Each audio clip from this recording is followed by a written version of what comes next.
The way sausage should be. The proceeding has been a presentation of the RWJ Barnabas Health Rutgers Sports Network from Learfield and Scarlet Assets Management Company. When this happened, you talked about it on The Fan. I would like to introduce to you the next head football coach of the New York Giants, John Harbaugh. We're here with one mission: to earn the right to be called the world champions in New York. When New York sports happens, talk about it here. The Fan, 101.9 FM, and always live on the free Odyssey app. Sports Radio 101.9 FM, The Fan, WFAN. Oh, that's right. It's your boy, Anthony Gallo, and you're listening to WFAN, the greatest radio station on the planet, in the greatest city in the world, New York City. We got a lot to get to. A jam-packed show covering everything. But we got to come out the gate. It is trade deadline week for the Knicks. We've got a big matchup. I guess it's a big matchup.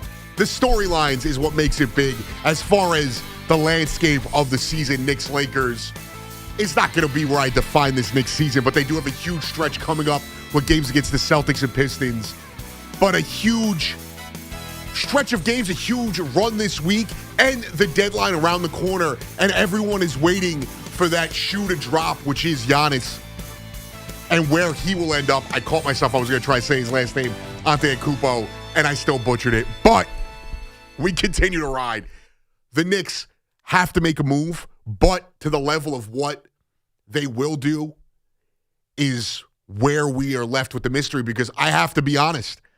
I don't think Giannis is coming here. Giannis is more likely to end up somewhere else. Giannis is more likely to end up in Brooklyn than he is with the Knicks. And are Knicks fans going to be okay with a move that is not for a major piece like Giannis? Is it going to be a positive for Knicks fans when the deadline passes and Karl-Anthony Towns is still on this team? 888-808-1019. And I have to be honest, I think this team is a contender whether they make the move or not, but it is the level of certainty when they face certain opponents is where I want to be confident. When it comes to, the Eastern Conference, I'll make the argument that they can handle anyone in the conference. Does it mean they're going to be outright favorites or gigantic, favored largely every night? The Pistons do scare me. They're a problem. The Celtics cannot be counted out. There's not a single team after that in the Eastern Conference I really care or worry about as a Knicks fan. But when you're talking about being a contender, it's not just about it getting to the finals. Obviously, if you want to be blunt, I'm sure you can work your brain around that as being a contender, but it's about having a legitimate shot to win. And if you're going to win and beat the top dogs, those teams in the Western Conference, the defending champ Thunders setting the bar, the Knicks right now, I don't think can beat those teams. But I don't think that means Giannis or bust. I don't think that means they have to go out there and drastically alter this core. I think what we've seen the last few nights, the buy-in defensively, the buy-in from Cat, and we'll get more into him extensively in a moment, but the buy-in from Cat to give you some intensity on the defensive and offensive boards. The buy-in from Brunson on the defensive end. Consistency from Bridges and OG. Guys stepping up off the bench, whether it's Diawara, who has come on as of late as a bench piece. They're going to have to make a move. Now, you may view it differently than I do, but I don't think that is the Giannis-level player that they have to go after, the Drew Holiday type. Now, Drew Holiday would fit a lot of needs, but not if they're going to have to give up a Mikal Bridges type. Because why would you're not really masking your deficits at that point. You're just swapping and getting a little bit better on the margins instead of actually improving the team. Giannis would drastically improve the team depending on what you had to give up for him. And I hate to break it to Knicks fans, we don't have that much to give up. Cat is not a desirable piece. The Rockets, the Thunder, the Warriors, the Nets, the Pistons, all the Nets, obviously, I'm just saying that, but I do think the Nets in the league have the most to give up. Picks-wise, young player-wise, the market, a chance for Giannis to completely build the team he wants, because we know this is the NBA and that's how this works. And the Bucks are going to have to play ball. They're going to have to want to trade him somewhere. It can't just be what he wants. We saw that with Damian Lillard when he got traded to the Bucks. The Miami Heat do have more than the Knicks. I don't think the Miami Heat have more than those other teams I listed. There's teams like the Falcons, the Hawks. But the Knicks do not have enough to get a Giannis. And if they did get Giannis, that means getting rid of Cat, if they even want him, potentially OG. There's a chance that they would want OG and Mikal more than they would want Cat. And at that point, you're not getting better. You cannot take away things that are strengths. The Knicks have a strength. You may not want to believe it, but the one thing the Knicks have that is unique to other teams, not every team, is they have two elite on-ball defenders in Bridges and OG. If you give up one of them and you also give up a major piece in a Cat, it does not necessarily guarantee this year they are going to be outright favorites to win anything. We've seen it before. I forget what the stat was. It was something like since the Rasheed Wallace and Kawhi Leonard trades, obviously drastically far apart from each other, no team has won with making a significant trade in season to that level where you're adding a starter. Now, if you're telling me they can get a guard that could score off the bench that's more reliable than Jordan Clarkson, or they could bring in a front court player to come off the bench to be that spell to Mitch and Cat, and at times OG. Because obviously they do need size. It doesn't need to be the traditional number 5. Yes, you want a blanket to Mitchell Robinson, but you need to get better. And it's frustrating. As much as I love Leon Rose and I think he's done a fantastic job, the two things we need the most right now, if you're really breaking it down, scoring off the bench from the guard position and front court help off the bench as well. Yabusele, Jordan Clarkson, the two guys they were supposed to bring in to help them. Jordan Clarkson, I think, at times has gotten a bum rap. They have played well with him on the bench now. And Yabusele has been a disappointment this year. But that's where they need the most help. And then on the flip side of things, I defended Cat tooth and nail last year. Everything that Knicks fans complained about last year with Cat has come to light this year 10 times. Lazy, lack of heart, spends more time on the ground than he does on defense, doesn't seem to pick the team up when they need it, has been soft outside of the last 2 games on the boards. That has been what has held this team back. At the end of the day, those bench pieces matter, but your secondary star, and that's what he's supposed to be. I trust OG more than I trust Cat at this point. But he's supposed to be that secondary star. When Brunson's down or has foul trouble or is struggling in a game, he's supposed to be the number 1 option to pick us up after that. And he has struggled in every facet of his game. And I think the buy-in I've seen, I don't care about him getting 25 points a night, 30 points a night. I care about him battling on the boards. I care about him moving the ball. Last year, he was a great passer of the ball. As far as bigs go, there weren't many guys, Jokic, that kind of, he's never going to touch that. But outside of Jokic, there was no one really moving the ball at that position, at that size, like Cat was last year, and that disappeared in the game. But you've seen that over the last 4 games. 5 games. You've seen him battle on the boards the last 2 games. And I'm not just talking about the numbers. It's talking about what you're watching when you're watching the games. It's not just about him getting double-digit rebounds every night. It's not just about him putting the stats up. It's about how he's doing it, the effort he's doing it, and how it fits within the game plan of what this team is trying to do.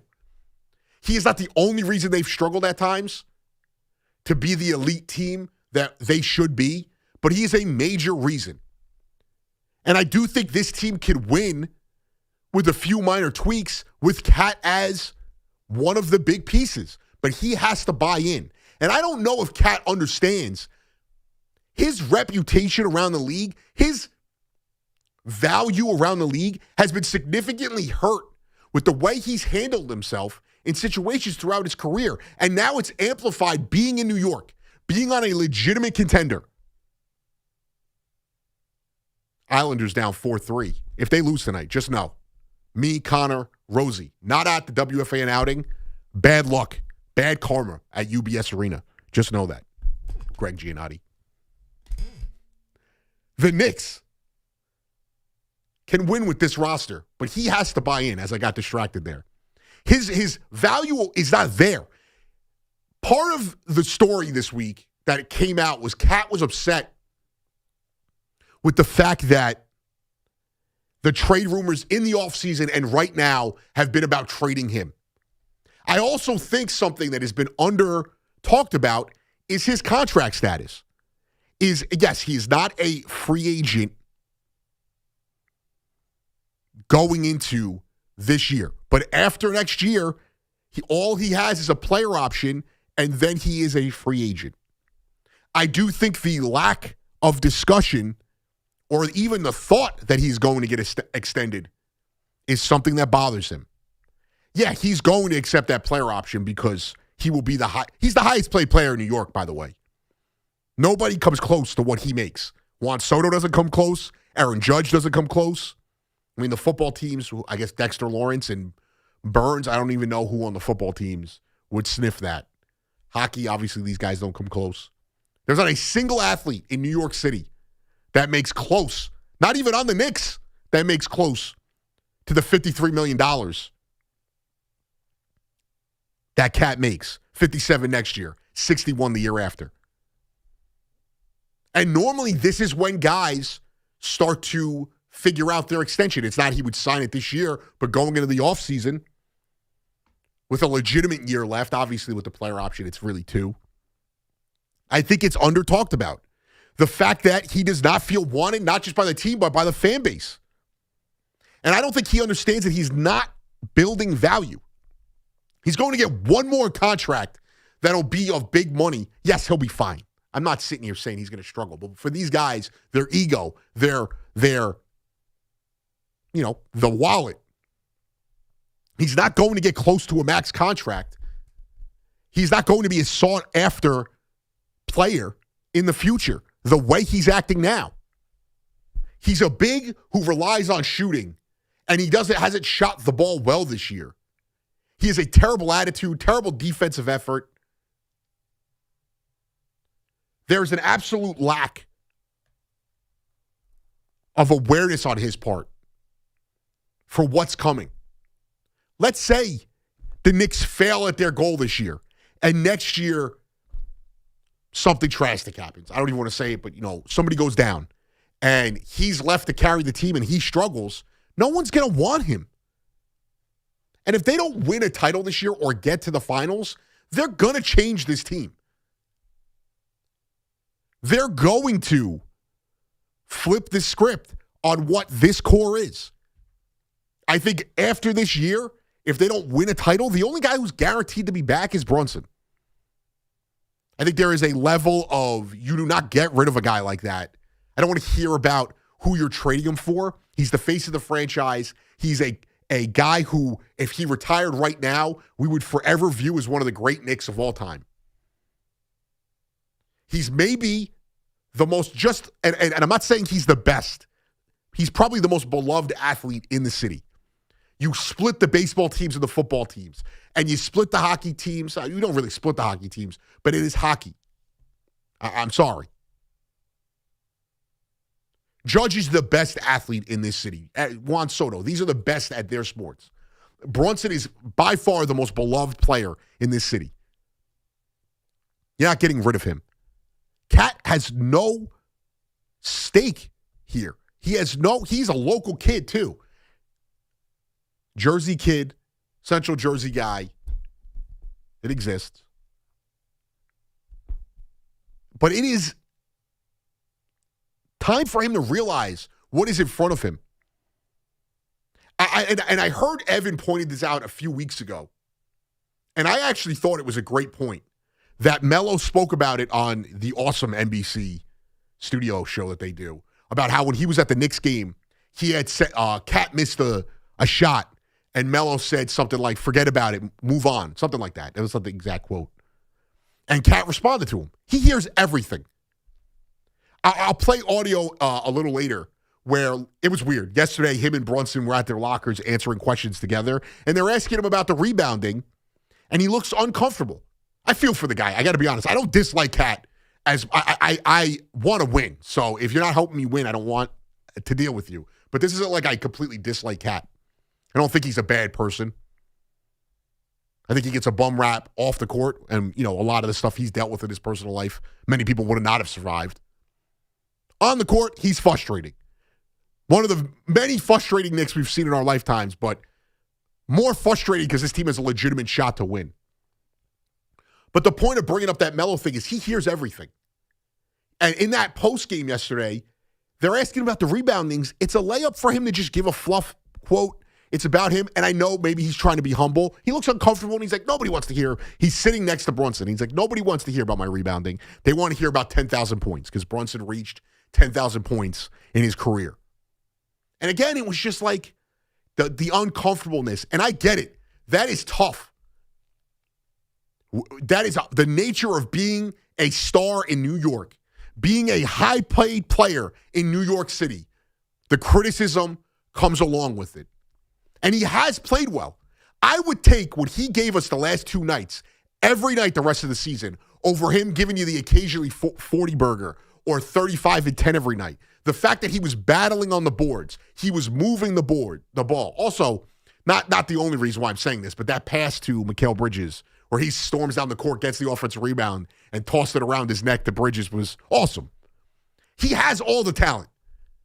He's probably, when you're speaking talent, I'm not talking about mental acumen, clutch gene, toughness, any of that. When you talk about pure talent, there's probably not a more raw, talented player that's played for the Knicks in the last 30 years. But he has to put it together. Just, not in the same case, because different sport. It's like Odell Beckham. He's probably the most talented wide receiver that ever played for the Giants. He's not even close to being the best because he never put it together consistently. Injuries hampered him. He's one of the most exciting players I've ever watched. We could do that time and time again. Derek Jeter was never the most talented guy on a very talented Yankees team, or he wasn't the best player ever. We look at his stats. That's purely from him having the mental fortitude and the fight and the grit and the toughness to do that every night in this city. It takes two sides of it. It's not just your physical gifts and your technical skill. It's also the mental part. It's also the toughness part. And I'm not talking about toughness being, are you throwing elbows? Are you Mr. Manly Man, 90s hoops type. It's also the ability to just deal with the New York media day in and day out. Julius Randle, another guy who was super talented, and his biggest downfall was not being able to deal with the media and to deal with the fan base. 888-808-1019. That's the other thing is, too, as much as the New York media is tough, there is not a more protected building from media than MSG. I don't care if I have to hear the GM speak. Obviously, we got to hear Dolan speak in a very open, candid interview here on The Fan. I don't really care because they're winning and they're good. They're a playoff team every year. But there's not a lot of media access to the Garden when it comes to exclusive interviews and players being put in front of the fire outside of the podium. And that goes for the Rangers and the Knicks. The Rangers just happen to be a little bit more transparent because the transparency is needed in a time of rebuild. But when you're playing in New York, this is part of it. And I think that they could win with him. We saw it last year. The ability for him to take over in big moments is there. The ability for him to hit the big shot is there. Mikal Bridges can do the things he did, like what he did a few nights ago. I forget if it was Toronto or which game it was. Maybe it was the Sixers where he dropped the 30 points and he had the great quote about not being coachable and he needs to be better. Bridges could do this every night. OG and Brunson, these guys are the talent is there. The only reason why I want to get rid of Cat is because I'm afraid that I don't know if he could really turn it on and block out the noise. It's a lot different, and I hate to break it, to most of the sport in the NBA, it's a lot different when you're playing for the Lakers and you're playing for the Knicks and the Celtics. I'm not sure if there's much else that you have to deal with the scrutiny on a daily basis like you do here. You know, playing in Minnesota, I don't think they're just grateful to make the playoffs. You know, Patrick Beverley standing on a scorer's table going crazy, which was an awesome moment, but that's the level. We weren't even good, and the Knicks made the playoffs 1 year, and we were already demanding to make the leap to being a contender. Just the nature of the beast, being in New York City. And he has to deal with it. And another thing, speaking about the Mikal Bridges quote, where he says, I wasn't playing to my ability and I wasn't coachable enough. He goes out there and holds himself accountable. Brunson drops 40 in a playoff game. They lose. He takes the blame. At time, we have moments where you could point to most of these guys on this team being accountable.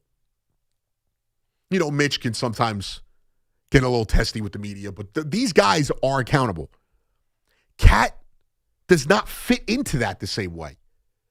And I'm not talking about giving the quotes. It's about giving the genuine effort and the genuine, feeling like it matters. Complaining before the season starts that you don't know what your role is. Maybe you don't, but why are you expressing that publicly? When people were getting on Mike Brown for calling him out, I was like, well, too bad. You can't complain about your role in the offense before the season even started. And then people get defensive because the coach called out your star center for laying on the ground while everyone's running back on defense. The Islanders did lose, by the way. Again, possibly the blame lies on some people who were left out. The good karma here. The trio of good luck, as I like to call it. Connor Green, Anthony Gallo, Paul Rosenberg. So, Mr. Ledecky, next time Gio makes this invite, maybe make sure he's got the full list for the WFAN outing. Foxholes guys back here holding down the fort. Not kicking our feet up, eating lobster tails, hanging out with Bill O'Reilly and the mascot that kind of looks like me. I look like the Islanders mascot. I should have been there. And the glue, come on. Connor Green, the most underratedly funny person here, also the biggest Bo Nix fan I know. None of this matters, but the Knicks have this window to win a title, and it is not a big window with this core group. That's what we call getting back to business right there. They have a window. Yes, Brunson is not going anywhere, and his contract is set up nicely. He's not giving us another pay cut. I don't want to hear about what he's making on the side. What matters is the salary cap. I don't care if he's getting paid on the side. I wish more owners would do that. Who cares? It's not my money. I'm not getting paid any less because they're getting paid more. But this window with this core, Cat's going to be 31 next year, if I'm correct. He's 30 this year. Brunson's going to be 30 next year. OG will be 29. Mikal will be 30. Hart will be 31. With this core, they have maybe 2 years. My thought was NBA, not winning the finals, but getting to the finals this year was the minimum expectation. Getting back to the Eastern Conference Finals and losing again, specifically if it's in a series against a team that you're favored against, because that would be the fourth straight year that the Knicks lost a playoff series they were favored in. Losing to the Hawks, losing to the Heat, losing to the Pacers. 5 straight years. Sorry. They were favored in all 5 of those series. If they obviously made it this year and lost. That's the whole point. People would have to be on the hot seat. As much as I like Leon Rose, if you get to the Eastern Conference Finals and flame out again, he's got to be on the hot seat. I'm not firing him, but time to light a fire under his ass. Cat, OG, Bridges, as much as I love Josh Hart, Mitchell Robinson, these guys may not be here next year. And again, to the accountability thing, Josh Hart was asked about the trade deadline and navigating that and how Mike Brown spoke about them kind of buckling down and digging in together. And Josh Hart said, outside of last year when I got an extension, I've dealt with trade rumors my entire career. I don't think there is a fraction in the locker room. I do think there is a level of, specifically from Hart and Brunson, at times, specifically Hart, where there is a kind of tough enough mentality to the rest of the locker room. Like, why we're getting paid to be here. This is New York City. You knew what you were signing up for. Like, let's go. Even I know it was overblown, but it still mattered when Cat was on the ground a few weeks ago and Josh Hart's telling him, come on, get up, dude. Like, there is a mentality here that, kudos to Tibbs, he set that mentality. They had guys like Taj Gibson and Derrick Rose help enforce that mentality.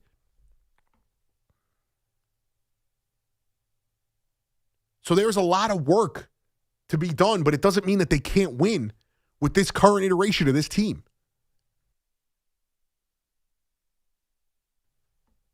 They have the shooters. They have the ability to play defense.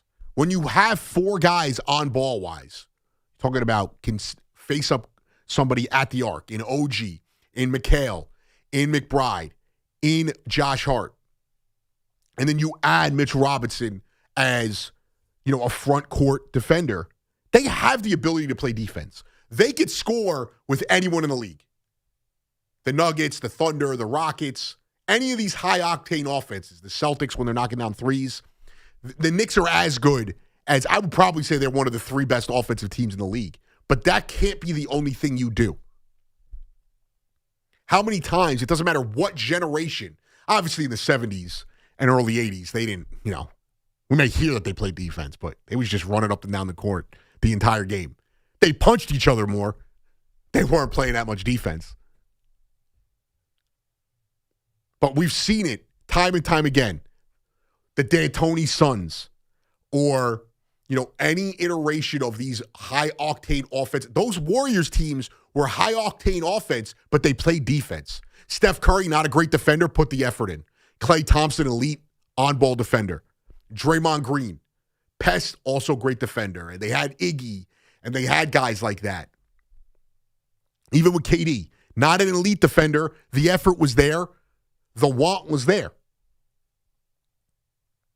The Heatles, even the LeBron Cavs teams, they play defense. The Bucks and the Nuggets and the Celtics that have won in recent memories, they were good offensive. I mean, that Bucks team was honestly more defense first and just led by the three stars they had. Oops, sorry. I thought I hit the cough button there. Excuse me. But they all played defense. You could go back as far as you want. And the Thunder last year, great defensive team. Every one of these teams played defense. So the Knicks have all of the pieces. They have to be able to put it together.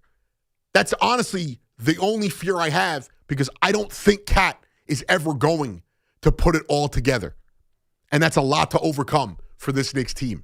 888-808-1019. When we come back, I want to play some of this sound that I was talking about. We'll continue the Knicks conversation. The NFL cap going up. Giants, Jets fans, it is something to be excited about because, yes, not just the draft, but there's going to be a serious chance for you to get better just in free agency, trades as well. We'll dive deeper into the trade deadline with the Knicks and obviously Mets and Yankees offseasons and the curse at UBS that was the WFAN outing. 888-808-1019. Anthony Gallo on the Fan till 2 a.m. Talk sports with Craig Carton and Chris McMonagle on The Carton Show. Afternoons from 2 to 7 on WFAN, WFAN FM, WFAN FM HD1 New York, and Odyssey Sports Station. Don't miss Aaron Boone live in studio. Monday at 3 p.m. with The Carton Show as Craig, C-Mac, and the Yankees manager fire up the hot stove with the latest on the Bronx Bombers as they get set to head to spring training. Your home for New York Yankees baseball is The Fan. 101.9 FM WFAN and always live on the free Odyssey app. Hi, it's Sal Licata here for CertaPro Painters. You know, my home is a very happy place, especially when my wife is satisfied. And while that's not an easy thing for me to achieve, my friends at CertaPro Painters had no such problems. Big jobs, small jobs, the good folks at CertaPro Painters are at your service. If you've been putting off a painting project, give them a call at 1-800-GO-CERTA. That's CERTA with a C, and you'll see exactly what I mean. When choosing a painting professional, the choice is simple. Choose happy. Choose CertaPro Painters. Each CertaPro Painters business is independently owned and operated right here in our community. Schedule your free estimate online at CertaPro.com. Looking for Michelin tires at the guaranteed lowest price? Get to Town Fair Tire for Michelin's Cross Climate tires, offering a design that delivers an exceptional level of long-lasting performance throughout the tire's lifespan. Plus, Town Fair gives you more free services than anywhere else. For the guaranteed lowest price and your best deal on Michelin Cross Climate tires, nobody beats Town Fair Tire. And I mean nobody. Name brands at discount prices. Town Fair Tire. This isn't just a game, it's a once-in-a-generation event. The Harlem Globetrotters 100-year tour. Be there at Barclays Center on February 15th. Go to harlemglobetrotters.com for your tickets to the 100-year tour. Visit your local Kia dealers to discover what happens when rugged capability meets true performance. It's the perfect balance of quality, dependability, power, and style. Learn more at kia.com. Kia, movement that inspires.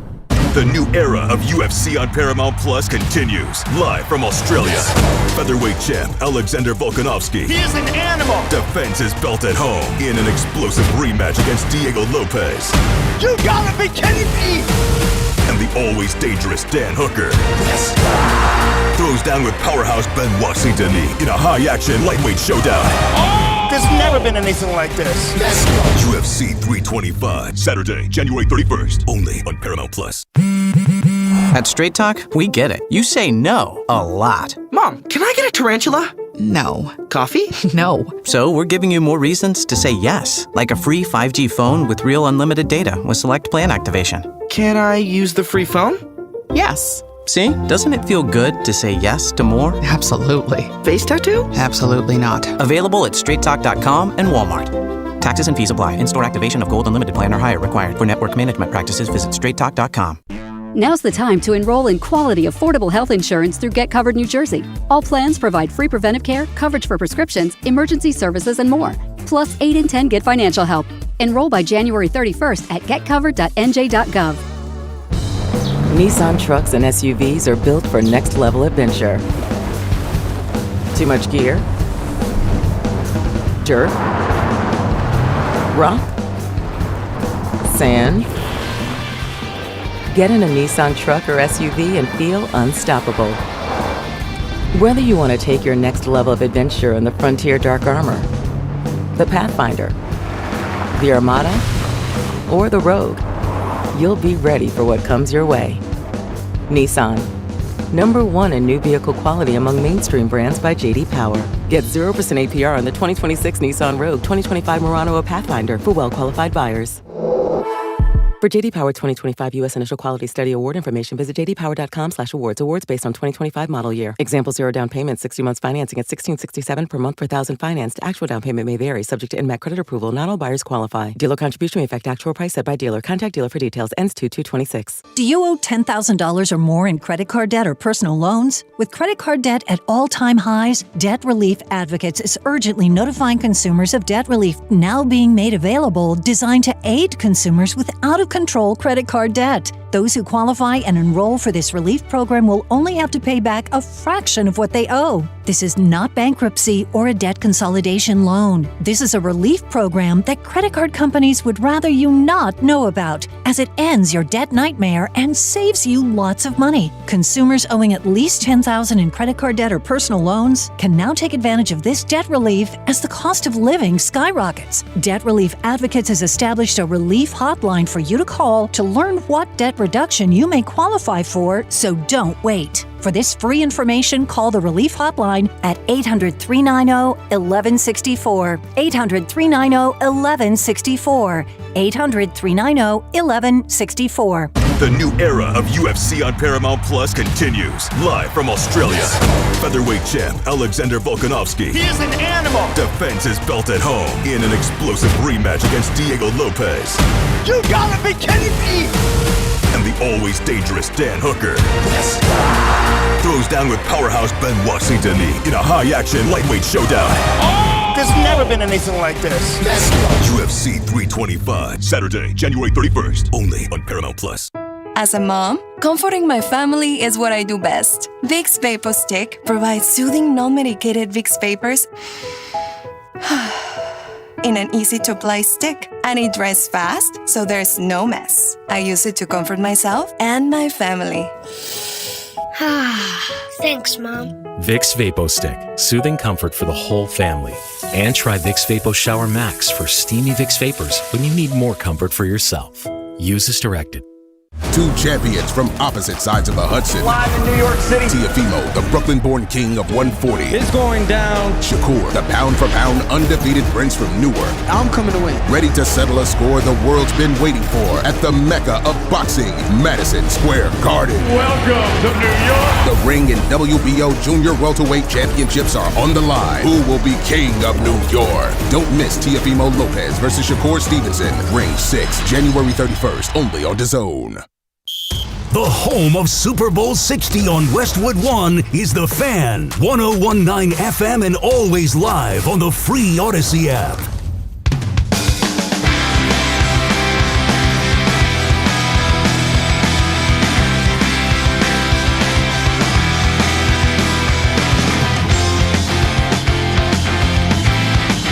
Oh, that's right. Anthony Gallo on The Fan, New York City.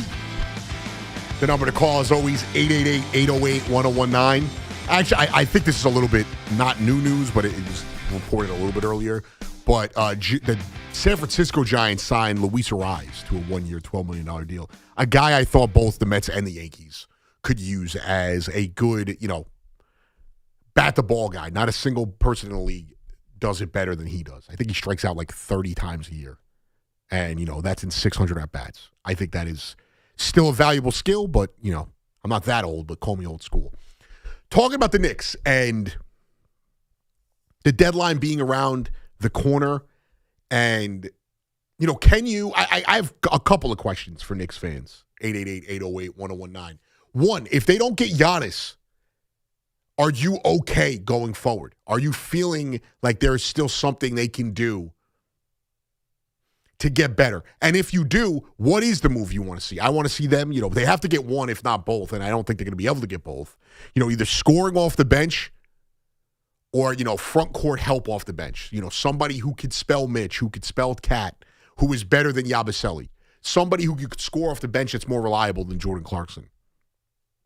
And then the last question is, if Cat's still on this team after the deadline, what is your level of concern or what is your level of confidence? Because I believe that currently constructed, they can compete with anyone if the buy-in is there. And when I mean buy-in, I mean is Cat all in? Is this guy going to do what they need on the glass, on the defensive end, getting buckets when other guys are struggling, not just putting up his stats? Is he going to be able to stay on the court for 35 minutes in a big game and not make dumb foul after dumb foul after dumb foul?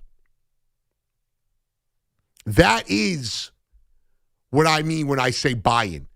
Is Mikal Bridges going to be more consistent? I tend to like Mikal Bridges. I don't really care about the 5 picks. Yes, if you had the 5 picks right now, you probably are in a better position to make a move. But also, you don't have Mikal Bridges last year. You don't beat the Celtics. You don't beat the Pistons. It's as simple as that. He needs to be better. He needs to be more consistent offensively. I think that, for me, is what I need to see. He needs to get to the rack more. His shot needs to be more consistent, but I'm not sitting here not believing in the guy. Defensively, I'm not worried. But like I said, the buy-in has to be there. And there's a level of, mental toughness that I think that comes with playing in this city. And there's two things I want you to hear. And for Cat, at times, I just don't feel like he's comfortable. And I don't feel like like last night, he has the big game. He gets all the rebounds. He's fighting on the board. He's putting in the defensive intensity we want. He's putting in the intensity on the glass, battling. And they ask him about it in the post game, and he deflects, and it's him and Brunson sitting at their lockers, so it's a little bit different of a setup. But if you watch, he's kind of looks uncomfortable, and he's trying to play it off nobody wants to hear about that. And it's it feels forced, and it feels like this was a layup for him to just talk about himself in a positive light, which he's probably, needs right now. He needs that confidence boost. So the question is about his rebounding to Cat, but Brunson is sitting right next to him. Karl's rebounding. I mean, how much of a lift does that give you guys? Man, don't give a damn about the rebounding. I want to talk about 10,000 points, bro. No.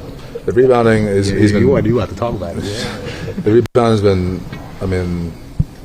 what he's been doing this past couple of games has been great, and we need that from him. That's what he brings to the table. Offensively, when things aren't going, the ball's not going in as much as it should be, and he finds a way to impact the game, and I think that's really important for us, and it's big-time performance for him. And that right there, and it's two people trying to do the same thing, and one of them is coming off disingenuous, and one of them is coming off as, not being comfortable dealing with the media spotlight, and the other one is the leader of the Knicks, our guy, JB. And then on the flip side, we hear this week that the Knicks, had been shopping Cat in the offseason, or that there was rumors of him being shopped in the offseason, and then obviously the trade rumors now, and Cat not being happy about that, and it really bothering him. And Josh Hart spoke about how he's dealt with this and how that it's been something that's been a part of his career, and also about them bunkering down together as a team amidst the rumors, because it's not just Cat being rumored out there. OG, McHale, McBride, Clarkson, Yabusele, all these guys are rumored to be potential trade pieces. So here's Josh Hart speaking on that. I don't think anything really changes. There's benefits of being in New York. There's, negatives of being in New York. That's a negative. You're going to be talked about. Someone wants out. You're going to hear your name in trade room. This is my 9th year in the league. I think I've dealt with trade rumors for 8 of them. I think the only time I did it might have been last year when I signed an extension. I literally couldn't get traded until after the deadline. So it's a part of the game. It's part of being in New York. At times it can get frustrating and overbearing, but that's why you don't really put anything into it, because 99% of stuff doesn't even materialize. It's the truth, and there's too much noise that Cat is taking in. And if it's a regular thing for players to take that noise in, he is letting it be known that it's bothering him, whether it's on every one of these things. And the way he purports himself the way he carries himself at times on the court, the way he deals with other players on other teams that are disrespecting him.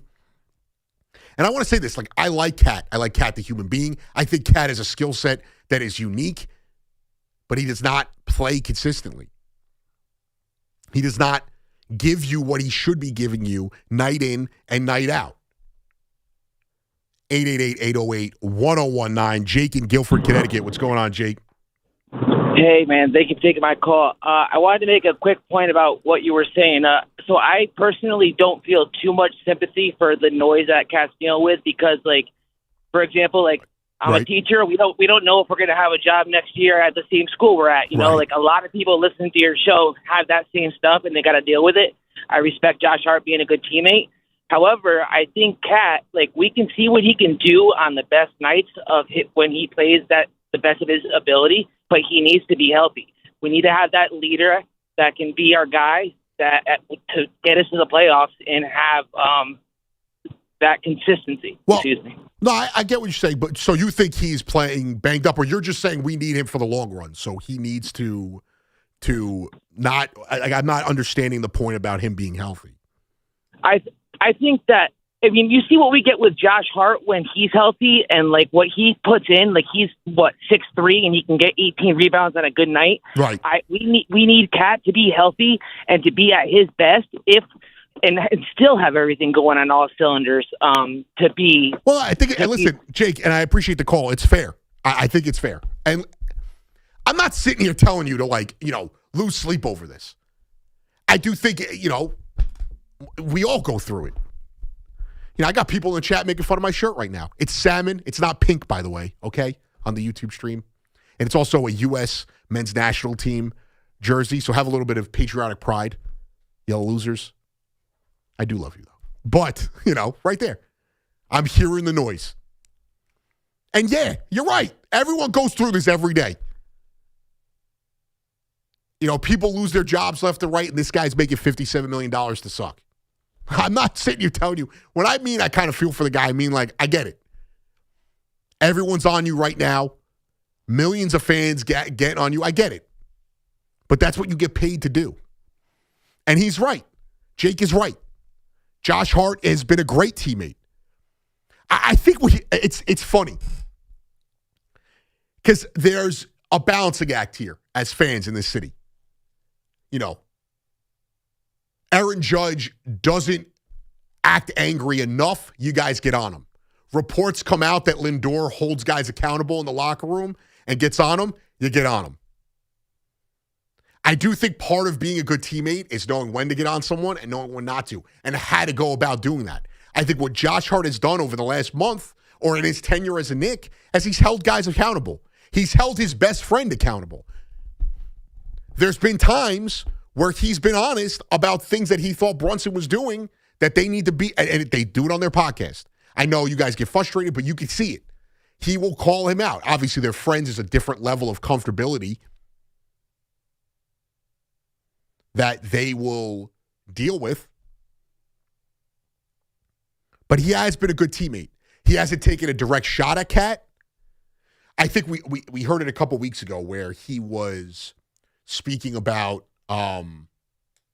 Cat not getting enough looks, like him being a ball maker, him being a playmaker, and getting Cat enough looks. And he said, I don't care about how many shots he gets. I care about the defensive intensity. That's not him really taking a shot at Cat, but that is letting him know, we're focused on this. We're not focused on that. And the one thing that this Knicks team does do well is they could get their shot. Offensively, they are one of the best in the league. When they get a little stagnant, and that comes with, having a player like Brunson who can score at will, it happens. I think we get on guys a lot, too, that take a ton of shots and they feel like ball stoppers. What did Kobe Bryant always used to say? If I pass it to you and you pass it back to me, I'm not passing it again. Now, not necessarily always going to lead to winning, but sometimes you're going to deal with that level of stagnant offense at times when you have an elite scorer like Brunson. It's the same complaint I had with the Knicks when they had Melo. Melo got blamed for all of this, but at times he was the only one trying to get a bucket. If J.R. Smith was not going or he was hurt, everyone would just stand around. Do you think that is just by his own design, or is that because they don't have confidence in themselves? We saw it before Brunson got here when Julius Randle was here. When the team would get stagnant, they would stand around staring at him to make a play. This team is too talented to do that. They could score at will. They could score with anyone. Defensively, they haven't put it together consistently enough, but they have the talent to play defense. They have the acumen to play defense. They have the ability, first and foremost. Obviously, the buy-in. Defense is probably 70% effort, in my opinion, and that 30% that puts you into that elite category, like an OG, like McHale, is the talent, the technical ability of it. Mitchell Robinson. McBride at times looks like an elite ball defender. Josh Hart, very good defender. Not elite, but very good. Diawara has showed, I think he's still getting his feel. He showed he could play defense. Clarkson is a better defender than most give him. Now there's the Jalen Brunson. He's slow. He puts the effort in. He's slow. He's not a good defender. So it hurts them. Cat should be able to block shots. And we've seen him at times be able to block shots, but the effort's not there. And I know it's college, so I don't want to compare the two. Go back and watch Cat in college. When I don't know if they won the national title or they fell short, but he was on a Final Four team. Look at his film. His effort defensively, and I know it's the zone, it's college, you could play in the paint, there's no 3 seconds, but his intensity defensively was a lot different. Teams attack him. Go back to, I know Jimmy Butler just got hurt. Go back to that Warriors game with the whole Draymond Green incident. In that game, they were trying to get Jimmy Butler one-on-one with Cat. Now, that might have been personal, but also they were not afraid of what their best scorers can do against Cat. Nobody does that to Mitch. Mitch broke Joe Mazzulla's brain last year. In the playoffs, we watched Mitchell Robinson have Joe Mazzulla have a mental breakdown in his head and not be, you know the Zach Galifianakis thing where the numbers are just flying up, that meme from Hangover? That was Joe Mazzulla trying to figure out the code to crack when it came to Mitchell Robinson. People don't do that with OG Anunoby. With Cat, they are not afraid of going at him. And for your starting five, your big man, that's a tough look. And I think there's a level of pride he needs to buy into. I think guys that we say don't play defense, that are bad at defense, is a lot different than a guy like Cat who doesn't put the effort in. 888-808-1019. My guy, Maury in Belmore. What's going on, Maury? AG, my man. And you know what? I got a salmon shirt. It's salmon. And if it was pink, I could wear pink. You could wear pink. Yeah. We're all good. We're all good with And that. it's a USA shirt. Come on. That's what I'm talking about. Listen, I love hearing you, brother. You know that. I appreciate you. Couple things. I feel like I want Cat to come off the bench until he changes the way he acts on the court. And for now, when we want to play D, and I think defense in the playoffs is all about D, I like our defense. When you have Bridges plays great D, when we got to hunker down, we got other guys that could play D here. So I feel like we have the right. We don't have to make a trade. But if we can get Giannis somehow, some way, you got to do it, right? Well, yes, on the most basic level, yes, you have to do it. But there also has to be this understanding that if they get Giannis and they're not, if they got Giannis and Drew Holiday in some crazy multi-move trade deadline, yeah. But if you just get Giannis, they're probably not. It's going to be something that they're going to build this year with, and next year is going to be the year that you really expect to win because you're going to have too many moving parts in the middle of the season.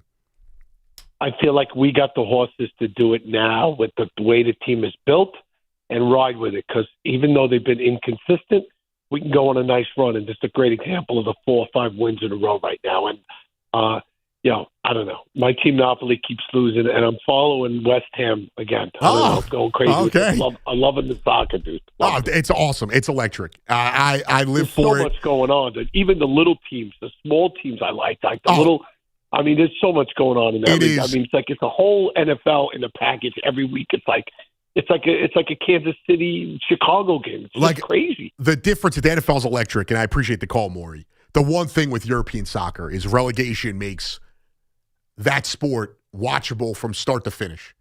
They don't have their playoffs is I'm not going to dive into it. It's confusing if you're not a soccer fan. But Champions League is kind of their playoffs, and it's more of a European-based thing. But within their leagues, if you suck, you're getting demoted. So the end of the season, the best part of the season sometimes is watching these bad teams fight for their lives to stay afloat. I wanted to point out what Maury said, though, and I think it's a common misconception, because go back to last year and what we spoke about with this team. Everyone keeps saying, because I think it's the people who were not okay with Tibbs being fired. Go back to last year. Their defense was a problem that we all – I want to bring it up right now, what their exact number is right now. But last year, we all complained about their defense as a whole. They weren't a good defensive team. Then they got to the playoffs and they started to play defense again. That didn't just change on a dime. They're 12th in the league with their defensive rating. That's about where they were last year. I think we forget because of what happened in the playoffs, how you guys, and me, myself included, how we all spoke about this Knicks team last year in the regular season, how frustrated we were going into the playoffs, and they flipped the switch. So, I want to shout out, a couple people in the YouTube chat, and, Christopher Gibbs was saying the Knicks have become the opposite of what they were last year. They have flip-flopped from a defensive team to an offensive team.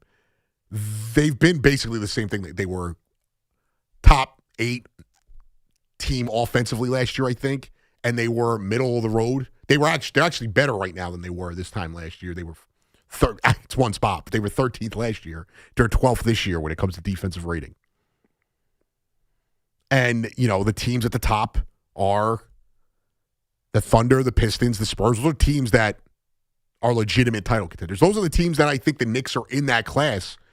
They just have to, I know the Rockets record-wise are not in the same boat. I do like this Rockets team a lot.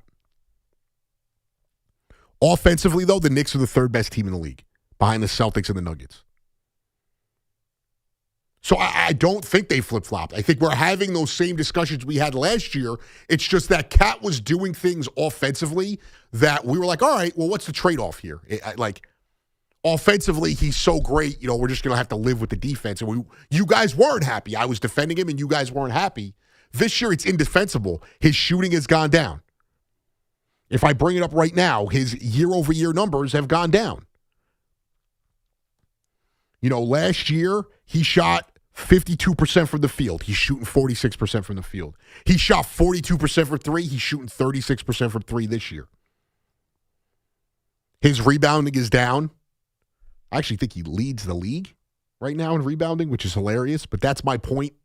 It's not about the stat. It's about what you're watching when you're watching the games.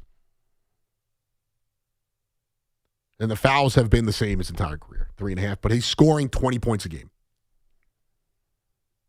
So there is a level of buy-in we need from him, but I don't think they've just mysteriously flip-flopped.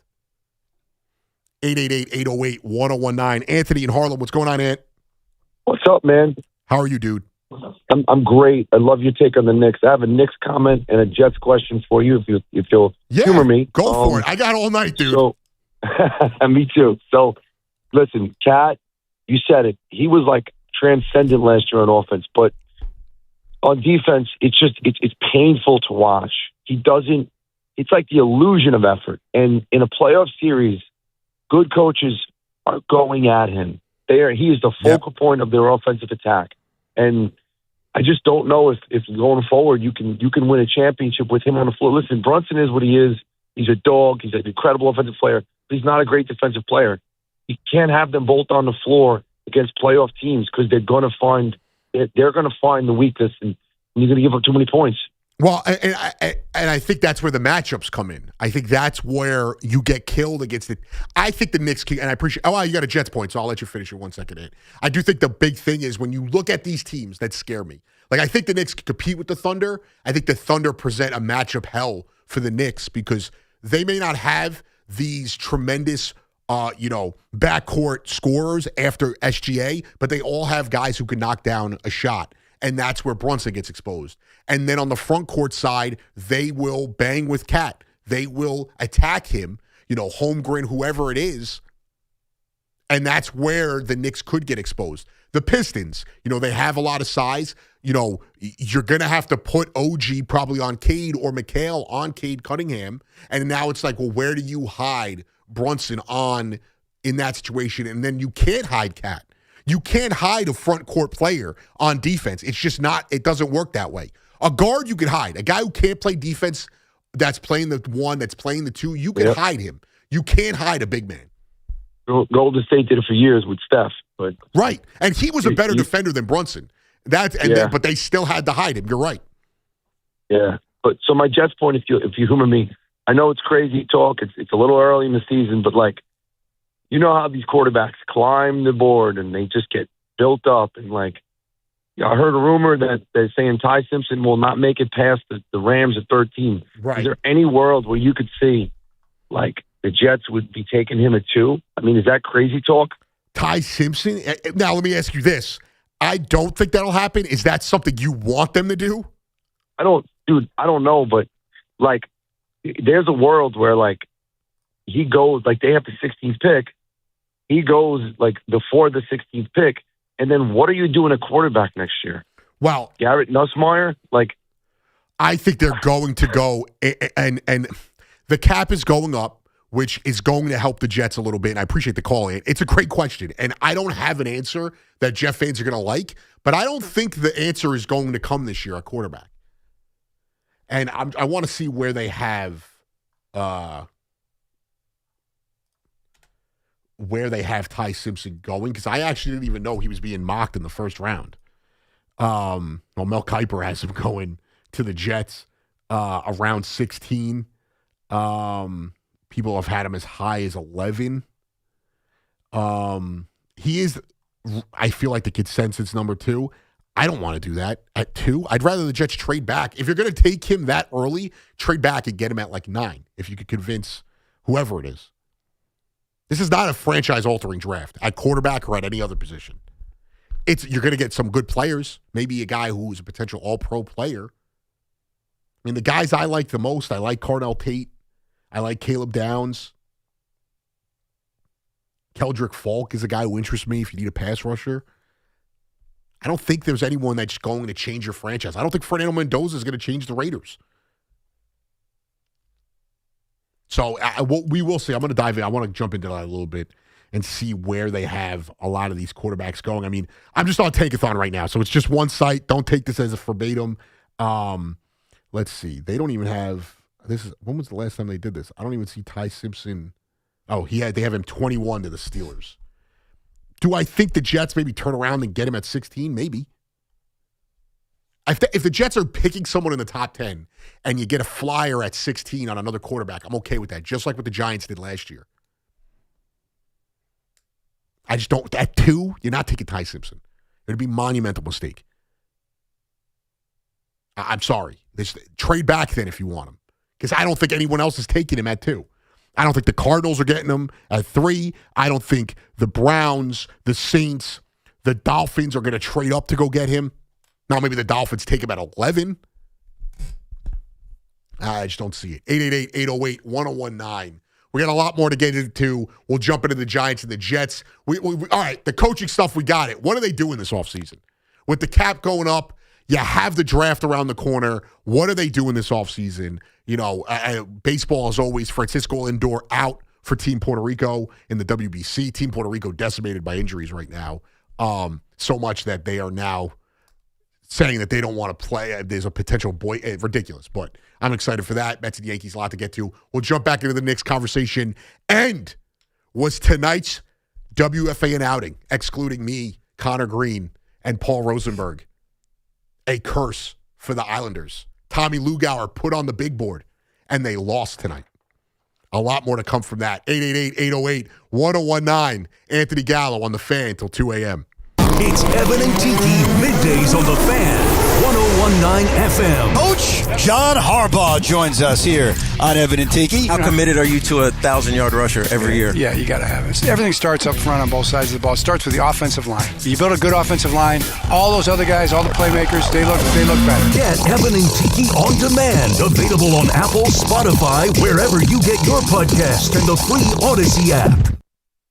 2 champions from opposite sides of the Hudson. Live in New York City. Tiafimo, the Brooklyn-born king of 140. It's going down. Shakur, the pound-for-pound undefeated prince from Newark. I'm coming to win. Ready to settle a score the world's been waiting for at the mecca of boxing, Madison Square Garden. Welcome to New York. The ring and WBO junior welterweight championships are on the line. Who will be king of New York? Don't miss Tiafimo Lopez versus Shakur Stevenson. Ring 6, January 31st, only on DAZN. Looking for the best value on new tires? Get to Town Fair Tire. We honor every valid manufacturer's and competitor rebates and give you the guaranteed lowest price. Nobody beats Town Fair Tire. Nobody. Town Fair Tire. Visit your local Kia dealers to discover what happens when rugged capability meets true performance. It's the perfect balance of quality, dependability, power, and style. Learn more at kia.com. Kia, movement that inspires. When it comes to affordable term life insurance, everyone's whistling the Big Lou tune. If you're over 50, maybe a bit porky, or have type 2 diabetes, $1 million of term insurance may only cost about $200 a month. Even if you're not in perfect health, call Big Lou, because he specializes in finding big chunks of affordable term life insurance for just about everyone. Don't let diabetes or other health glitches keep you from owning $500,000 to $1 million or more of term life insurance. For affordable term life insurance, call Big Lou. Don't hesitate. Call 800-700-6898, 800-700-6898, or visit biglou.com. Call Big Lou, don't hesitate. 800-700-6898. Call Big Lou, don't hesitate. 800-700-6898. Visit biglou.com. Oh, how's that flu, babe? Did you take Dayquil Intense Flu yet? Nah, I got this. Ugh, okay, I don't got this. You stay on the couch, and I'll grab the Dayquil. Undo your flu symptoms with Dayquil Intense Flu. Dayquil Intense Flu provides powerful relief of your flu symptoms. I'm ready for that to-do list. Wow, you do got this. Dayquil Intense Flu, the daytime coughing, aching, fever, under your flu medicine. Use as directed, keep out of reach of children. A KFC tale in the pursuit of flavor. The Colonel despised the word empty. Empty plates, empty tables, empty stomachs. That's why he made the KFC $5 bowls, like the famous bowl. Creamy mashed potatoes, crispy chicken, corn, gravy, and cheese. Because the only empty the Colonel liked was when you reached the bottom of that bowl. The Colonel lived so we could chicken. 5 KFC bowls for just $5 each. Prices and participation may vary. Taxes, tips, and fees extra. My name is Whitney Allen. I am a widow. My husband, Ryan, died. We never thought in a million years we'd have to use life insurance. The unexpected happened. With Ethos, it is so fast and easy. It's 100% online. You can get a quote in seconds, apply in minutes, and get same-day coverage. No medical exams, and you can get up to $3 million worth of coverage through Ethos. Get your free quote at ethos.com/radio. That's ethos.com/radio. Time spent on application may vary. Online health questions required. Hi, it's Sal Licata here for CertaPro Painters. You know, my home is a very happy place, especially when my wife is satisfied. And while that's not an easy thing for me to achieve, my friends at CertaPro Painters had no such problems. Big jobs, small jobs, the good folks at CertaPro Painters are at your service. If you've been putting off a painting project, give them a call at 1-800-GO-CERTA. That's CERTA with a C, and you'll see exactly what I mean. When choosing a painting professional, the choice is simple. Choose happy. Choose CertaPro Painters. Each CertaPro Painters business is independently owned and operated right here in our community. Schedule your free estimate online at CertaPro.com. Hello, New York. Total Wireless and Motorola are teaming up to kick off your new year with a bang. We're talking strong signals, powerful connections, and prizes that'll make your jaw drop. Pop into your nearest Total Wireless store to sign up for a chance to win an epic prize bundle valued up to $1,000. We're giving away Motorola Razr smartphones with a year of service, Moto watches, and even $1,000 gift cards. Now that's a total power move. No purchase necessary. Visit your Total Wireless store from January 9th to February 1st to participate. Details available in stores. It's Dunkin's world and you're living in it, which means breakfast is easy and costs $5 with Dunkin's $5 meal deal. You get 6 crispy hash browns, a wake-up wrap, and a medium hot or iced coffee. Whatever your mood calls for. Bring your friend, your brother, your mother, your cousin, or just bring yourself. Because at Dunkin', they make deals for everyone. Get Dunkin's $5 meal deal only at Dunkin'. No substitutions. Participation and times may vary. Offer price varies in California and Hawaii. Limited time offer cannot be combined with other offers. Exclusions and terms apply. Looking for the lowest price on name brand tires? Get to Town Fair Tire and get the guaranteed lowest price on any name brand tire. Nobody beats a Town Fair Tire deal. Nobody. Name brands at discount prices. Town Fair Tire. Just one drive in a Mercedes-Benz, you'll understand why it's a gift that keeps on giving. The Mercedes-Benz Holiday Love Celebration lives on at Mercedes-Benz of Edison. Choose from over 500 vehicles and experience the love during the extended Holiday Love Celebration at Mercedes-Benz of Edison. Never have I ever called my sister from the finish line of my first marathon. Hello? You won't believe where I am. Are you running? Mile 26. I'm gonna make it. Switch to T-Mobile's 55 Plus plan and get iPhone 16e with its advanced camera system on us. Plus, 2 lines for just $30 a line. Guys, I can't believe it. I knew you could do it, babe. That was amazing. Mom, how do you feel? I feel great. I can't feel my feet. Let's take a picture, and then you may carry me to the car. Share every stride, every mile, every memory on America's best network. Switch to T-Mobile's 55 Plus plan and get iPhone 16e on us and 2 lines for just $30 a line. With 24 monthly bill credits and 2 eligible port-ins on Essentials 55 Plus for well-qualified customers with autopay plus taxes, fees, and $35 device connection charge. Credits end and balance due if you pay off early or cancel. Contact us. Finance agreement 128 gigabytes, $599.99 required. Best mobile network in the U.S. based on analysis by Ookla of Speed Test Intelligence data 1H 2025. Visit T-Mobile.com. When this happened, you talked about it on The Fan. I would like to introduce to you the next head football coach of the New York Giants, John Harbaugh. We begin a new chapter in New York. Our focus is simple. It starts with building a team that is physical and tough, that's capable of overwhelming their opponent from beginning to end, and especially at the end, that understands how to finish. When New York sports happens, talk about it here. The Fan, 101.9 FM, and always live on the free Odyssey app.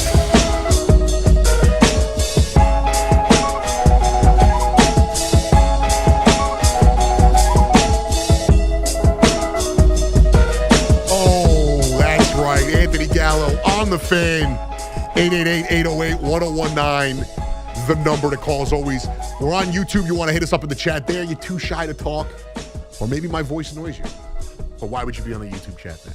You can also hit me up on the socials. You could search Anthony Gallo, WFAN, or Pico Day _Gallo, Pico de Gallo 24 on IG if you want to hit me up there as well. Talking Knicks, going into the break, Anthony and Harlem had a good question about where the Jets may be able to get a Ty Simpson. And honestly, it's not something that I'm just speaking objectively. I don't have a dog in this fight. Not a Giants fan, not a Jets fan, but I'm not blown away by Ty. I'm not blown away by any of these quarterbacks. I thought Dante Moore coming into the year, after that Penn State game earlier in the year, I kind of thought like he could be the guy. Fernando Mendoza, I think is going to be a good quarterback. I do not think he's going to be a franchise-altering QB. He is, I think, a step above of what we've seen from Kirk Cousins, and Kirk Cousins has won playoff games before. Or I hope he did, actually. I'm pretty sure he was the QB. It might have been Casey Keenum. Let's look this up before I put my foot in my mouth. But I don't think he is this game-changing quarterback that so many of you think he is. So Anthony said, are the Jets going to have to take Ty Simpson at 2 because he doesn't think he's going to be there at 16? You don't take him at 2 unless you love the guy. And I don't think anyone loves Ty Simpson. Let's see. He has won a playoff game. He's actually got one win in a playoff game. 1-3 for Kirk Cousins. So Fernando Mendoza might be able to get you 2. I just would rather see the Jets build this roster out the right way. Don't force a quarterback in there again.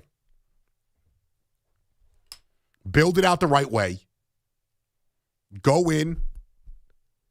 And next year, maybe take the quarterback if you love someone.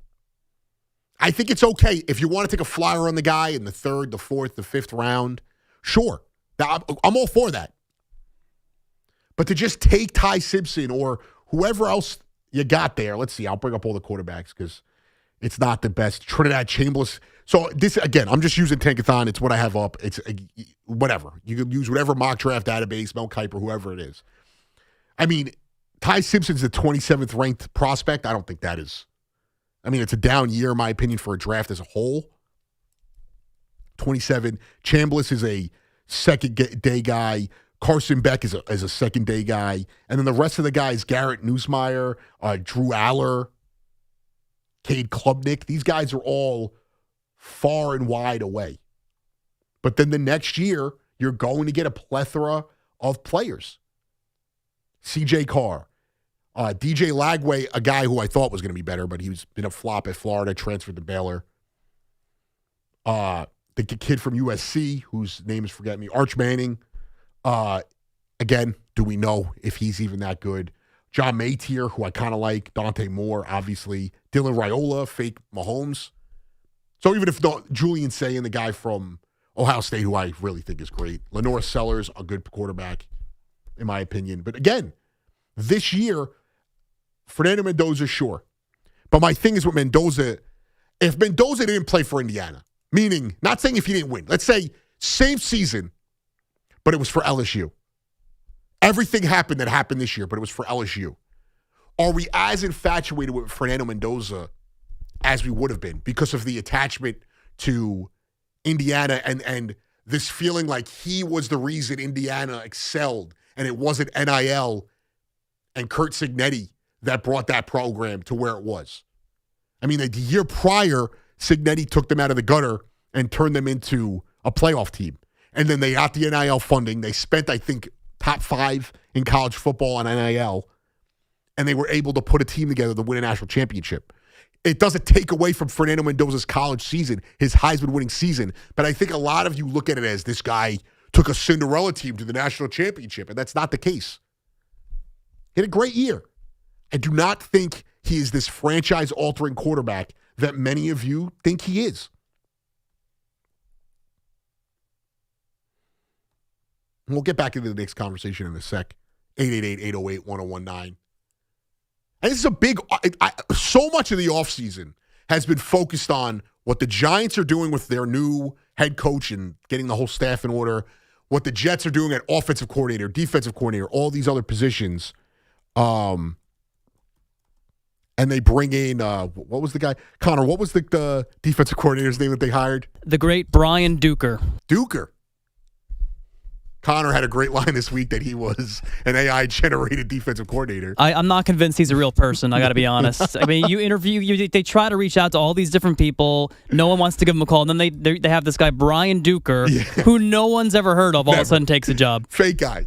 Create a player in Madden. You created a coach.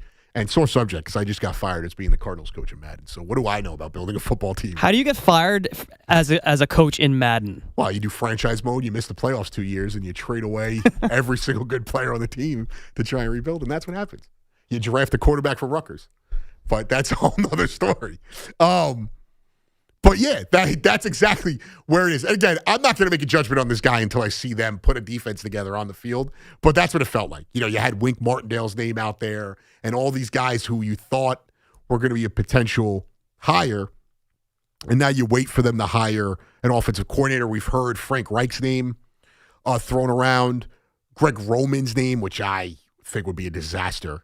I think with the Ravens and the Chargers, there was a common denominator about how much those fan bases hated him as offensive coordinator. Ronald Curry, who may end up being the Broncos offensive coordinator, but he's a guy who's highly touted around the league. I forget where he's been exactly. He was with Peyton in New Orleans. And again, I'm not acting like I've heard of this guy before. He was rumored to be, he's the Bills QB coach or something like that. And then they've got other guys in there, again, that I don't know anything about. Lunda Wells and Darryl Bevel. Greg Roman would not really excite me looking at the Jets. But that's been so much of the offseason has just been which coach are they going to hire? Who's going to be the coordinator? And now we get this news that the salary cap is going from it's going to be in the range of 301 to 305, 305.7, so really 306. And it's going to be over a $22 million increase from the $279 right now. And when you look at the cap space that the Jets and the Giants have going into the offseason, it is going to be, the Jets right now have 74. And I think that's before the projected jump. Oh, no, this is actually, I'm using over the cap right now. They are doing it at 303. So the Jets have $74 million to work with. The Giants don't have as much. They have about 7, but that is going to change, obviously, after a lot of things going forward. You know what? I'm going to take this with a grain of salt because that doesn't feel right. Let's see what Spot Rack has them at. And they have the Giants at, all right. So there's got to be moves here that the Giants can make to free up cap space. For the Jets, anything over $50 million is, roster altering money. And I don't know who the free agents are. We could dive deeper into that a little later as well. But this is an offseason that has been focused mostly on the coaching. And now it's time to look at free agency. It's time to look at trades and the draft. The Super Bowl is next week. That's it. And then the offseason is in the overdrive. I think early March, we get free agency, and then the draft is in April. And that is going to dominate a lot of the conversation surrounding these teams. You know, for the Jets, you have the 2 picks in the first round at 2 and 16. You have a plethora of picks in the future. And for the Giants, you're at 5. I got to be honest. I'm in favor of both of these teams trading down and accumulating more picks to build up their roster. Now, for the Jets, I think that they have more of a need in the sense that their depth is awful. Defensively, they have nothing, in my opinion, outside of a few guys on that defensive line. Offensively, the Jets they have a good offensive line that if it continues to progress, they have a good enough offensive line that if they lose John Simpson in free agency, it's not going to feel like they can't recover from it. They have a good wideout, one of the best wideouts in the league. They have one of the best running backs in the league. So really, they do have something to build on offensively. And then defensively, they have a lot of work to do. But the Jets do have more needs, I think, as a whole. For the Giants, I think they have more like starting needs as far as, more than the average team, not the Jets. But they have a lot more to work with. I think that Giants roster is a lot better than people give it credit for. Defensively, they're shallow, but they're good. Their front seven or their pass rush is great. In the secondary, they lack depth. But when you have Phillips and Newman and Holland and Cordell Flott and I'm drawing a blank here, and Adebo, you have starters there. You need to fill out the depth now. The depth, before I get a call saying I'm saying death. And then when it comes to the offense, the offensive line needs a lot of work, but there's more pieces there than there were a year prior. Offensively, you have a great wideout. You have a good running back room. If Scadaboo is healthy, Scadaboo and Tyrone Tracy is a good running back room. You have the young quarterback. You have to go out there and get him another receiving option from Malik Neighbors. You cannot pay Wan'Dale Robinson.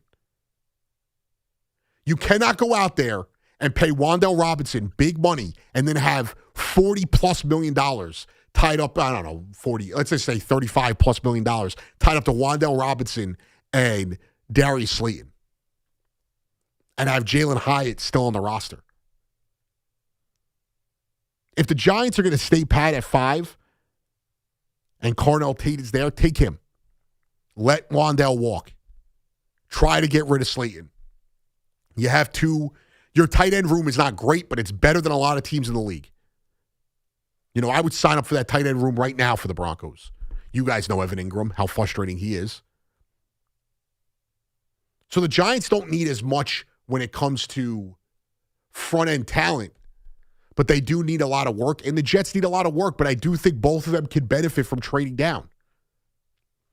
There's nobody at 2 I am sitting here saying the Jets are going to change their franchise by taking. And there's nobody at 2, I don't know who might go, Ruben Bain, maybe it's Carnell Tate, Arvell Reese. I don't even really know much about him. I know more about the safety from Ohio State than I do the linebacker in Reese. But none of these guys are changing your franchise. You don't need a tackle. It's a very good draft to draft tackles. You have your 2 tackles set. Membu and Fashanu, those guys are going to be studs. Your offensive line is Teflon right now. You could fill out the gaps in free agency and the depth in the draft, whatever it is. But that is a good offensive line. Whatever combination of players it is, Tippmann and Tucker and I think Simpson's going to leave. But they don't need that. This draft is not maybe you take Caleb Downs. You don't need to take him at 2, though. It's a guy I think the Giants should take as well. And how this is not happening. Giant fans are just having a little bit of fun. How terrible would it be if they took Jeremiah Love? How terrible would that be? So there is room here for both of these teams to get better, and it's not just going to have to be through the draft. For the Jets specifically, they could go out there and chase some big stars money-wise. And I think it's better to build the team and then get the quarterback, and hope he survives long enough for you to build the team. Because what? You bring a guy in, and then he gets annihilated for 3 years, and you don't like him, and you give up hope, and he turns into Sam Darnold. And then it's not a shot at Jeff fans, because it happened to the Panthers and the Vikings as well. Geno Smith got better when he left. Daniel Jones looked like an MVP candidate for 9 weeks. And then he got hurt. And that team fell on their faces. Do you want to sit here and watch your quarterback get annihilated and have nothing to work with? Or do you want to, when you draft that kid, do you want to have the pieces around him to excel? The Giants didn't really operate like that, but we thought the roster was good enough with Daniel Jones, and he was holding them back. And you bring in Jackson Dart, and Daboll botched the camp, competition at QB. Hindsight's 2020. He should have started out the gate. It doesn't mean they made the playoffs, but Daboll might still have his job. Those close games they were losing early, maybe they win. That's how I feel you should be building these teams. I also think we fall in love with the QB position, that you guys just want to take a QB to take a QB. You're not going to be satisfied if the Jets don't take a quarterback, but then when he's the wrong quarterback, you're going to crush them. I don't think Ty Simpson is changing the franchise. In my opinion, you want to take a QB, take a guy like Trinidad Chambliss or one of these other quarterbacks, whoever it is. I know Drew Aller's coming off an injury. You want to take Trinidad Chambliss in the second or third round, fine. Don't take him at 2, Ty Simpson. 16, if you get a player in the top 10, because I still think you could trade back, stay within the top 10, and get a defensive player, get something. Maybe it's a wideout, Jordan Tyson, what's that kid's name? Mekhi Lemon. And help build that offense and put together the skill positions and have a vet in there next year. I was saying to Connor and Break, he's not a franchise-altering QB. He's not going to win you a playoff game, but Jacoby Brissett is the kind of guy you want to have there as you're making this transition. I know a lot of you are going to kill Kirk Cousins, but it's going to be for 1 year. Some of you want Tyrod Taylor to stay, and that's fine. If that's the vet you want to attach yourself to, that's okay. But don't force the quarterback just because you want to take a QB. I just don't feel like that. So many teams do that. The Patriots with Mac Jones. I mean, I don't think Daniel Jones was a force. I think I think that was just the guy, the QB that was there, and they loved him. If the Jets love Ty Simpson, then you got to take him, but then I don't think he's the guy. And I'm saying this again. The Raiders are going to take Fernando Mendoza. We know that. I don't think we're going to sit here in 5 years and say Fernando Mendoza changed the franchise. I don't. Michael Jordan owned the Hornets. They did nothing. It means nothing to me that Tom Brady is an owner of the Raiders. John Elway was a great GM, by the way. Could not figure out the quarterback position in the draft. Every other position he drafted was great. Brought in wideouts and was able to fix the offensive line, built a generational defense, an all-time great, one of the 4 best defenses in football history. Couldn't figure the quarterback position out. It means nothing to me. You know who's got a track record for figuring out quarterbacks? John Harbaugh. And he doesn't even have to do that because he's got Jackson Dart. Had the wherewithal to trade up and get Lamar Jackson. Knew Joe Flacco was a good quarterback. Tyler Huntley. I mean, not that he was an elite starting quarterback, but he was a guy that they knew could step in at times. You don't take a guy unless you love him. And for Jeff fans, don't get mad if they stick to their guns and they don't love these guys and they don't take them. It's going to be a big offseason for them, and it's not just going to be the draft that decides how their next season goes. 888-808-1019. We got a lot more to get to. Anthony Gallo on the fan till 2 a.m. Stay tuned. We'll be right back. The home of New York Giants football, The Fan. Runs out of the tackle, down the right sideline, cuts inside at the 5, in for the touchdown! 1019 FM WFAN. WFAN FM. WFAN FM HD1 New York. An Odyssey sports station. Don't miss Aaron Boone live in studio, Monday at 3 p.m. with The Curtain Show as Craig C-Mac and the Yankees manager fire up the hot stove with the latest on the Bronx Bombers as they get set to head to spring training. Your home for New York Yankees baseball is The Fan. 1019 FM WFAN and always live on the free Odyssey app. A KFC tale in the pursuit of flavor. The Colonel despised the word empty. Empty plates, empty tables, empty stomachs. That's why he made the KFC $5 bowls, like the famous bowl. Creamy mashed potatoes, crispy chicken, corn, gravy, and cheese. Because the only empty the Colonel liked was when you reached the bottom of that bowl. The Colonel lived so we could chicken. 5 KFC bowls for just $5 each. Prices and participation may vary. Taxes, tips, and fees extra. My name is Whitney Allen. I am a widow. My husband Ryan died. We never thought in a million years we'd have to use life insurance. The unexpected happened. With Ethos, it is so fast and easy. It's 100% online. You can get a quote in seconds, apply in minutes, and get same-day coverage. No medical exams, and you can get up to $3 million worth of coverage through Ethos. Get your free quote at ethos.com/radio. That's ethos.com/radio. Time spent on application may vary. Online health questions required. Hi, it's Sal Licata here for CertaPro Painters. You know, my home is a very happy place, especially when my wife is satisfied. And while that's not an easy thing for me to achieve, my friends at CertaPro Painters had no such problems. Big jobs, small jobs, the good folks at CertaPro Painters are at your service. If you've been putting off a painting project, give them a call at 1-800-GO-CERTA. That's CERTA with a C, and you'll see exactly what I mean. When choosing a painting professional, the choice is simple. Choose happy. Choose CertaPro Painters. Each CertaPro Painters business is independently owned and operated right here in our community. Schedule your free estimate online at CertaPro.com.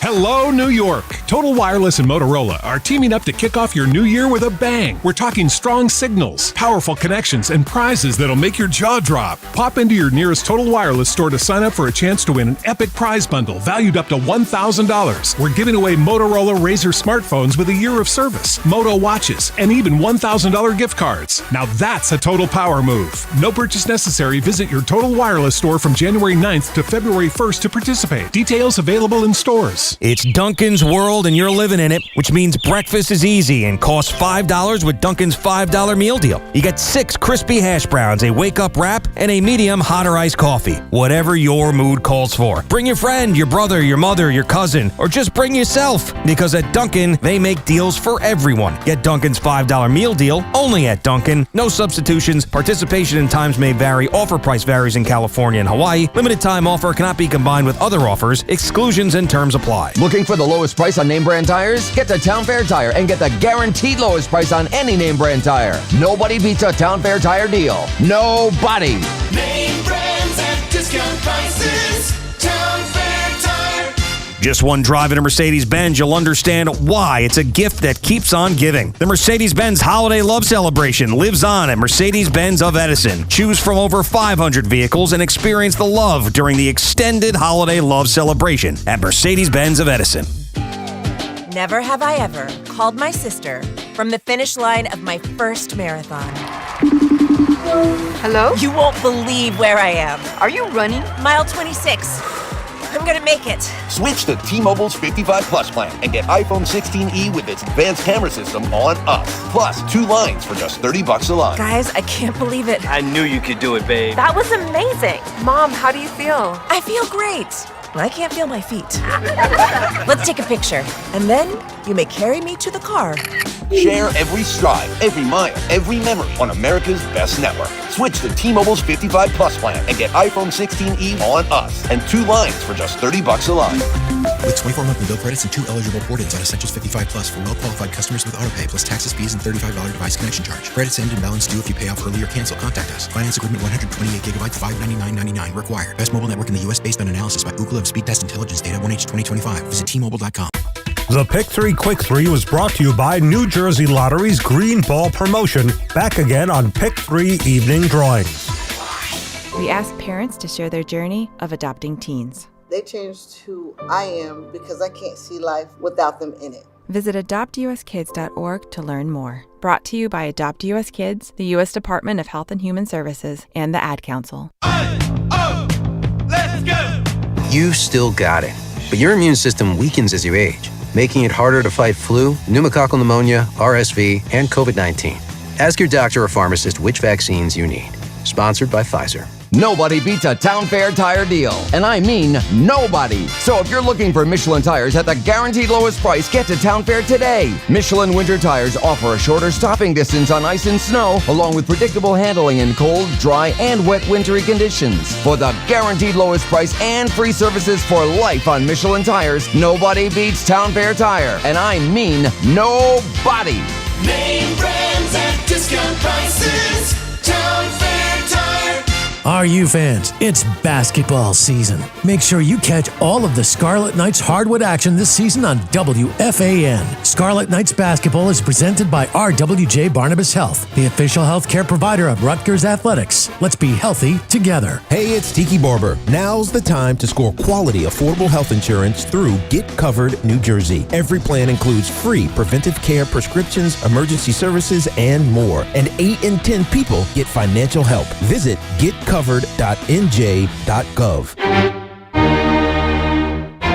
History's masterpieces wouldn't be the same without their most notable accents. Neither would the Kia Sportage without its multiple drive modes. The Kia Sorento without its expansive 12.3-inch panoramic display. Or the Kia Telluride without its 3 rows of spacious seating. The Kia SUVs. Kia, movement that inspires. Call 800-333-4KIA for details. Always drive safely. Limited inventory available. When this happened, you talked about it on The Fan. I would like to introduce to you the next head football coach of the New York Giants, John Harbaugh. Wow, thanks, Joe. Appreciate that very much. And what an honor. What an exciting moment. When New York sports happens, talk about it here. The Fan, 101.9 FM, and always live on the free Odyssey app.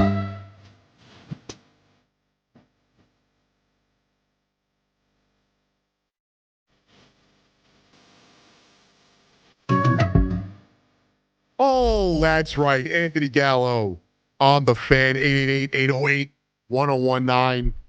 Talking a little Knicks, talking a little Jets. You know, I'm trying to give you some hope here, Jet fans. I'm also getting cooked in the YouTube chat for my U.S. men's national team, goalie shirt here. But what do they know about fashion? This is beautiful. Also, I want to shout out my guy, Eddie Presti. I was on with him last night on his live stream post-Knicks. We talked a lot of Knicks, some Mets. We'll get into the Mets and the Yankees as well because there's a lot of offseason left there, too, in the WBC around the corner, which I'm ecstatic about. We got the WBC, we got the Olympics, winter hockey, and the World Cup all coming up next 6 months. It's going to be fire. It's going to be all, unless they don't build those hockey rinks in Italy in time. Speaking of hockey, I hate to break it to you, Islander fans. A curse has come to UBS, and it is the WFAN team outing that left out not just me and Connor Green, but also the glue, Paul Rosenberg. Foxhole guys, they left them all out, and now you guys are cursed. They put Loogie, generational talent, Captain Clicks. What did he call himself? He's Tommy Lugauer. He's the Clicks Machine. The Clicks Machine. He's a Clicks Machine and a Views Magnet. A Views Magnet and a generational talent. And, Viral Tommy. Yeah, Viral Tommy. They put him on the big screen at the Islanders game, and your season's over now. I'm sorry, guys. That's what's happened. You left us out.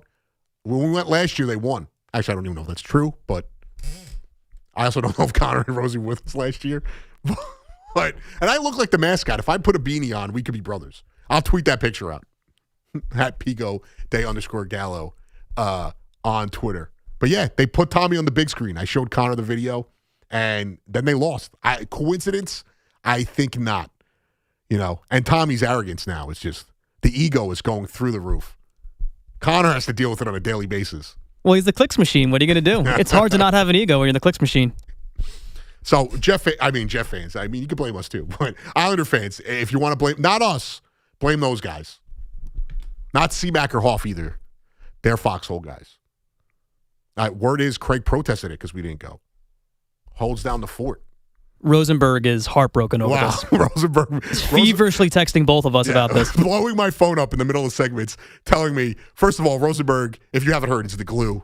Josh Hart of the station, which I regret calling him. But he's upset. He had Ricky Ricardo going to bat for him. And, I would never wear the Islanders jersey. Would you go? Yes. But he would only gone if they had pizza with no cheese on it. Yeah, well, if you don't know Rosenberg gets a pizza every time Craig does Pizza Fridays and orders a cheeseless pizza and takes it home. He's not lactose intolerant. It's just... And he can't take the cheese off of the pizza because he doesn't want there to be cheese particles. It's ridiculous. Atomized cheese particles on the pizza. And because I'm petty, when he orders it, I only eat the cheeseless pizzas just to spite him. That's what I do. Prince Street, they have great sauce. Whatever I ate also is not say I thought I was having a heart attack the first segment, but it's really just gas pains. Pain in my chest. So if I keel over, Connor's got you. He'll do Syracuse basketball and Jets, obituary. Jets hatred. Jets hatred. All until 2 a.m. 888-808-1019. Back to the conversation we go. Ted at Hewlett. What's going on, Ted? Anthony, thanks for taking my call. I appreciate you calling. So impressed. Anthony, you're a really intelligent guy. I just want you to know that. I enjoy listening to you. I really do. Ted, I appreciate it. I might need to save your number so you can tell some other people in my life that I'm intelligent. So, listen, I've observed over and over again that it all starts with the ownership and the management. So, like we're talking about Jets, I became a Jets fan the year after Joe Namath won the Super Bowl. So I've had 50 years of misery with them. The only reason I can be a fan of theirs, I'm also a fan of the Knicks and the Yankees. The Yankees carry me. And my point is, the difference is in the ownership. George Steinbrenner was the best owner. And so earlier in the evening on another show, some people were calling in saying, get rid of Cashman. Right. And I'm like, the Yankees are a great franchise. They win. They're relevant. Right? Yeah. And then you got the Jets, on the other hand, who are never relevant. The only time they were relevant is they brought in Bill Parcells. And what was interesting, the very first year they brought him in, I believe they won. They were one game over 500. And the next year they were great. And Ted, and I'll let you finish in a second, even when they went to the back-to-back AFC titles, they were relevant, and then they had one hiccup, and they ripped the team out from under Mark Sanchez. And I know he wasn't great, but they completely dismantled the team and they didn't do anything to fix it after that. Right. So, and what I found so interesting was when Bill Parcells left, the team was still good for a year or two because of what he had built. And then after that, they've just been awful ever since. So, so what I find striking is with the Knicks, I used to have season tickets for like 20 years. I went to all the games that Patrick Ewing ever played. When Patrick Ewing left and I moved to Long Island, I stopped going to the games. They weren't relevant forever until one key thing happened. They brought in Leon Rose. Right, and he is and I appreciate the call, Ted. You're right. Your point is sound. And it starts from the top to the bottom. It's also my point when it comes to, the Mets, we hope we have it in David Stearns. The Yankees, you have this in Brian Cashman. Why am I drawing a blank? What was Reese's first name? The Giants GM. I'm drawing a blank on it. Jerry Reese? Jerry Reese. When you had Reese, or Ozzie Newsome for the Ravens, I'm just trying to think of good GMs in football. Leon Rose is a great GM. The Knicks develop players. They draft well. Yes, not every free agent signing has worked out. Kemba Walker, Evan Fournier, it looks like the Yabusele move and the Clarkson move have been bad. I'm not ripping him for the Towns move because I will make that move every time. I wish there's part of me that would have loved to see Randall and Dante with this team, but it's still at the time Cat was Cat and he's struggling right now. The talent is there, but he has to buy in. And they're going to have to make a move. But I trust Leon Rose to make that move. Last year, the Yankees did well at the deadline. They did not fizzle out in the playoffs because Cashman didn't do everything possible to make this team better. They were one of the most, if not the most, injured teams last year. Yankee fans, though, have a high standard. They deserve to be spoiled the way they are. They deserve to hold Brian Cashman on that pedestal that they do. He is one of the best GMs in the history of that sport. The Jets haven't found that yet. The Giants, you hope that the combination of Harbaugh and Shane will lead to that. That's the key. And to Ted's point, they haven't really been relevant. They were relevant in the 90s. They were relevant for those 2 years with Rex, and then they bottomed out. Tannenbaum did a bad job after that. And if I'm forgetting if there was someone there before him that was with Rex, sorry. But I'm almost certain it was Tannenbaum. If you remember, they made those 2 games. Yes, guys were older. You had a lot of guys at the end of their career, but they didn't really improve. They just ripped it out from under them. They expected Mark Sanchez to carry them, and they fell on their face. 888-808-1019. Dennis in Waretown. What's going on, Dennis? Hey, how you doing today? I'm good. How are you doing? I'm kind of going to segue into the Tannenbaum thing a little bit. Yeah. Here we go, right? Joe Douglas was there for 6 years, and I'm not mad at Johnson for firing him because what did he do in 6 years? They gave him 6 years to do it. He got the quarterback wrong, and they got rid of him. Same thing with Saleh. He was going into 4 years. Should they have let him finish out the year? Probably. Yeah, I think that you're right. He wasn't the guy, but they should have just let him finish the year out. Yes, but the thing that drives me crazy is you fired Mike Tannenbaum because he wasn't doing a good job as your GM, like you said. But then you hire his firm, and they interview 14 coaching candidates. Well, that was Dennis. Remind me, that was the this offseason or the Robert Saleh hiring was when they hired that firm. No, this was for Aaron Glenn. Okay, I was just making sure. I didn't even know that. Glenn. Yes. So then you hire your ex-general manager's firm that you fired. Okay, that's mind-boggling. And then you get 14 candidates, and this is the best you come out with. And Aaron Glenn as a defensive coordinator wasn't a great defensive coordinator in Detroit if you look at his record. If you look at his stats, they weren't a great defense. It's such a great offense with Ben Johnson that he didn't have to do a lot. Well, they also, and I appreciate the call, Dennis, you're not wrong. I didn't even know that. Connor, did you know that about the Tannenbaum thing, that they used his firm to hire Aaron Glenn? Well, yeah, they used the 33rd team. And then that's him. He's part of that. It's a bunch of different guys. I think he might be the one that runs it. And then, of course, they asked him after the year when they kept Glenn, what do you think about them keeping Glenn? He said, I think it's a great decision. It's like, well, yeah, you hired him, basically. And my favorite thing about Tannenbaum is this revisionist history because he was publicly a guy who loved Justin Herbert. A lot of people loved Justin Herbert coming out of the draft. You didn't find a diamond in the rough, dude. Although, I am a Justin Herbert truther, if you haven't heard. That guy, fraud. I'm sorry. But that is fair. There are things, I still think keeping Glenn and Muji, and you guys are going to kill me for this. I don't think if they would have fired Glenn and kept Muji, I would have been okay with it. Keeping Glenn, I don't think was necessarily the wrong move. You weren't getting Harbaugh. Next year, you might have a shot at another great coach. Kubiak is probably going to be the coach for the Raiders. That's the guy, the first-time guy, I think is the one that's going to – I don't think it's Joe Brady. I think Joe Brady sounded like a loser in his press conference. It sounded like Joe Brady is just Josh Allen's now puppet. That guy runs that team. Also, worth noting, Drake May, Stephon Diggs – or not Drake May, sorry, Stephon Diggs, Mac Hollins, former Bills receivers, 2 of the top targets for Drake May. So, maybe it wasn't about the weapons after all with Josh Allen. Let me not say that because you're not allowed to criticize him. But that is just the way this franchise is operated. And for Tannenbaum and then Douglas, and Tannenbaum had success early, then struggled. Douglas, I loved a lot of the moves he did. None of them worked out. That's also why I talk about this stuff. And I'm not hired to build a franchise. Like I said earlier, I just got fired in my Madden franchise as a head coach. I've never had that happen before. So what do I know about building a team? But Joe Douglas was here a long time, and there was a lot of things I loved that he did. He didn't get the quarterback right. There's a couple of other moves that down the line hurt. Not moving on from Rodgers, I think, earlier, and then the way they treated Saleh also hurt him.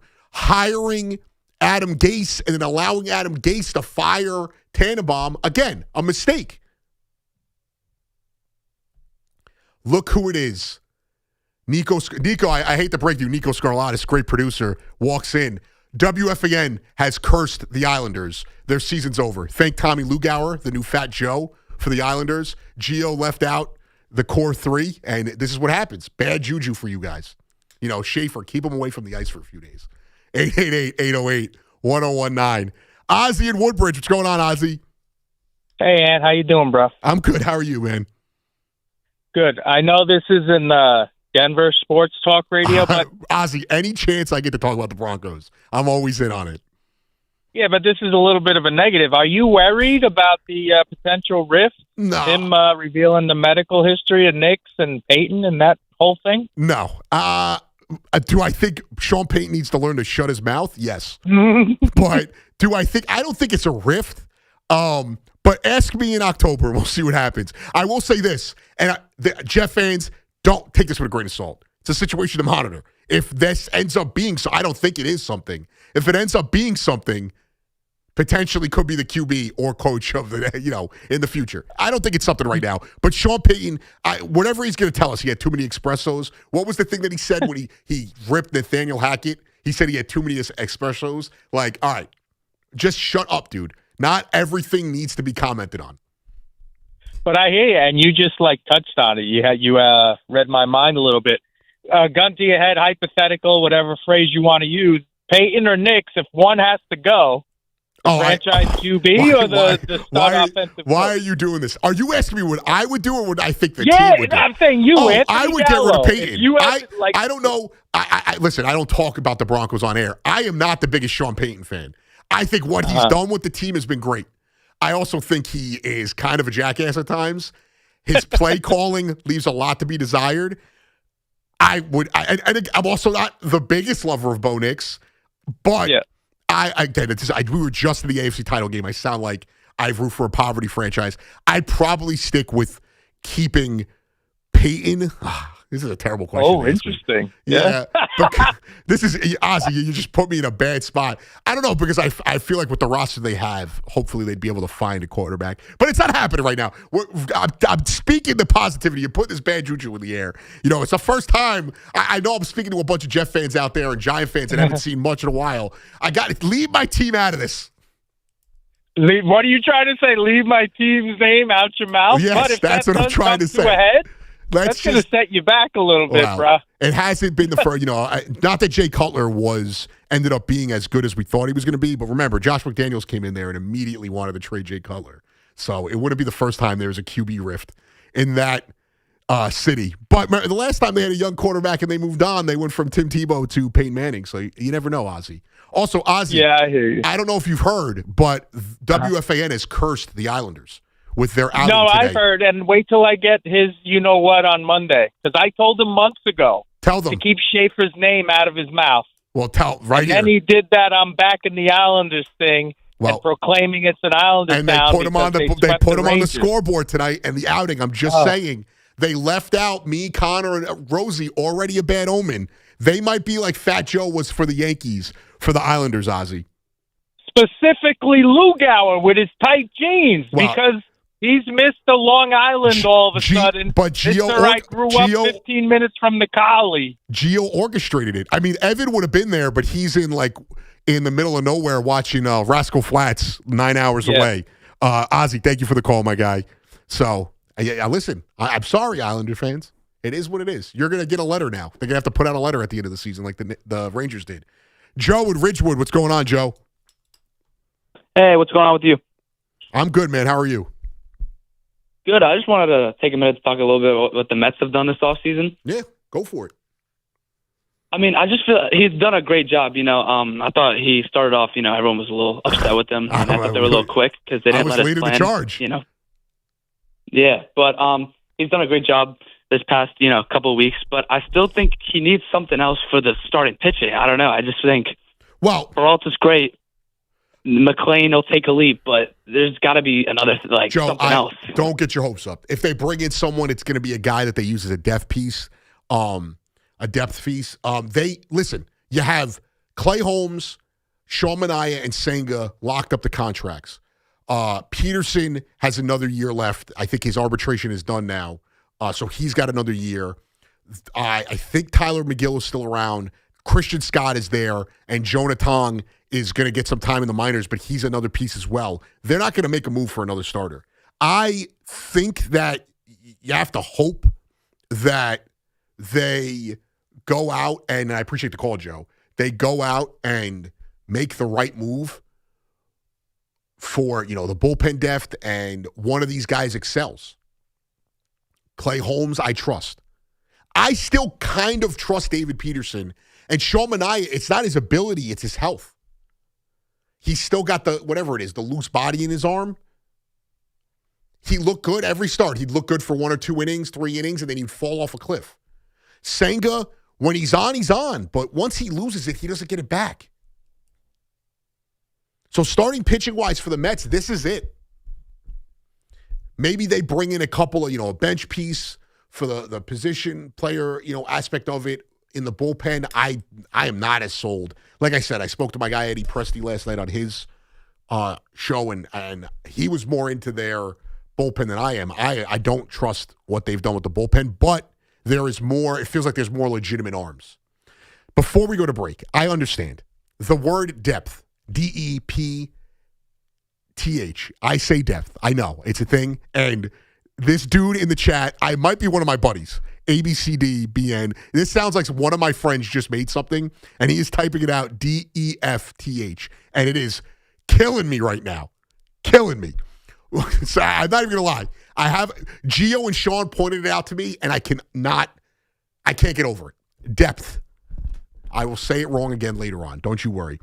Mike Cantina in the WFAN YouTube chat also says losing Bryce Huff, JFM, those are 2 guys that Bryce Huff hasn't really excelled elsewhere.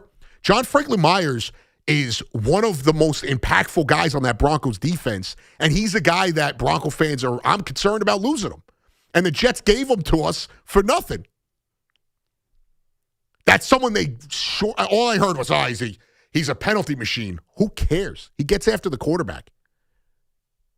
The Broncos were the most penalized team in football, so he obviously contributed to that. He's a beast. He's not all pro. He's right after that, though.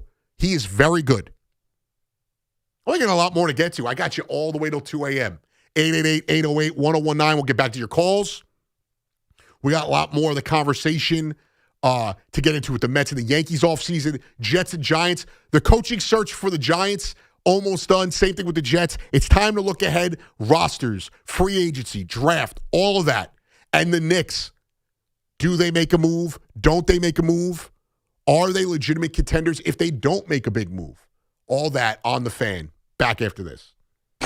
Don't miss Aaron Boone live in studio, Monday at 3 p.m. with The Carton Show as Craig C-Mac and the Yankees manager fire up the hot stove with the latest on the Bronx Bombers as they get set to head to spring training. Your home for New York Yankees baseball is The Fan, 101.9 FM WFAN, and always live on the free Odyssey app. We asked parents to share their journey of adopting teens. They changed who I am because I can't see life without them in it. Visit adoptuskids.org to learn more. Brought to you by Adopt US Kids, the U.S. Department of Health and Human Services, and the Ad Council. Let's go! You still got it, but your immune system weakens as you age, making it harder to fight flu, pneumococcal pneumonia, RSV, and COVID-19. Ask your doctor or pharmacist which vaccines you need. Sponsored by Pfizer. Nobody beats a Town Fair tire deal. And I mean nobody. So if you're looking for Michelin tires at the guaranteed lowest price, get to Town Fair today. Michelin winter tires offer a shorter stopping distance on ice and snow, along with predictable handling in cold, dry, and wet wintry conditions. For the guaranteed lowest price and free services for life on Michelin tires, nobody beats Town Fair tire. And I mean nobody. Name brands at discount prices. Town Fair Tire. RU fans, it's basketball season. Make sure you catch all of the Scarlet Knights hardwood action this season on WFAN. Scarlet Knights basketball is presented by RWJ Barnabas Health, the official healthcare provider of Rutgers Athletics. Let's be healthy together. Hey, it's Tiki Barber. Now's the time to score quality, affordable health insurance through Get Covered New Jersey. Every plan includes free preventive care, prescriptions, emergency services, and more. And 8 in 10 people get financial help. Visit getcovered.nj.gov.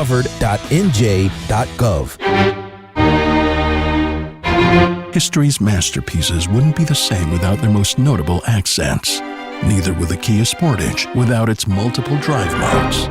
The Kia Sorento without its expansive 12.3-inch panoramic display. Or the Kia Telluride without its 3 rows of spacious seating.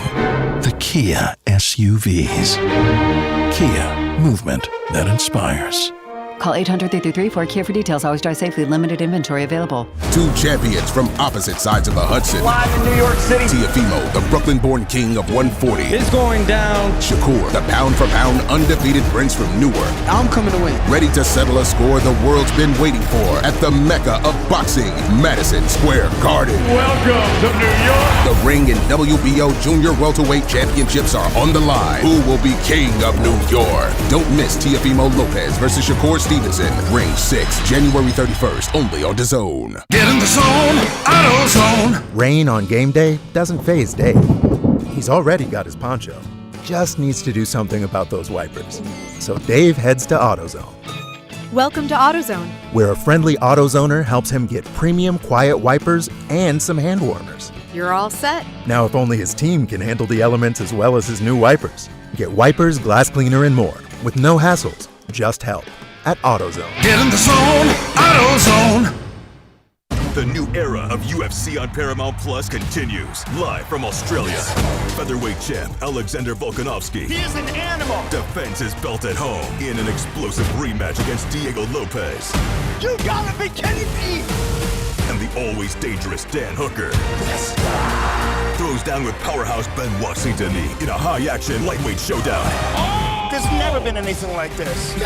UFC 325, Saturday, January 31st, only on Paramount Plus. Finding great candidates to hire can be like, well, trying to find a needle in a haystack, but not with ZipRecruiter. Its powerful technology actively finds and invites qualified candidates to apply to your job. So while other companies might deliver a lot of hay, ZipRecruiter finds you the needle in the haystack. See why 4 out of 5 employers who post a job on ZipRecruiter get a quality candidate within the first day. Try ZipRecruiter for free at ZipRecruiter.com/free. That's ZipRecruiter.com/free. ZipRecruiter.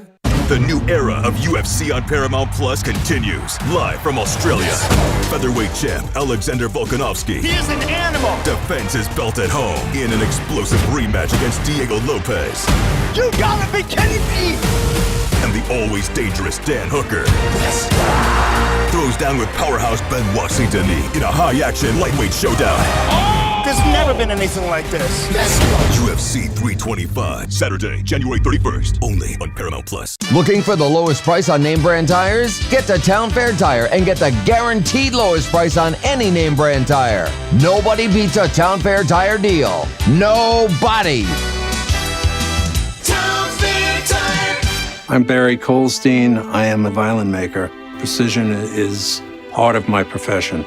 5 years ago, when I was diagnosed with prostate cancer, I chose CyberKnife. CyberKnife only hit the tissue that was affected by the cancer. Treatment was 5 days, virtually no side effects. I'm healthy, and I'm basically cured. For an appointment, call NYU Langone's Perlmutter Cancer Center at 833-1-CYBER. That's 833-ONECYBR. Gold is now over $5,400 an ounce. If you've got gold or silver just laying around, Estates Roadshow wants it, and they are paying top dollar. 5 days only, Monday through Friday in Staten Island at the Hilton Garden Inn. Get cash in your hands. Go to estatesroadshow.com.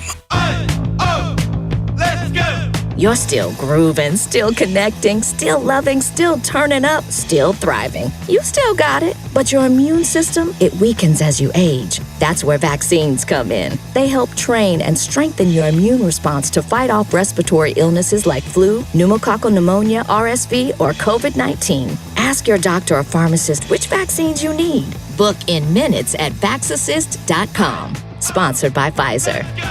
We all hear the radio ads about the IRS. They tell you to be afraid, to be scared, and they try to frighten you into calling. I'm not here to do that. Tax Relief Advocates is different. TRA is here to tell you that if you owe money to the IRS, whether it's $5,000, $50,000, or $500,000, we have a solution. It doesn't matter if you're sitting in your car, at work, or with your kids. No matter where you are, call now. 800-575-6986. Don't lose hope. TRA can eliminate or reduce what you owe to the IRS. Generous programs are now available that can give you a fresh start. Our passion is taxes and helping individuals fix their IRS problems. We have over 1,000 5-star reviews on Google and an A+ with the Better Business Bureau. You don't need to be afraid of the IRS any longer. End your tax nightmare today by visiting us online at TRA.com or call 800-575-6986. That's 800-575-6986. Tax Relief Advocates. Real solutions for real people.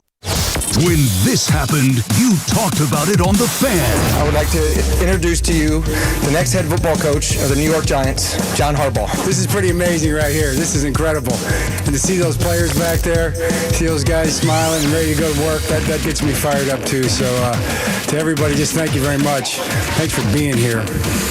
It's a profound honor. When New York sports happens, talk about it here. The Fan, 101.9 FM, and always live on the... Big fight in New York for sure. Both guys. Local guys. And, if I wasn't here tonight, I probably would have tried to go there, or I would have been locked in at home. The Rumble, kind of underwhelming today. I don't watch as much as I used to every week, but, the Royal Rumble, a little underwhelming. Couple cool spots. Also doing it in Riyadh. They did this thing. They must have did it because they didn't want to show empty seats where all the seats had lights on them and you couldn't tell. Kind of killed the crowd. The crowd sucked anyway. 888-808-1019. If you're going to go overseas and do that, you got to do it in an awesome, I know it's a money grab, but you got to do it in an awesome environment. When they do it in Australia or France, these places that the crowd is nonstop singing and chanting the whole time. That was whack. So, what of that? Also, if you haven't heard, Islander fans, tragedy. Tommy Lugauer put on the board. They're winning up until that moment, and they come down and lose.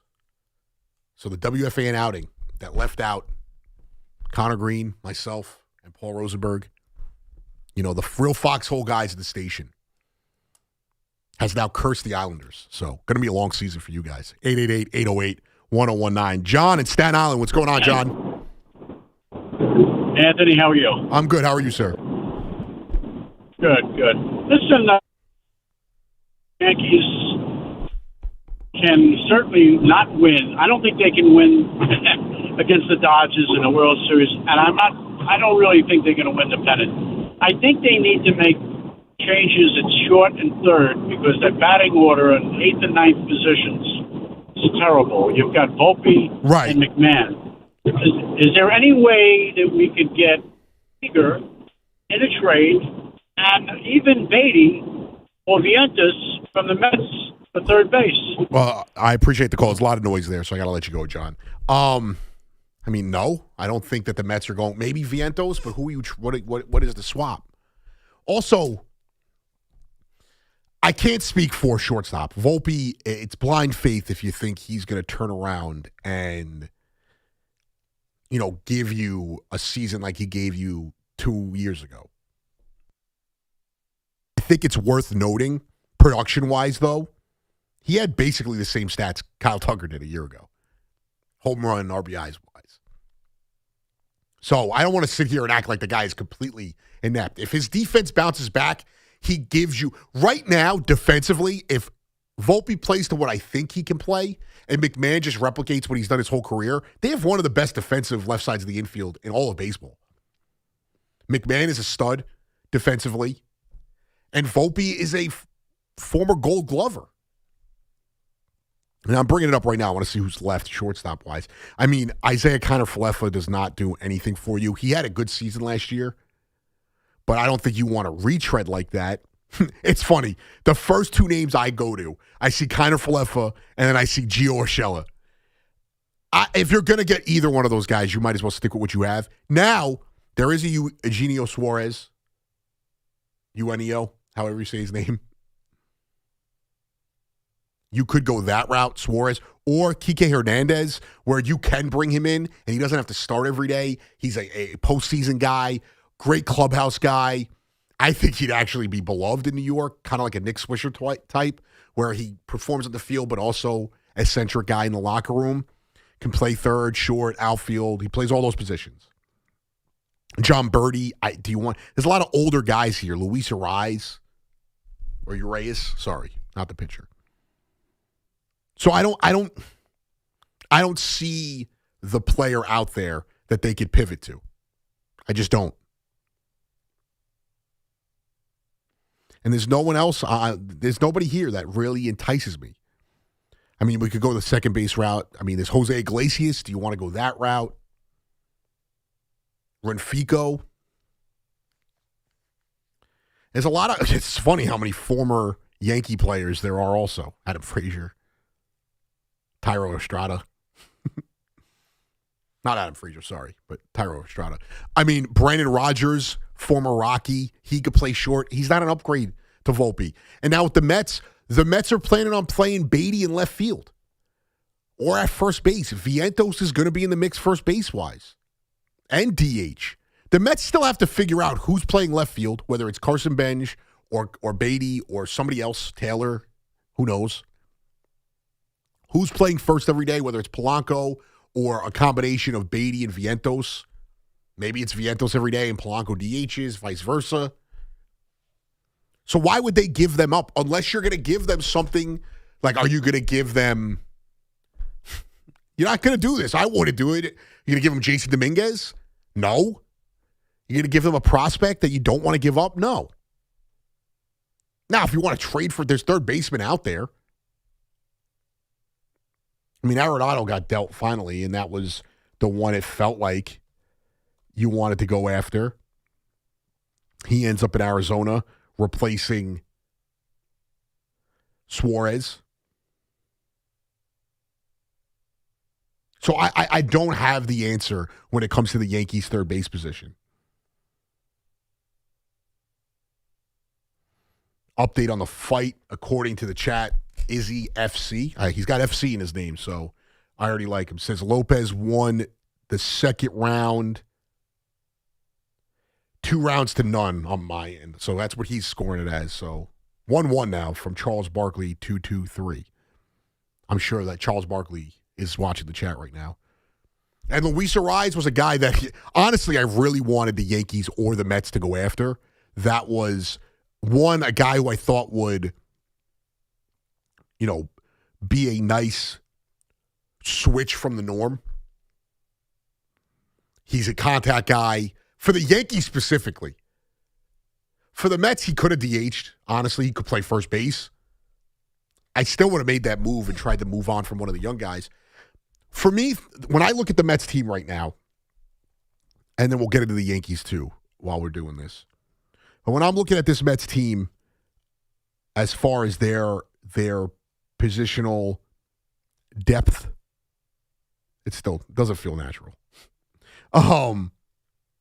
Catcher's set. First base right now, they even have it listed on the site. Polanco, Beatty, Vientos. You have Ronnie Mauricio, who's going to float around the infield. And then in the outfield, they brought in that guy Vidal Brujan. You have Beatty, you have Taylor, and then I think Carson Bench is going to be in the mix as well. And then Tyrone Taylor is going to be their fourth outfielder. Jared Young, a blast from the past of this year. Maybe he's the DH. I'm joking. He's not going to be. Their lineup is going to look in some sorts, first base, Vientos, Beatty, or Polanco. Whichever one of those doesn't, it may be Polanco DHing, or maybe Vientos DHing, Polanco at first, Beatty in left. Simeon at second, Lindor short, Bichette third, catching platoon between Alvarez and Torrens, center field Robert, Lou Bob, as I like to call him, and right field would be Soto. So that's where we're looking at for this team. And when you look at the prospects, we'll just go back there. I don't have the MLB website. It's so convoluted. Carson Bench is the guy. That's the guy who you think is going to be up this year at some point. They also have, I know nothing about this kid, A.J. Ewing. Ryan Clifford was one of the big pieces they got in those deals the last year with Epler. I think he was one of the guys from the Astros. It was him and Gilbert. Clifford plays first, plays the outfield, has a lot of pop. A.J. Ewing is a guy that, like I said, I don't know anything about him. He's kind of jumped up the scoreboards or the prospect board for the Mets. And then Jacob Reamer, who last year was everyone's favorite, after Bench, he was the guy you heard the most about. I think it was Baseball America did a thing that he jumped up the most in all of the farm systems. Again, ABCD, whatever his name is in the chat here. Yankees need proven postseason bats and a righty hitting catcher. I think catcher, you're set. It's going to be Wells. It's going to be Rice. Why would you go out and add anybody else? Ben Rice will play a little bit of first. He'll play catcher. They have positional versatility. I know Cameron Maben mentioned that, and I agree with the postseason bats thing.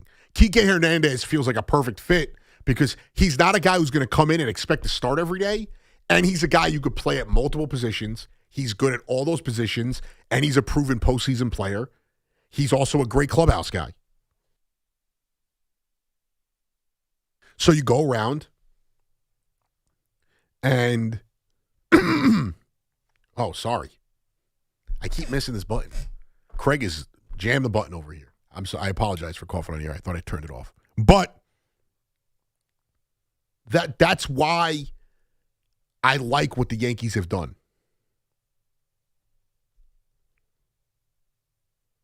So you lose a guy like Arise. My thought process would have been for the Yankees. Arise goes to the Giants. But my thought process was if you sign a guy like that, you make Ben Rice the everyday catcher or you platoon him with Wells and you figure it out from there. If one of them wins the job, it's their job. Now you probably play Ben Rice majority of the time at first base and you go from there.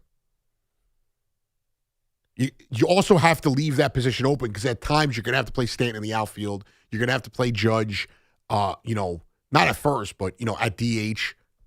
Bellinger can play first at times. I'm curious to see who it is that's learning to play first base. I think it's Stanton. I really do. Although I can't imagine him stretching and not tearing something when playing first, trying to scoop a ball. And then as far as to go back to what the previous caller said as well, that the Yankees aren't close to the Dodgers. In baseball, yes, the Dodgers are the top of the top, but it's a long season. We've seen this before. A team brings in all this talent, and yeah, they look good, but something gets in their way. There's an injury. They have one bad inning in a series that completely derails them. Worry about the Dodgers as the Yankees when you get to the World Series, if you get to the World Series. And looking at the rest of the American League, I'm sorry. You can't tell me the Yankees are not one of the two best teams in the American League. The Blue Jays took a huge step back this year. The Orioles got better, but they weren't good last year. I like the Astros. I think the Astros are a good organization, and they've built something special there. But I don't know if they're better than the Yankees. I don't think they're better than the Yankees. And the Rangers, again, building something there. I like what they have. I don't think they're better than the Yankees. The Red Sox are not better than the Yankees. Ask Red Sox fans how they feel about the offseason. And this is not to say the AL is weak. What I'm saying is this Yankees team is still cream of the crop in the AL. You're going to, at some point this year, get Cole back. You're going to get Rodon back. You added Ryan Weathers. You have Max Fried, Luis Heel, Clark Schmidt, Cam Schlittler. Your rotation on paper, when healthy, is one of the best in baseball, if not the best. Lineup-wise, that is a good lineup. Is it the best in the AL? I'd have to run through it. I don't think so. Is it one of the best? Yes. Is it a top 10 lineup in baseball? Sure. Probably pushing towards the top 5. Judge, Bellinger. When Stanton's healthy, we see how he plays. Jazz, Ben Rice. I like this Yankees. I am thinking that Yankee fans have this fear, and it's been a long time since they've won something, so I think they view this in a glass half empty situation. I don't see the Yankees like that. I knew they could beat the Red Sox in the postseason. I thought they were going to have a shot against the Blue Jays. They didn't. But again, the Astros are the only team I could think of that had as many injuries as the Yankees last year. The Yankees started the year without Heel, without Cole. They didn't have Stanton, and Stanton came back, and he carried the offense for months. I like what they have. I said it all offseason. The few times I've been on during this offseason, I said my only issue with the Yankees offseason is that they didn't do the ancillary moves while waiting for Bellinger. They started to towards the end. You got Ryan Weathers. They added a couple other pieces here and there. And then Bellinger signed, and now it feels like the picture is there. Yes, they are technically running it back from the same team that they had when they last played. But you didn't have Bednar for the majority of the season. You didn't have Duvall and Bird for the majority of the season. Those were deadline moves. You didn't have McMahon. You had AAA, AA players playing third base the entire season until McMahon got there. No, he is not an elite bat. He is a great defender. He is he's one of these guys who should be considered in the Gold Glove conversation at third base every year in the American League. He's that good. If Volpe plays any bit better than he did this year, that is going to be a massive step for the Yankees. You don't know what Jason Dominguez could be. We have a tendency when it comes to New York baseball, writing off these young players immediately where other teams allow them to grow and they excel. Here, we demand the young guys play, and then when they play and they stink, we want to send them out of here. I still think Dominguez is not going to be an all-star. Same thing with Volpe. Not going to be an all-star, but if they're a good role player, that's okay. You don't need 9 all-stars. You don't need 9 superstars. You need a complete team. 888-808-1019. Back to the phones we go. Anthony Gallo on the fan. Mike in Brooklyn. What's going on, Mike? Gallo, what's going on, brother? It's been How a are you? little bit. It's been a while. How's everything going, right? I'm good, man. How are you? Good. So you with Al taking 120 wins for the Mets this year? Or Not what? at all. Not at all. I don't even know what their win total is right now. 87 wins, 88 wins. No, I think it's 90. It's 90 and a half. No, 90 I and a would half. not. I got to be honest. I would not take that. I would buy the under right now. I would take the under too, but it's actually funny because he was on a Fleegs the other day, and you know me, I tend to be on the. You are a little bit of a negative Nelly. You are a negative Nelly. It's okay though. It's okay. Come on, this not is negative. you're in your. I tend to be. It's okay. Listen, if you get out early, I'll take you out for a bagel tomorrow morning. I feel bad. You know what I mean? Guys aren't going to win. Mets aren't going to win again this year, but I'll take you out for. Well, why do you have to? Listen. Let me ask you this, Mike. And I'm going to let you finish your point because I do actually think for once we kind of agree. Why?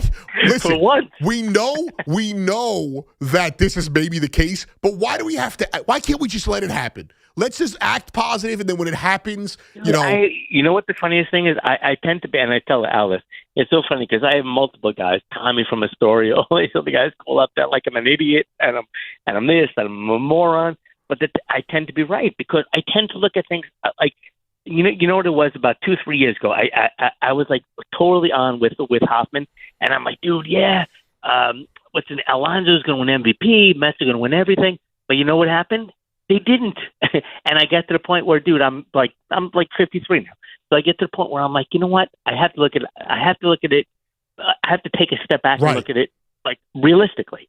And when I look at it realistically, last year, first of all, when Al even asked me, when they were like 20-something games over 500, I said they're going to win 85 games. No, 85. Mike, I'll games. vouch for that because you did the same thing with me, and we got into it.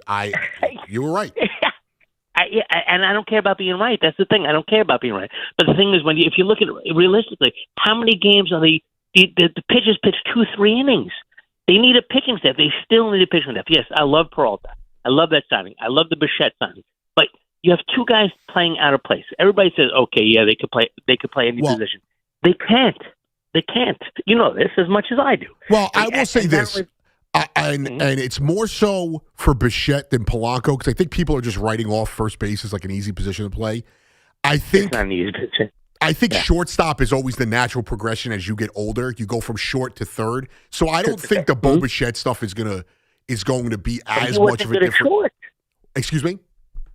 He wasn't good at shortstop. No, but I'm saying I don't think that, if he was considered an average, not below average defender at short, I don't think he's going to turn into a putrid defender at third. I do worry about first base because I didn't play any high level of baseball. I played at first base though. It matters if it's a guy who can mask a lot of bad throws and deficiencies from other people. I don't know if Polanco, Vientos, and Beatty are just going to step in and be good at first base. My biggest thing, and I didn't do it, and I think I almost gave Fleegs a heart attack last week, because I said I actually like the pitching. I like what Stearns is doing with the pitching staff, and I also like the lineup. But the problem is, look at what they're doing. The entire pitching staff, or you mean one part of it? No. I like what they're doing as far as you need 10 to 12 pitches for the year. You do. I agree. And look what the Dodgers. You do. Look what the Dodgers did, right? Yes, they have the Snell, they have the Yamamoto and the Otanis, et cetera, Snells. But the problem is that they have all 1As and 1Bs. We have all 9s and 10s. We need better, 1A, 1B pitchers. My concern is the bullpen. That's my concern. As far as starting rotation-wise, there is more evidence now in modern baseball that most teams do not go. What the Dodgers did last year was an anomaly. That is, when you look at prior teams, even the Rangers when they won, they kind of they have reliable starters. They're not necessarily aces, and they're not necessarily like front end guys. I don't disagree with what you're saying. I just think that we also have to come to terms with this is the pitching staff. Like they are not changing the starting pitching staff, and if they do, it's going to be at the deadline. But Gallo, before you go, I'll take you out for pizza. I'll take you out for a real pizza place, other than your normal pizza place, that you always go. I won't even mention it. Well, I go to a million different places. I'll tell you this much, though. I don't know what's going on right now. I think we've discovered that I'm getting heartburn for the first time, and I'm struggling right now on air, as you heard before. I appreciate it, man. I know. Thank God, Nico's here to take a nap before he does the morning shift, and he gave me a Tums, so I'm trying to survive that. Mike, I appreciate the call, my guy. Love you, Gallo. Have a good night. And I love you too, dude. Thank you. Look at that. Me and Mike, cordial. Sometimes we yell at each other. Sometimes we're cordial. It's never personal. I can tell you this much. Working in this industry, the best thing about it is I get to scream and shout. It's sports. It's fun. We love it. We're passionate. At the end of the day, it's not serious. It's a lot of things that bum us out in the world. Everyone always asks me, why'd you get into sports and not something else in media? One, because I'm not smart. And two, this is fun. To get angry about sports is fun. If I yell at you on the air, it's not personal. We're talking sports. We're not talking about lives. It's not anything that heavy. Me and Mike have shouted at each other before. But he's right now. I've gone through the roller coaster. I've trusted Stearns, and he's kind of repaid me. I was afraid to fire him 3-4 weeks ago. He has pivoted nicely. This does not mean that I think they fixed everything, that they are now a true contender. I do think they're a good baseball team. I do think they're going to be in the playoff mix. I still would put the Dodgers, the Phillies ahead of them, maybe even, I got to see the Padres. The Diamondbacks have improved. I got to see what the Cubs and the Brewers are. You can never really count the Brewers out. The Braves are going to be healthy. They got a little better. I think the Phillies have downgraded, but I don't know if I'm just going to anoint the Mets better than them. So I definitely am happy what they've done. I do think it was a good pivot, and I don't think these are long-term moves. I think these are transient moves. I think that a lot of these guys are not going to be here in a few years. But for the short term, they're going to be good. They're not going to be a contender right away, and hopefully they prove me wrong. 87, 88 wins is what I feel like. I like Lou Bob. I like Bo. I like Polanco. Polanco's a good vet, good role player. I love Peralta. So we'll see where they go from there. It's something to get excited about. I went from not having any excitement for the season to actually being excited. 888-808-1019. I got you for 2 more hours, all the way till 2 a.m. We'll be right back. We got Giants, Jets, Mets, Yankees, Knicks. It's all on the board. Anthony Gallo after this. Wake up with Boomer and Geo. Mornings 6 to 10 on WFAN, WFAN FM, WFAN FM HD1, New York, and Odyssey Sports Station. It's the Carton Show with Craig Carton and Chris McMonagle. Afternoons 2 to 7 on the Fan, 101.9 FM. At what point did we stop being men? At what point did we wake up and say, I want my football games played in 72-degree, climate-controlled domes all over America? Get the Carton Show on demand. Available on Apple, Spotify, wherever you get your podcasts, and the free Odyssey app. I'm Barry Colstein. I am a violin maker. Precision is part of my profession.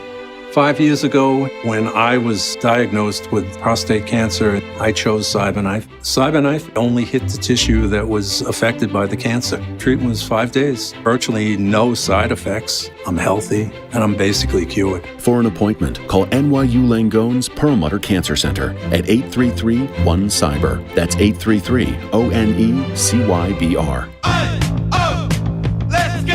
You're still grooving, still connecting, still loving, still turning up, still thriving. You still got it, but your immune system, it weakens as you age. That's where vaccines come in. They help train and strengthen your immune response to fight off respiratory illnesses like flu, pneumococcal pneumonia, RSV, or COVID-19. Ask your doctor or pharmacist which vaccines you need. Book in minutes at vaxassist.com. Sponsored by Pfizer.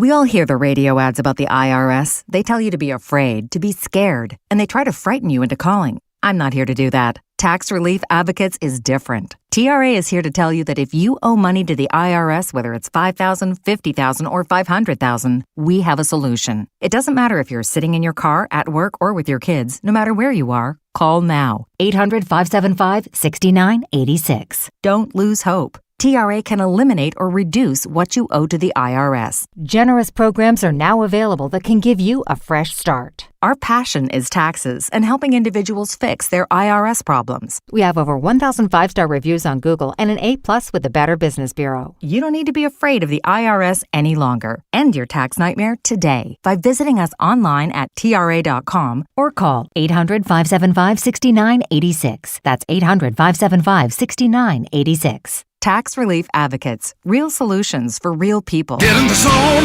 AutoZone. Rain on game day doesn't faze Dave. He's already got his poncho.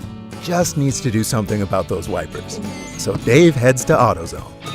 Welcome to AutoZone, where a friendly AutoZoner helps him get premium quiet wipers and some hand warmers. You're all set. Now, if only his team can handle the elements as well as his new wipers. Get wipers, glass cleaner, and more with no hassles, just help.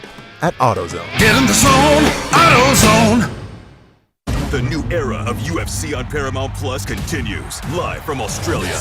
Featherweight champ Alexander Volkanovski. He is an animal. Defends his belt at home in an explosive rematch against Diego Lopez. You gotta be kidding me. And the always dangerous Dan Hooker. Throws down with powerhouse Ben Washington in a high-action lightweight showdown. There's never been anything like this.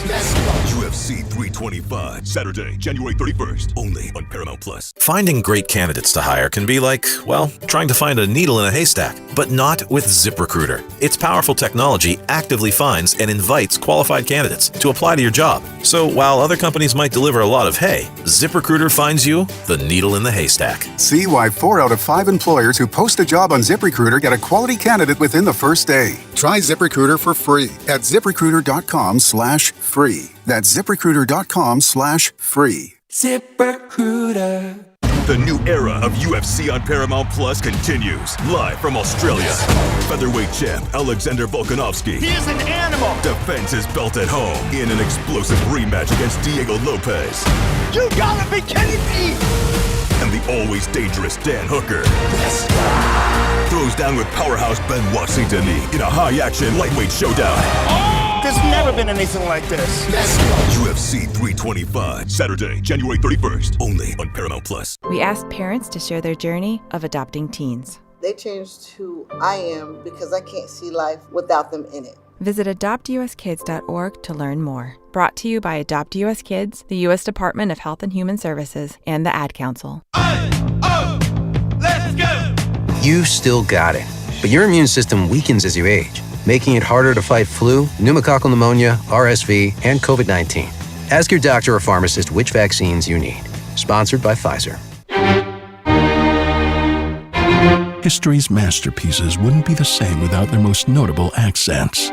Neither would the Kia Sportage without its multiple drive modes. The Kia Sorento without its expansive 12.3-inch panoramic display.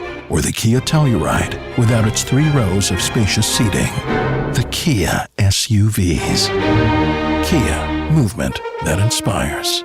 Call 800-333-4KIA for details. Always drive safely. Limited inventory available. We asked parents to share their journey of adopting teens. They changed who I am because I can't see life without them in it. Visit adoptuskids.org to learn more. Brought to you by Adopt US Kids, the U.S. Department of Health and Human Services, and the Ad Council. Let's go.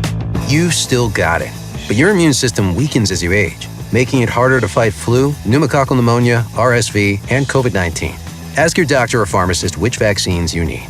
Sponsored by Pfizer. Nobody beats a Town Fair tire deal. And I mean nobody. So if you're looking for Michelin tires at the guaranteed lowest price, get to Town Fair today. Michelin winter tires offer a shorter stopping distance on ice and snow, along with predictable handling in cold, dry, and wet wintry conditions. For the guaranteed lowest price and free services for life on Michelin tires, nobody beats Town Fair tire. And I mean nobody. Name brands at discount prices. Town Fair Tire. When this happened, you talked about it on The Fan. I would like to introduce to you the next head football coach of the New York Giants, John Harbaugh. Wow, thanks, Joe. Appreciate that very much. And what an honor. What an exciting moment. When New York sports happens, talk about it here. The Fan, 101.9 FM, and always live on the free Odyssey app.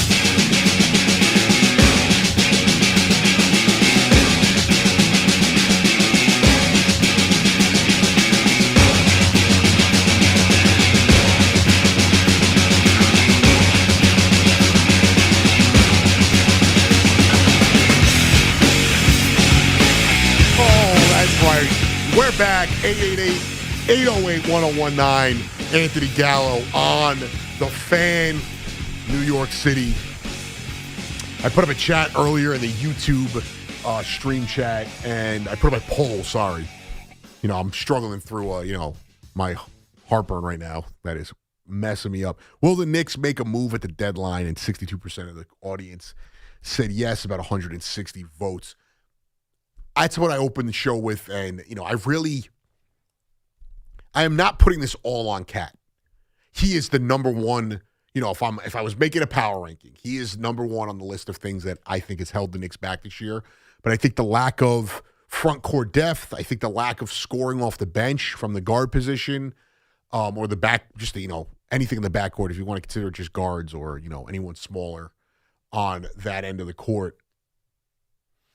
I definitely think those are two gigantic problems. Yabusele and Jordan Clarkson Jordan Clarkson hasn't been consistent enough, and Yabusele has been a disappointment. He was a guy I was super excited about signing. Those were two of the guys. Jordan Clarkson wasn't number one on my list. Yabusele was up there. I really wanted him. I thought he was going to be the perfect third big man. You have Cat. You had Mitch, and then as a change, I thought of a second unit of Hart, Yabusele, McBride, and Clarkson was going to be exciting. They were going to be able to run the court, a little bit of high octane, a good change of pace, and it hasn't been that way because of those two guys. Cat has not bought in. Cat has not held himself accountable, and I'm hoping that these last 2 days was him, buying in. I mean, I think Mike Brown has done a good job. I don't think he's been perfect. It's essentially the same job that I thought Tibbs was doing. There's things that I love. There's things that bother me. And I hate this notion that he's got to coach to the players. Yes, he does. But there has to be a little bit of give and take there. He's got to coach and put his players in the best position, but they also have to buy in. And why is it everyone else is excelling? Bridges has taken a step this year. Josh Hart has settled in. OG's taken a step. At time when he lets him play, Tyler Kolek is taking a step. But Cat has taken a step back, and he's complained about his role before the season even started. And he consistently acts like the offense isn't working for him. And the reports are they've tried to change the offense for him. So what else more is Mike Brown supposed to do? I think I'm okay with Cat living in that 18 to 24 point a game range if he's going to give us the effort he gave on the defensive and offensive rebounding on the glass.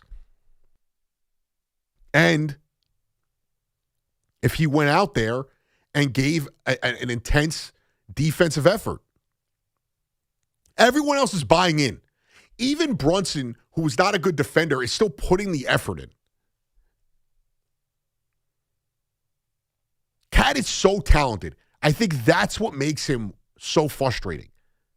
We've seen a lot of frustrating Knicks over the years. 888-808-1019. But he has not lived up to expectation at times. We saw what he could be, the generational talent that he is at times offensively last year. We're not getting that this year. So all his deficiencies on defense, all his lack of effort moments, the seemingly lack of mental toughness and the ability to fight through stuff is so glaring now because we're not like being dangled by the shiny object. Shout out to Connor Green as we do the shift change and the great Papa Giorgio stepping in, Nick Theodoro. Cat is so good.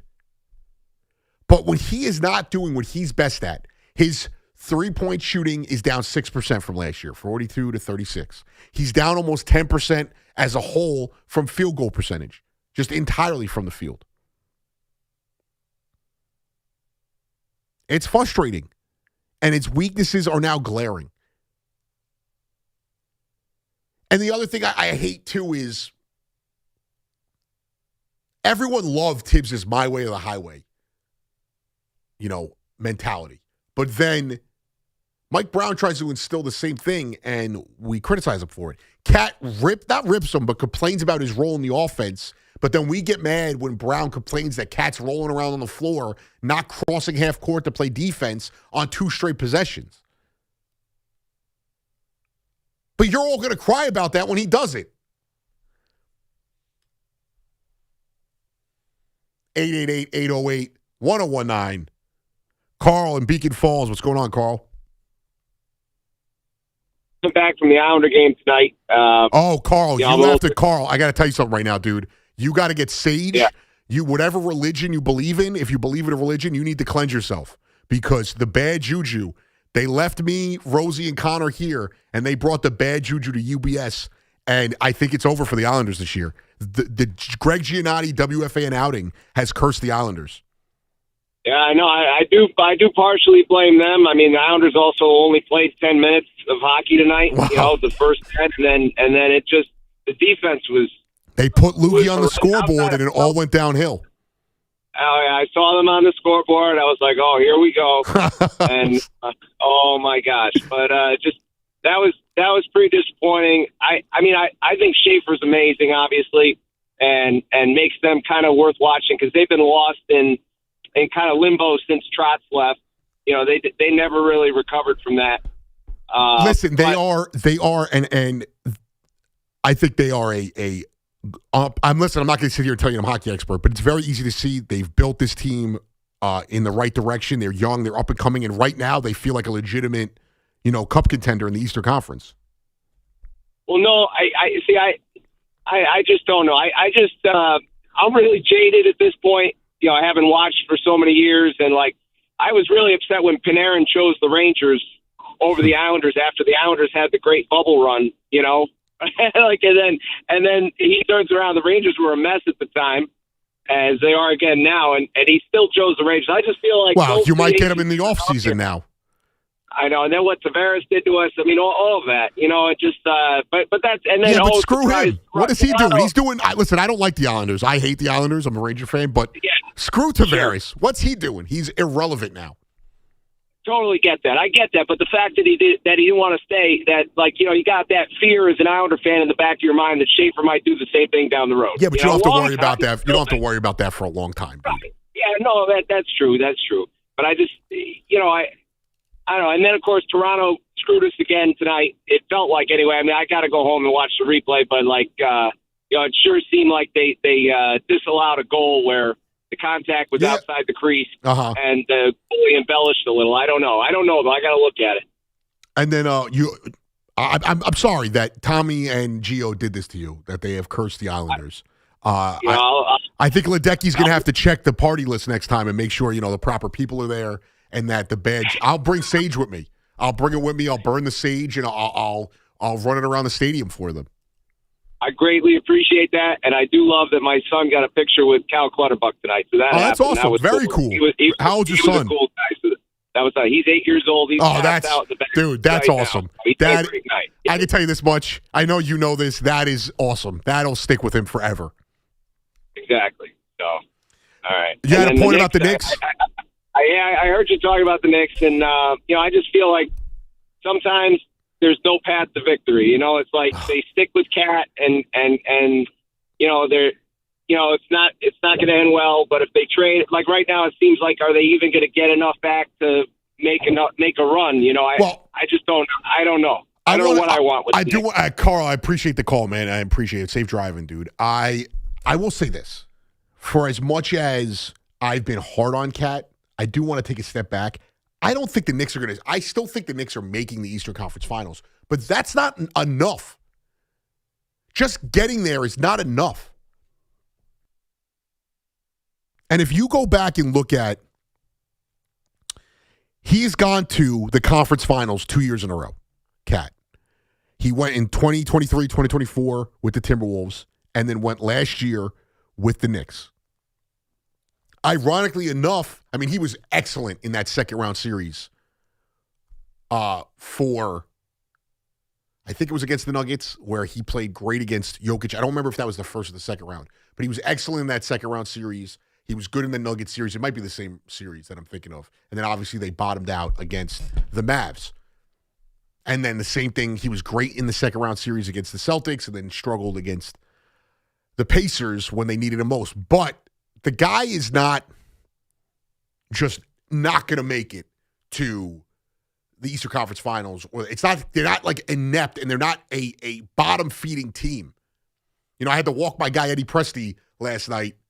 Make sure you check out all his content. He's great. I had to walk him off the ledge because I was worried about the Knicks, but I was worried they were second-round exit. He was thinking they were a lottery team the way they were playing. They're too talented for that. I do think Cat has held them back at times. But let's not forget he's been to 2 straight conference finals. My issue is just how he deals with things. And it feels like at times he's not bought in. Maybe he's upset because he knows an extension's not coming. Maybe he's upset because his name was floated in trade rumors. We heard Josh Hart talk about it earlier. We played the audio where Josh Hart mentioned that his entire career outside of last year when he signed an extension, he's been in trade rumors. It's what you deal with. That's the other thing is, too. It feels like there's a lack of accountability from Cat where everyone else on this team has been accountable. I mean, unprompted. Nick, I put it in there. It's in the Knicks folder. It's the Mikal Bridges one. I think it's from the 29th. It was unprompted on the post game. And he mentioned it's Mikal Bridges. They ask him about playing at home, and he brings up himself about how he felt like he wasn't doing his part or he wasn't being coachable. Like it was something that you don't hear a lot. It was refreshing, and you don't get that from Cat. And it feels like all of these guys are being accountable, not him. Just let me know when you got it. Yeah, it should say 129. It's Mikal Bridges. Awesome. So this is Bridges. This is from a couple of nights ago, but this is Bridges unprompted. I'm pretty sure the question's in there, so let's hear what he's got to say. When you went home 3 for 16, 1-9, what impact has that had on you? A lot. I think a lot of it comes from just not just shooting the ball. I think I just wasn't playing how I was supposed to be playing. I think I wasn't coachable enough. I don't know what it was. Maybe I felt too much entitlement, but just had to kind of talk to myself a little bit about it and just be coachable, be the best team I can be, and then, let basketball speak for itself. That's incredible. That had nothing to do with the question that they even asked him. It's a great answer. That's all. And Cat earlier today, listen, I don't think Cat's a bad guy. I do think that people like him in the league. I don't think he's like a cancer in the locker room. I think on the court, he does so many frustrating things. And he in the post game after yesterday's game with the win, they, are talking about his rebounding, and he pivoted to pointing to Brunson's 10,000 point. And it's okay, but the way he went about it felt disingenuous. Like, nobody wants to hear about the rebounds. I want to talk about 10,000 points. And then Brunson turned around and goes, no, we should focus on this. It's like something good that you're doing, blah, blah, blah. It just feels like he gets in his way a lot. And then on the court, whether it's him getting dumb fouls or laying on the ground while the team runs back on defense, or his shot selection not being good enough, or not being the playmaker that he was last year. All of these things are becoming the perfect storm of negativity for him. I defended him a lot last year. All those things I thought Knicks fans were overblowing last year, that's coming to light right now. But again, I do think that they have the pieces to win. I think they have to make moves on the margins. They have to get better, the ancillary moves. You need a backup, front court type player. Doesn't need to be a traditional big, but if it's like a 4-5, a stretch 5, a stretch 4, and they need scoring off the bench, they don't need to do both, because I do think I could live more with Jordan Clarkson than I can with Yabusele, because he just hasn't given us anything. But they need at least one of those things. 888-808-1019. Robbie and Lennox, what's going on, Robbie? I just heard Anthony Gallo was on the radio, so I'm like, hey, man, how you doing, brother? What's going on, my guy? Well, I wanted to talk about our local teams in MSG. So since you're talking about the Knicks, I've said this to many people, that the Knicks need a traditional point guard. They do not have a distributor. Jalen Brunson is not a point guard. When I see Josh Hart have 7 assists and Jalen Brunson have 31 points and 6 assists, there's something seriously wrong. And people go, well, Robbie, you're not going to like what I'm going to say. That is what the point guard. Modern NBA. That is what the point guard is now. Have a brain and doesn't think. That's what it is, though. Come on. Even Michael Jordan looked for people. Yeah, but you know what? You're supposed to be a distributor. You're supposed to look for the big guys inside. See, this is the whole problem with the game. But let me ask you this: Are you mad? No, Robbie, real quick, and I'll let you finish. Are you mad that he's not averaging 10 assists a game? He passes the ball. He averaged almost 8 assists last year a game. Like, it's not like he's a black hole. He's not a good defender. I'm not saying that, but he's an off guard. I watched Monroe and Frazier play in the backcourt when I was a kid. Right, and that was 40 years ago, Robbie. 50 years ago. But the point is that you have to break a defense down. You have to be able to break the defense down. And he does that, though. How many times does he get to the line per game? 6 assists. Anthony, 6 assists is ridiculous. He needs to look for big man. He needs to look for OG down low. Look for Cat down low. What is Cat doing? Like I said this to Joe, what is Cat doing standing 30 feet out like when I was a kid when Jerry Lucas was taking bombs? Well, here's the difference though. The modern point guard is now a focal point of the offense. It's not John Stockton dumping the ball off to Karl Malone and Detlef Shrimp 30 times a game. It's just a different era. Jason Kidd is not running up the court, lobbing the ball up to whatever, athlete is Why on his not? team. Why because not? it's not the way the game is played. Robbie, No, I'm you mean sorry. played You stupidly? gotta move Let's talk on, about the dude. Rangers. You Let's gotta talk about move the on, Rangers. dude. All right. Let's talk about the Rangers instead. How's that? All right. Yes. So, all right. So here's the deal. All right.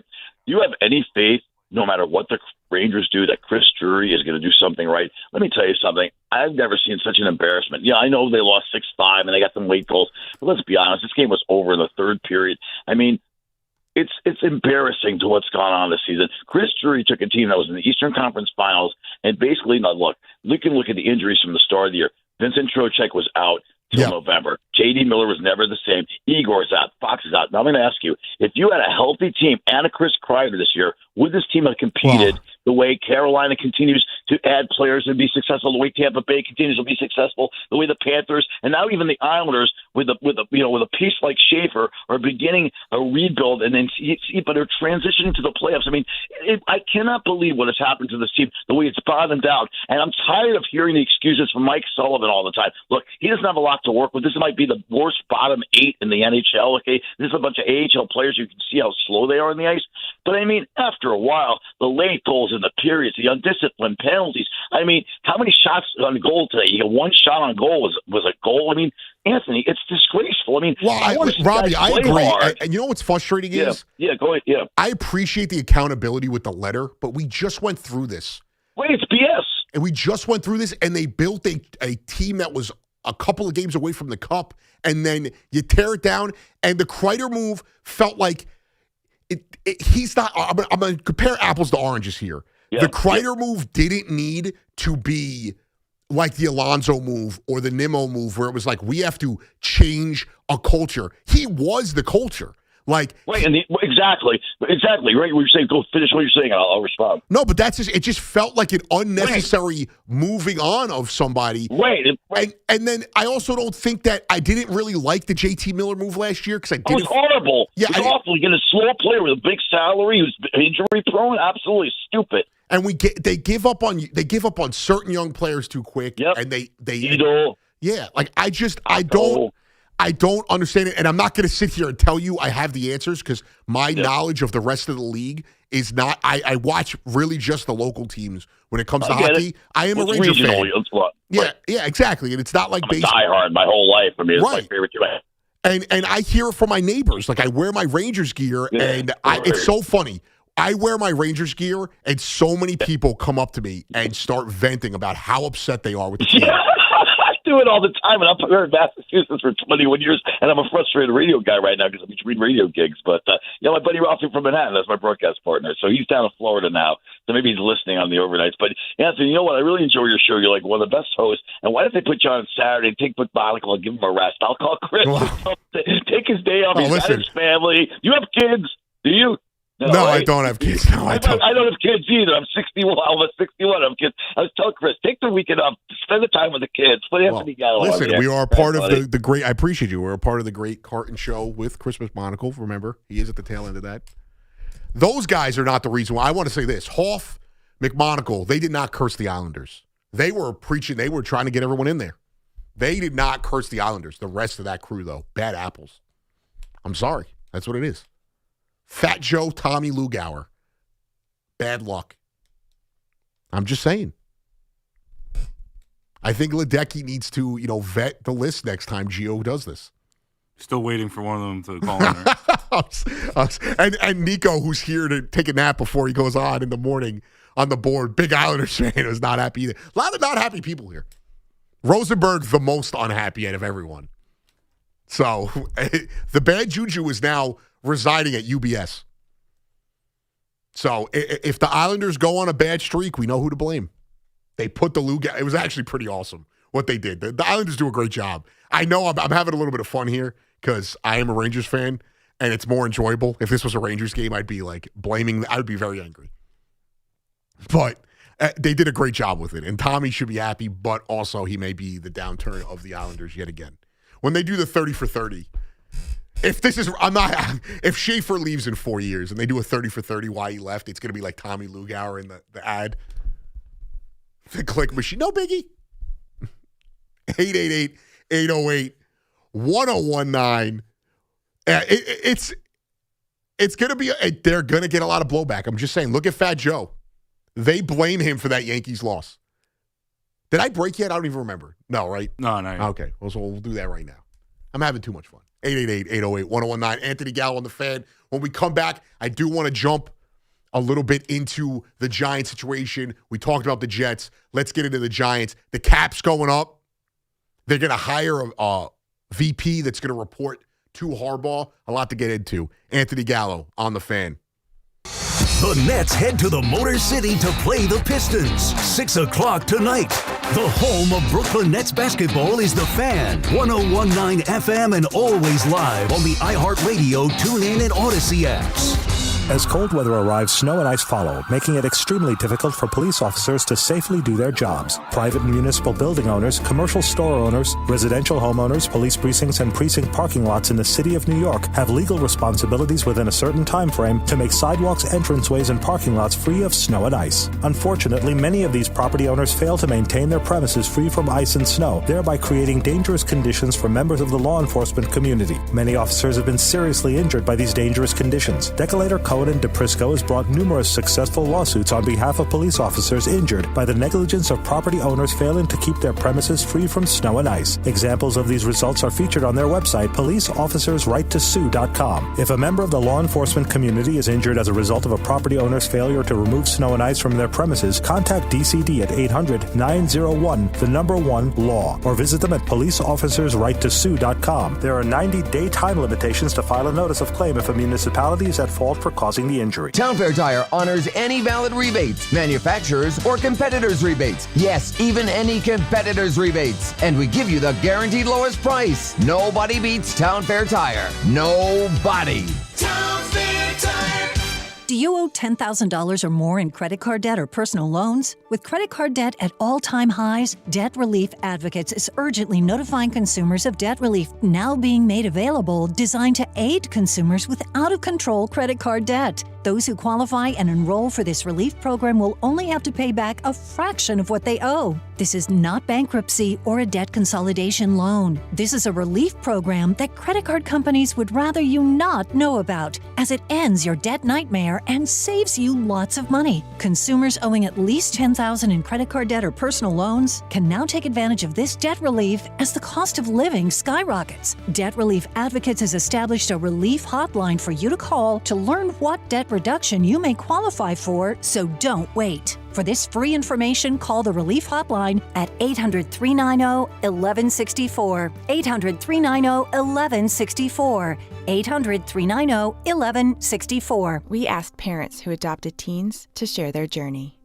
I think my biggest challenge was getting through to him to understand that love is real and you have goals in mind, you have things that want to happen, and I want to help you get there. Sometimes people tend to shy away from wanting to adopt teenagers because they feel like they've lost so much, but there's still so much to gain. Just knowing that there's just that other person that cares and loves me out there, it feels great. And they've done so much for me, and I can only be appreciative every single day for just having them in my life. I think it's been the best decision because I gained a son, and he's the best son ever. If I was down and out, he'd be there.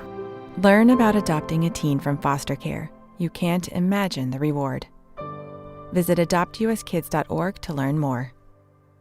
A message brought to you by Adopt US Kids, the U.S. Department of Health and Human Services, and the Ad Council.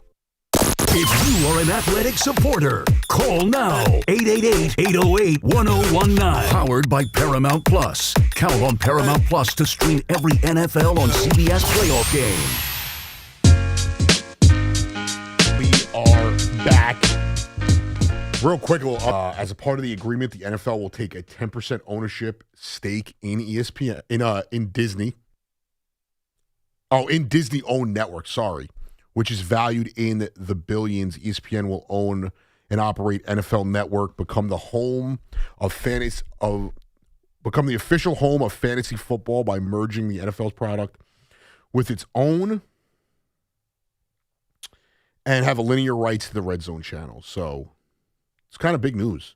Coverage for next week's Super Bowl will remain unchanged. ESPN and NFL Network will become intertwined over the time The two networks will already provide the most continuous on-air coverage of the league and TV. NFL Network will be a part of the ESPN family of networks. Blah, blah, blah. ESPN's Adam Schefter and NFL Network's Ian Rappaport, who fight for scoops as insiders, can now appear on their once rival networks. Okay.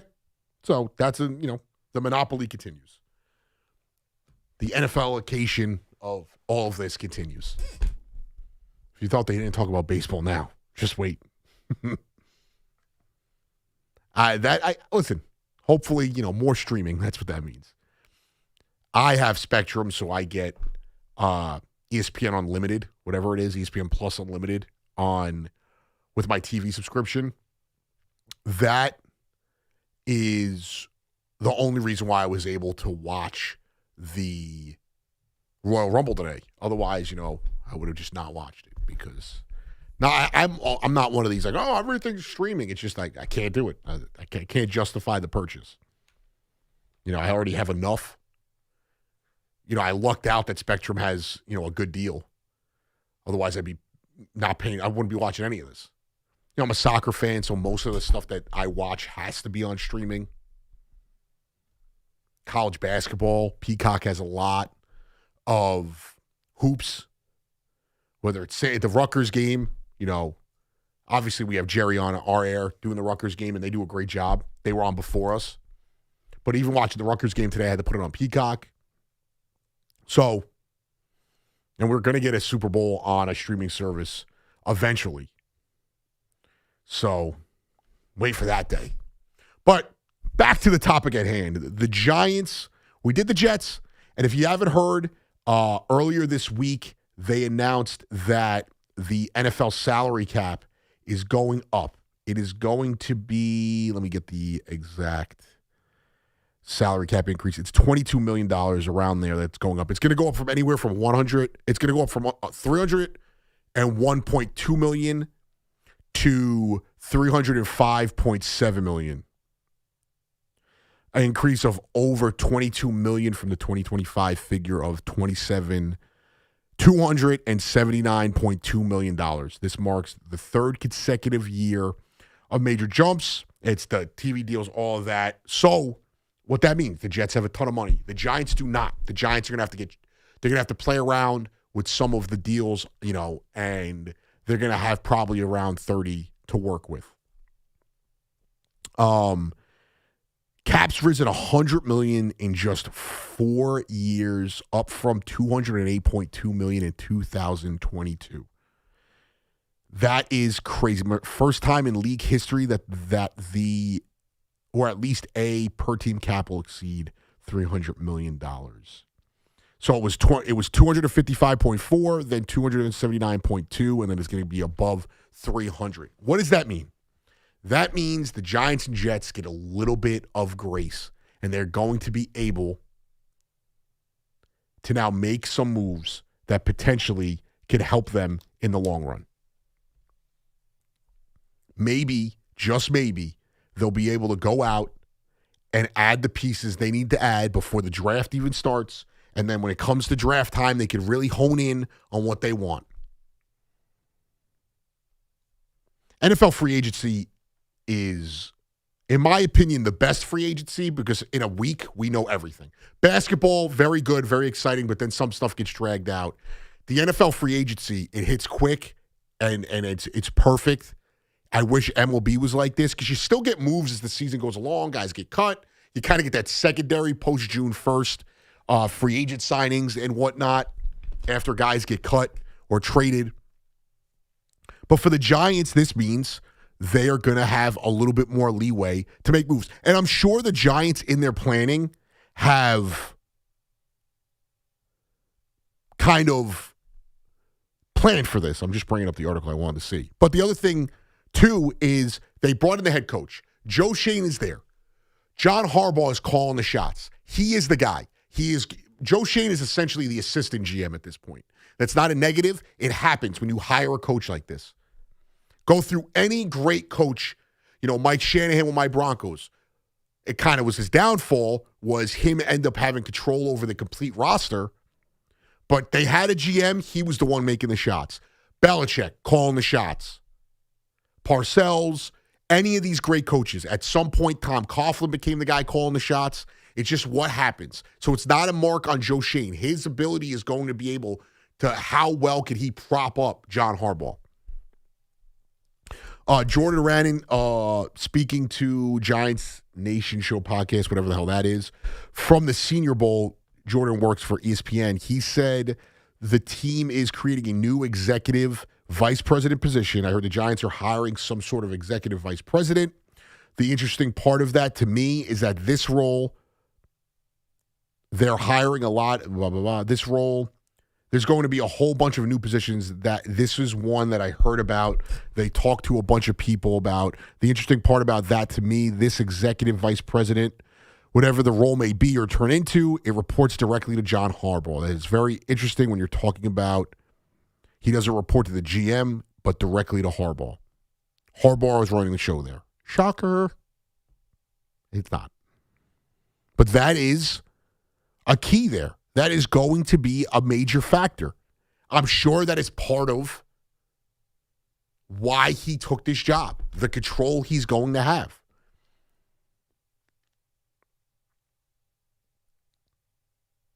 And then the other news, like I said, most of it coaching-wise, Chad Hall is another guy retained on the previous coaching staff.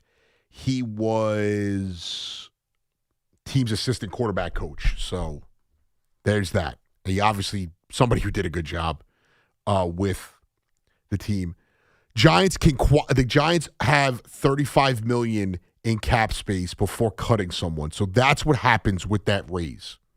And then the guys that I think might be cap casualties, let me bring up the numbers here to see exactly. They are going to, Kayvon Thibodeau, I don't think they would cut him. I think they would trade him. He's a 14.7 hit. They have a club option, I think, on Darius Slade. We have to see what that one. Devin Singletary, $6.5 million. $5 million. If they cut him, they'll save that. James Hudson, who I think was a disaster this year, they could save $5 million by cutting him. And Gano, they got to cut him, $4.5 million. And then Bobby Okereke, they could save $9 million, but they would end up with $5 million in dead cap. But that's just the game you play by doing that. The point is, they have the money to make this work. They're going to be able to. They cut any of those guys or trade any of those guys. It's not hurting the way I envision them. I think trading Kayvon Thibodeau is the right thing to do, not because he's not a good player, but he is a good player. And you can't justify, when you have a lot of issues on your roster, a lot of deficiencies, you can't justify keeping him at the cap number you have when you already have Burns, you already have Carter, and you already have Lawrence. He is the odd man out. I'm not saying he's better or worse than Abdul Carter. What I am saying, he's the easiest to move. He has value. Even if it's a third-round pick, a fourth-round pick, whatever it is, you can move him, free up cap space, and gain assets to build the right roster. That is the way to go for this team. It's the same way I feel about the draft. They pick at 5. I think if Cardell Tate is there, maybe you could justify taking him. Maybe Caleb Downs. I don't really know if they're going to take a tackle because you have the two guys that you seem to like on your team. So maybe you trade down and you acquire those assets. Maybe they do such a good job at free agency, they don't feel the need to trade down, and they can take whatever they feel is the best player available or their best need. The problem is with this draft, and I'll repeat myself, I know I've said it a million times on this air. This is not there's nobody in this draft to me that is franchise altering. There are good players. What's the saying? It's like you get 12 to 15 guys every year that are truly first round picks or truly like top talent guys. And the rest is kind of a crapshoot. I think there's 5, 6 guys, and even those guys, what are they, Pro Bowlers, whatever that means now, all-star player types. I don't love the kid from Ohio State, the linebacker. Ruben Bain is great. I think he's been very good, but I also think a lot of his hype came because of the college football playoff. I like Carnell Tate. I'm okay if they don't draft him. Caleb Downs, probably the player I like the most in this draft. I mean, there's other guys I like, but I don't think they're the best players. Like I like C.J. Allen out of Georgia, but he's not getting picked to the end of the first round. I like the tight end out of Oregon. Again, why would the Giants take that guy? Again, he's not getting picked until middle of the round. Trade back, acquire assets. The Jets and the Giants could both do this. At 2 and 5, they both could trade back and still pick in the first round. If it's the Jets, you already have a pick in the first round, but you probably still want to acquire a pick in the first round if you're trading at 2. The Giants could move down a few slots, get a pick in the first round, and get assets to build on the depth that you have or you need. The shallowness of the roster is a problem. So I do think that there is an ability to get better. Real quick, if you are watching the Stevenson-Lopez fight, it seems like Lopez, from what the chat on YouTube is saying, it seems like Lopez is in control. It stinks. I can't watch it. I'll watch the condensed fight tomorrow and check it out. Also, a couple of months. Yankees girl, totally objective person in this chat. Yankees are winning the World Series. Can't wait to see it. That's an expert opinion right there. And my guy, Subway to Shea, the great Subway to Shea podcast, making fun of me talking about the NFL and the NBA being my favorite free agency. The long drag of the MLB free agency is not your favorite, Gallo? Yeah, no, it is not. He does a great job. I'm not crazy about the Mets content space as far as Mets Twitter. He is, my guy, Ant Rivera, one of the good guys out there. Does a great job. But, no, free agency in baseball stinks. The good thing is for Giants and Jets fans, you're going to get through free agency and know immediately, a week, 10 days, what you're going to need come draft time, come training camp, when you're getting those scraps off of the post-June 1st. They're not even scraps. They're going to be good players. They get cut post-June 1st. They're just not worth what they're getting paid now. 888-808-1019. If you're a Giants fan, what do you view as their biggest need? How do you want to go about getting those pieces? What do you want to do with the number 5 pick? What are you targeting if you're staying at number 5? Same thing for you, Jeff fans. I heard somebody call in wondering if they should take Ty Simpson at 2. I think that would be a disaster. Why are you forcing a quarterback who's probably, in my opinion, not a first-round talent into the second overall pick? 888-808-1019. I got you for another 75 minutes or so. Anthony Gallo on the Fan till 2 a.m. It's After Hours with Tommy Lugauer, 7 to midnight on the Fan, 1019 FM. John Harbaugh is staring history in the face. A chance to do something that no other head coach in the history of the NFL has done. And that's win Super Bowls as a head coach with 2 different teams. Get After Hours on demand. Available on Apple, Spotify, wherever you get your podcast, and the free Odyssey app.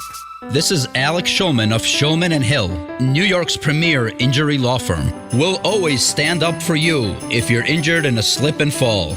If you've ever wished you've had a lawyer in the family, now you will.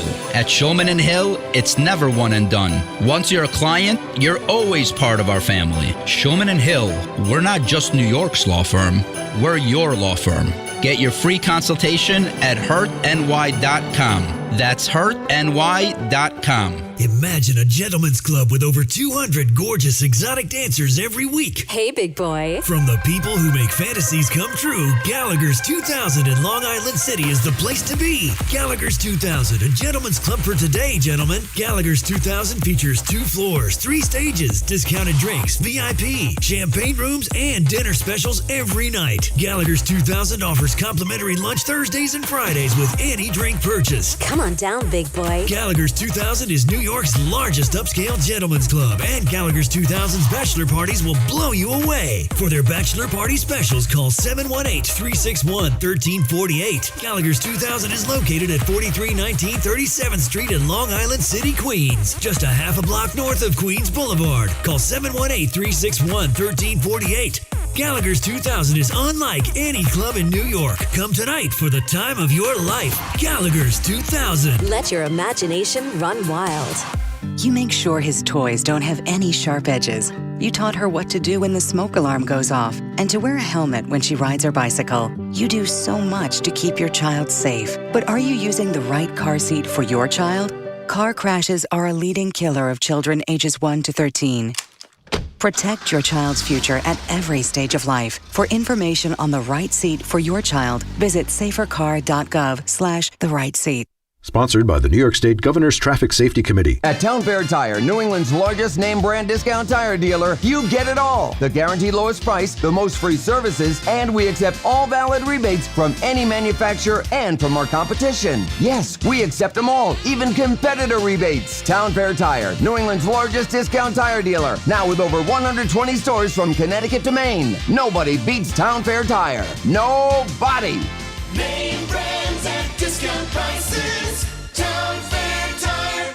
Why do you go to Princeton Longevity Center? We go to Princeton Longevity Center because my husband's cardiologist told him having this exam saved his life. Because somehow 20 turned into 40, and now I need to take my health more seriously. The Princeton Longevity Center designed a program to keep me healthy and active, so 50 and 60 will be no sweat. Because even though my cholesterol is high, it turned out my arteries are clear. That's a big relief. Whether you want to make the most of your future years or just want peace of mind, you need the Princeton Longevity Center. Their comprehensive preventive exam combines the latest technology with caring experts to create your personal plan for staying well. Because I shouldn't have to wait an hour for a 10-minute physical. I go to Princeton Longevity Center because I get everything done in one day and take my results home with me. Find out why you need Princeton Longevity. Call 888-8000-PLC or go to PrincetonLongevityCenter.com. Call 888-8000-PLC. That's 888-8000-PLC. The home of Super Bowl 60 on Westwood 1 is WFAN. Leading DeAndre Hunter to the Kings for Dennis Schroeder and Keon Ellis. And the three-team deal includes the Bulls acquiring Kings forward Dario Saric and 2 future second-round picks. The Cavs turn Hunter's slot into backcourt depth and create $50 million in salary in tax savings this season. Kings receive an established 3-and-D under contract through 2027 at age 28 and roster flexibility, including converting two-way Dylan Caldwell to a standard deal. I thought, I didn't know if it was a possibility that he would get traded. I thought Dennis Schroeder would get traded. It is somebody that I would want the Knicks to go after. I wanted him in the offseason. Well, that's one guy off the board. That is a piece that has fallen. I asked you guys going to the break, Giants and Jets fans, what you would want, where you feel the biggest need is. DJ99113 in the chat says receiver. So that's fair. It looks like Teofimo Lopez is going to lose that fight, as someone said he got busted open, and Stevenson remains in control of the fight. We got some experts in the chat here, so I'm taking their word for it. But that's a big move there. That's a big move. I think that doesn't make me afraid of the Cavs, but that means the Cavs are now going to be able in the buyout market be a force. The Knicks are not going to be able to buy anyone. In the buyout market, they're not going to be able to sign anyone who made a certain amount of money. I think it's anything more than $12 million. So it's not like they're going to be able to rely on that going into the post-deadline buyout market. 888-808-1019. Tommy in Ridgefield. What's going on, Tommy? Anthony, good to talk to you, bud. Thanks for bringing it up. What's up, dude? So you were talking about not liking the Ohio State linebackers, Right. Styles. Right. So I think that's Reese? actually a perfect fit for. You're talking about Arvell Reese? No, Sonny Styles. Sonny Styles. Well, Sonny Styles a little later in the draft rankings, but you go continue your point, though. I'm not saying take him at 5, but I think if you can get him, maybe you move back, you slide up into late slide back. first round. Let's say you take him at 15. Something like that. Because hear me out. Anytime the Giants have won Super Bowls, they've had a rock-solid middle linebacker, a defensive quarterback, essentially. Yes. So I think that's the type of player you need. Well, and I think it's I think today's game, the linebacker position has evolved. That middle linebacker has gone from primarily being a run stopper to being someone who has to be able to stop the run, but also cover these athletic wide receiver type tight ends now. These backs that are in the passing game. I think it's a great point. And I like Bobby Okereke. I just don't think he is – I think he's kind of past his prime, and I don't think that's the piece they need. I honestly – Tommy, I'm looking at this. I like this because a lot of people – I just looked at 2 different mock drafts, and they have the Bucs taking a linebacker. I just threw 15 out there. I don't want to act like I knew this. They have the Bucs taking a linebacker in 2 of them.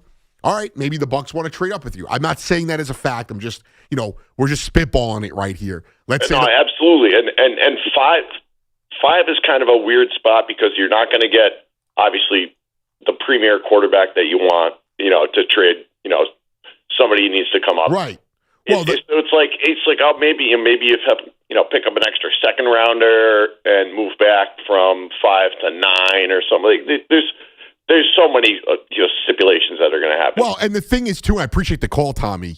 It's also a weird spot, but the one thing I will say is if, let's say, the first 4 picks are Mendoza, a defensive player, an offensive lineman, and another defensive player. If the Giants are there and Carnell Tate or another one of these offensive linemen or Caleb Downs – there's a bunch of offensive tackles that are high. The kid from Utah, the kid from Oregon, the Miami kid.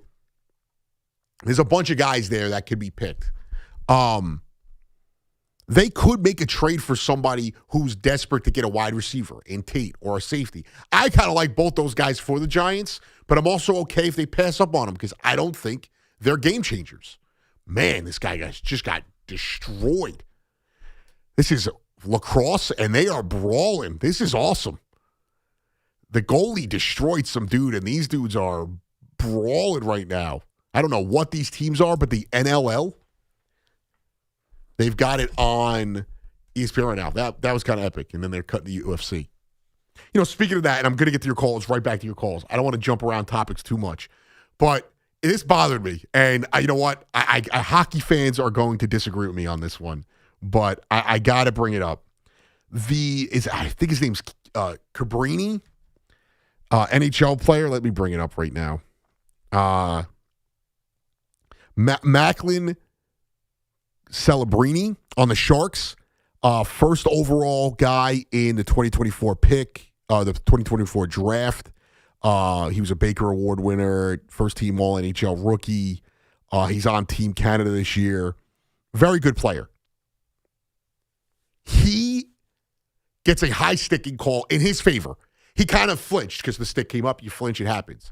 He flinched. They called a high sticking call, and he immediately turns to the ref and says, no. I'm sorry. I don't care what the code of hockey is. He didn't flop. He had a natural reaction to it. He didn't flop. You don't go around. It bothered me so much. It's like that commercial, the sportsmanship commercial. Coach, I was out of bounds when I touched it. And everyone's like, dude, it's the championship game. Yeah, shut up. It's the championship game. I hate that. I hate it. You play to win the game. If they called that call on you, no one's giving it back. I got it. There's the mantra. It's hockey. You guys are crazy. Oh, man, we do this. I get my testicle ripped off, and I'm going to still play in the second period. All right. Relax. It's not that serious. Take the dub. If the coach falls one win short, I know the Sharks ended up losing that game or whatever, or winning that game. I don't even know what happened. But let's say the coach gets fired at the end of the season. He's not going to be happy that you lived by the code and you asked for the call to be overturned, which they did. Lame. Imagine Brunson, or let's see who used this. Imagine Cat finally getting a call in his favor and him turning to the ref saying, I didn't get hacked there. I would lose my mind. Lose it. Nobody gives the calls back when it's against you. Why would you do it otherwise? 888-808-1019. Bobby in Belmore. What's going on, Bobby? Hi, Anthony. Good morning. What's up, dude? Listen, you talk about I don't know, you mentioned Yankees World Series. I don't know, with someone else. There's 4 obstacles for the Yankees. Let me hear it. As far as the Yankees get to playoffs. Rodon's a 7.75 ERA in the playoffs. That's number 1. It's been horrible. Number 2, Fried, the Boston game notwithstanding, he's been horrible since that 2021 World Series. The last 4 years, DRAs are very high. Okay. I don't, 10, 6. It's just really bad. Cole's coming off. Tommy John, you don't know how he's going to be. Plus, 3/5 of your pitching staff, to me, are big question marks in the postseason. They'll get there. But in the playoffs, I mean, that's a big question mark, those three. Bellinger hit .211 this postseason. No way that he deserved Judge money. I mean, he doesn't hit like Judge in a regular season. He went like 37/7. Right. He hit .211 postseason. He's got a 200 postseason average. But, Bobby, let me ask you this. What are the obstacles, though, that aren't in-house? The Blue Jays got worse. The Red Sox got worse. The Astros have kind of stayed pat, and they haven't got better. They were not as good as the Yankees were last year. The Rangers have gotten better. I'll say that much. Who exactly is dethroning the Yankees, in your opinion? Well, I mean, I'm talking about getting to the World Series. I mean, they didn't. But that's how you got. You got to start. You got to start real quick, Bobby. I promise you, I'm going to let you. I promise you, I'm going to let you finish. Don't worry. Toronto destroyed them. Yeah, but Toronto got a lot worse. Toronto hasn't added anybody. Who they? I know they lost Bichette, but that's a big loss, and we'll see what happens. I mean, I know that you're right about that, and but I'm just talking about the Yankees. I mean, American League is a toss-up. I understand that, but these 4 players you don't know about in the postseason. So you don't know. I understand the other teams have gotten worse. But the Yankees are also and Bobby, you're not wrong. I don't agree with you because I do think that these guys could do it. You're not wrong. I will say this though. They are also 2 years removed from a lot of those guys. Take Max Fried out of the conversation. And Bellinger, they are 2 years removed from getting to the World Series. So it's not winning the World Series is one. Say that again. Rodon's coming off the surgery also. You know how he's going to respond also. Yeah, but there's a lot of teams like that. But, I mean, the postseason is a different animal. And if you don't have the pitching, you're not going to win the World Series. And the Dodgers, I'm not even talking about, I don't want to get to the National League. But, it's a toss-up. And the Yankees are favorite, but I don't know how they could be favored to get to the World Series considering their pitching, right. Question mark. In the playoffs, I understand, the regular season that, people saying 88 wins, 99. It doesn't matter. If you get in, you get, you don't have to win your division. But, the offense obviously has been struggling. No one hit in the playoffs other than Judge. No one hit. You're right. Listen, that's fair. But also, we can't, it can't be one or the other. And I appreciate the call, Bobby. It can't be you Judge can't hit in the playoffs, and then last year he hit. And then Stanton didn't hit last year, but his track record of hitting doesn't count anymore. It can't be both things. Let's put it this way. They lost Bo Bichette, Toronto, Ty France, Isaiah Kiner-Falefa, Dominguez, Bassett, Scherzer. They may get a couple of those guys back in Bassett or Scherzer. I don't know if they signed elsewhere. They lost those guys. Now, if we look at who they added, let's go back. Let's see who they added as a whole. If my computer works here, we will get that going. Let's see. So additions. They've added two guys. They added Dylan Cease. I don't think Dylan Cease is a game changer. I think he's a little bit overrated. And they added Tyler Rogers, who I actually wanted the Mets to bring back, and they added him. So, okay, fine. Got a good bullpen piece. They add Cody Ponce, who everyone's very high on because he pitched well. I don't know if it was in Korea or Japan. I know he was in Asia somewhere, but one of those places. I don't sit here. They've added they added the Japanese third baseman as well. Are we sure that he's a guarantee? They lost Bo Bichette. They lost a bunch of pitching. They added Rogers, Ponce, Cease, and Okamoto. I can't sit here and tell you that I think that is a juggernaut. They might be. As far as the Yankees added guys that weren't here last year. They, a lot. Ryan Weathers, a guy I like. He could be a good starter. They didn't need a ton in the starting rotation. You add Cheville. The one thing that Cashman has done well is he has brought in these relievers and has been able to turn them into great everyday 7th and 8th inning guys, sometimes 9th inning guys for a short period of time. So they add that. And then as far as subtractions, and then we'll go to break in a second, they've lost no one really. Devin Williams and Luke Weaver. Yankee fans, you hated those guys. You're going to tell me now that all of a sudden they're big losses? I'm sorry. I don't see it this way. Do I think the Blue Jays are good? Yes. Do I think they're better than the Yankees? I do not. 888-808-1019. Everything's on the table. We got one more hour to go until the great E.J. Stewart at 2 a.m. 888-808-1019. That's the number to call. We'll be right back. We all hear the radio ads about the IRS. They tell you to be afraid, to be scared, and they try to frighten you into calling. I'm not here to do that. Tax Relief Advocates is different. TRA is here to tell you that if you owe money to the IRS, whether it's $5,000, $50,000, or $500,000, we have a solution. It doesn't matter if you're sitting in your car, at work, or with your kids. No matter where you are, call now. 800-575-9834. Don't lose hope. TRA can eliminate or reduce what you owe to the IRS. Generous programs are now available that can give you a fresh start. Our passion is taxes and helping individuals fix their IRS problems. We have over 1,000 5-star reviews on Google and an A+ with the Better Business Bureau. You don't need to be afraid of the IRS any longer. End your tax nightmare today by visiting us online at TRA.com or call 800-575-9834. That's 800-575-9834.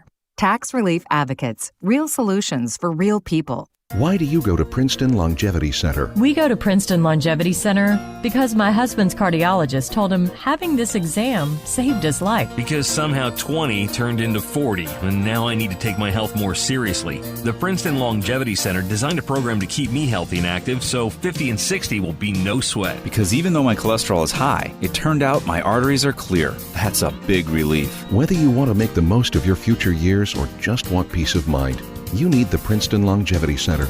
Their comprehensive preventive exam combines the latest technology with caring experts to create your personal plan for staying well. Because I shouldn't have to wait an hour for a 10-minute physical. I go to Princeton Longevity Center because I get everything done in one day and take my results home with me. Find out why you need Princeton Longevity.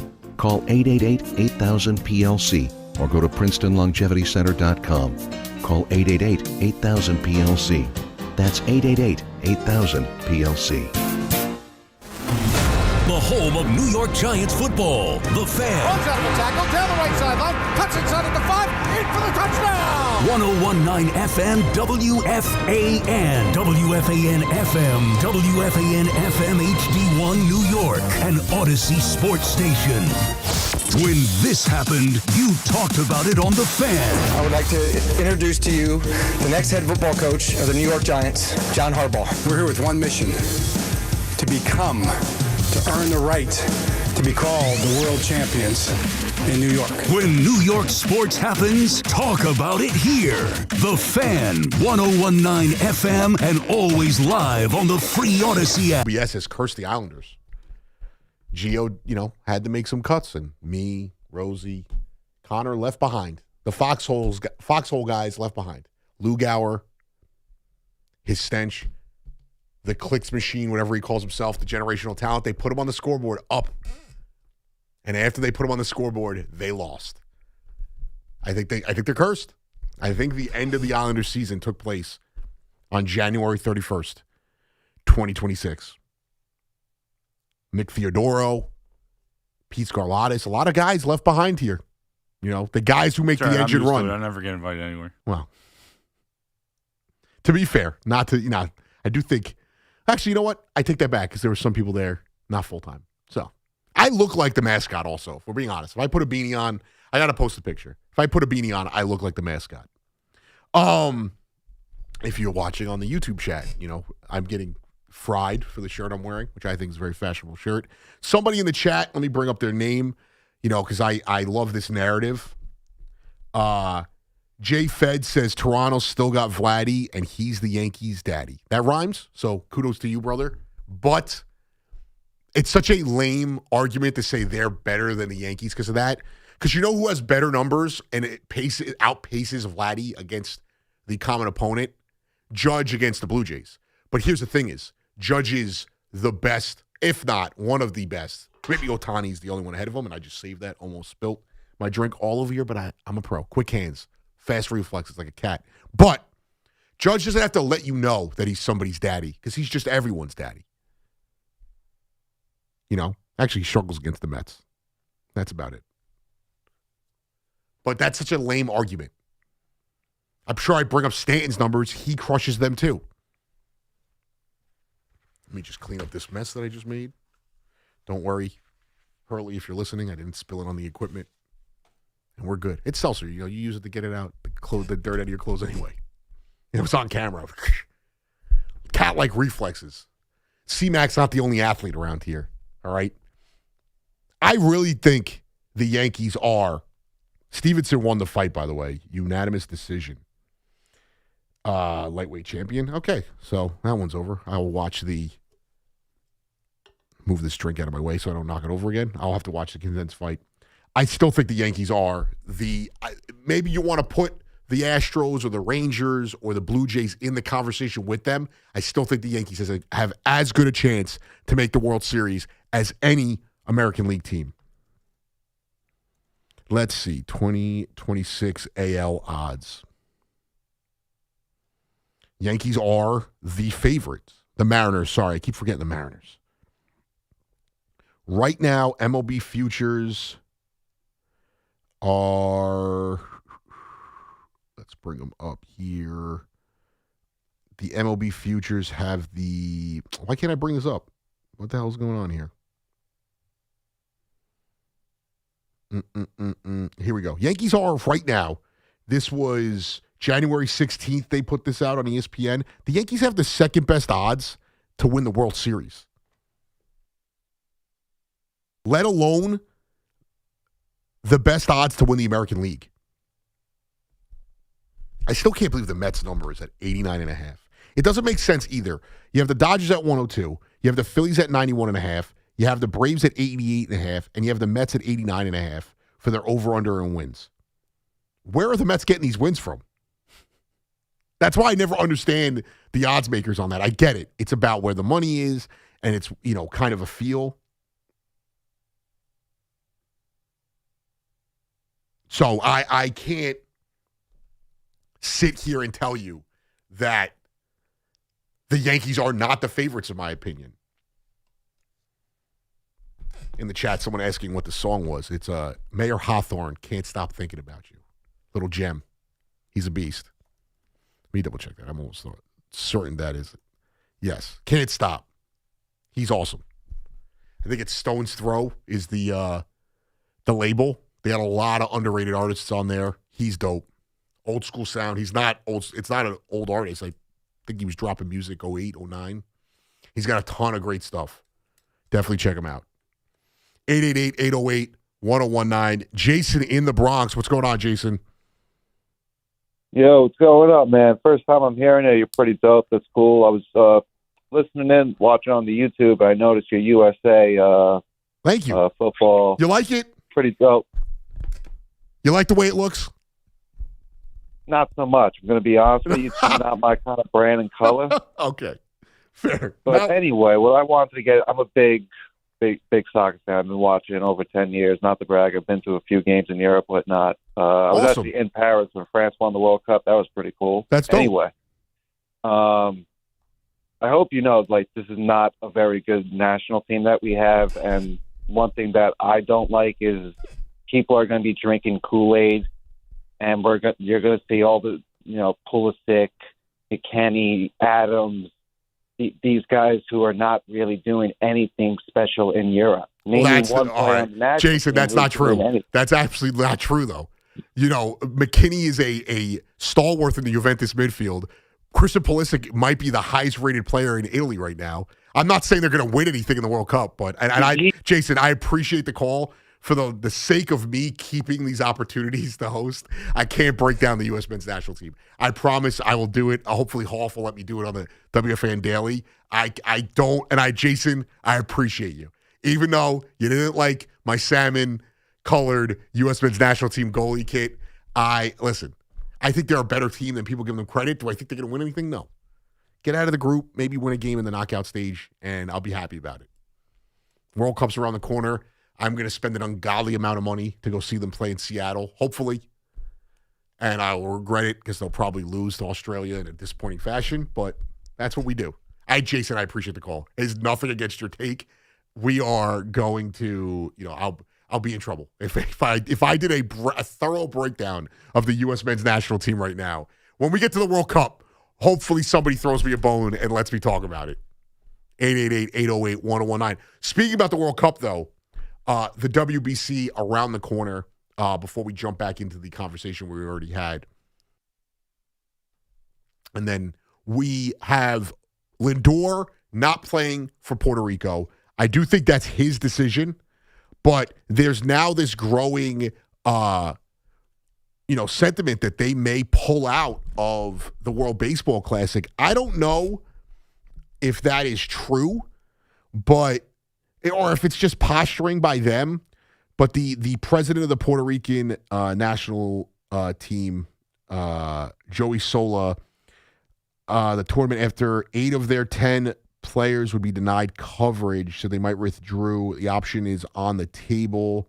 It will obviously depend upon if we could figure out the substitute players. There is enough guys that they could substitute in there. I do think that we get hung up on the star names in this, and then Japan trots out a bunch of guys that play in Japan that are good baseball players that could play in the bigs, but we don't know who they are, and they freaking win. Cuban national players that only play in Cuba, and they put up a fight every year. I think Puerto Rico will be just fine. I don't think this is some grand conspiracy. Also, it's tough. Altuve broke his thumb at the last one, and Edwin Diaz got hurt, so I know there's people that point to that. Lindor, Jose Ramirez, these are guys that are not playing. Carlos Correa, Jose Barrios, Victor Caratini. It's that I just don't think that is going to. I think this is posturing. He's trying to get it so they can play. From what it seems like, Francisco Lindor made the decision on his own, not just because of the insurance claim. I might be wrong. Won't participate due to insurance constraints after elbow procedure. He cleaned up his elbow. The Mets said in the fall and would be ready for the start of spring training, a sentiment reiterated by the MLBPA. Obviously disappointed that he will be unable to participate. However, because of the WBC insurance constraints, he's ineligible to play in WBC games. He will participate fully in all spring training activities. It's a big loss for them, though. I'm not going to act like that's not a big loss. And listen, I am 100% in favor of this tournament. I am all in on it. Things have changed, in my personal life with certain stuff. So I was planning on going to Houston and seeing a bunch of the group stage games that the U.S. was in.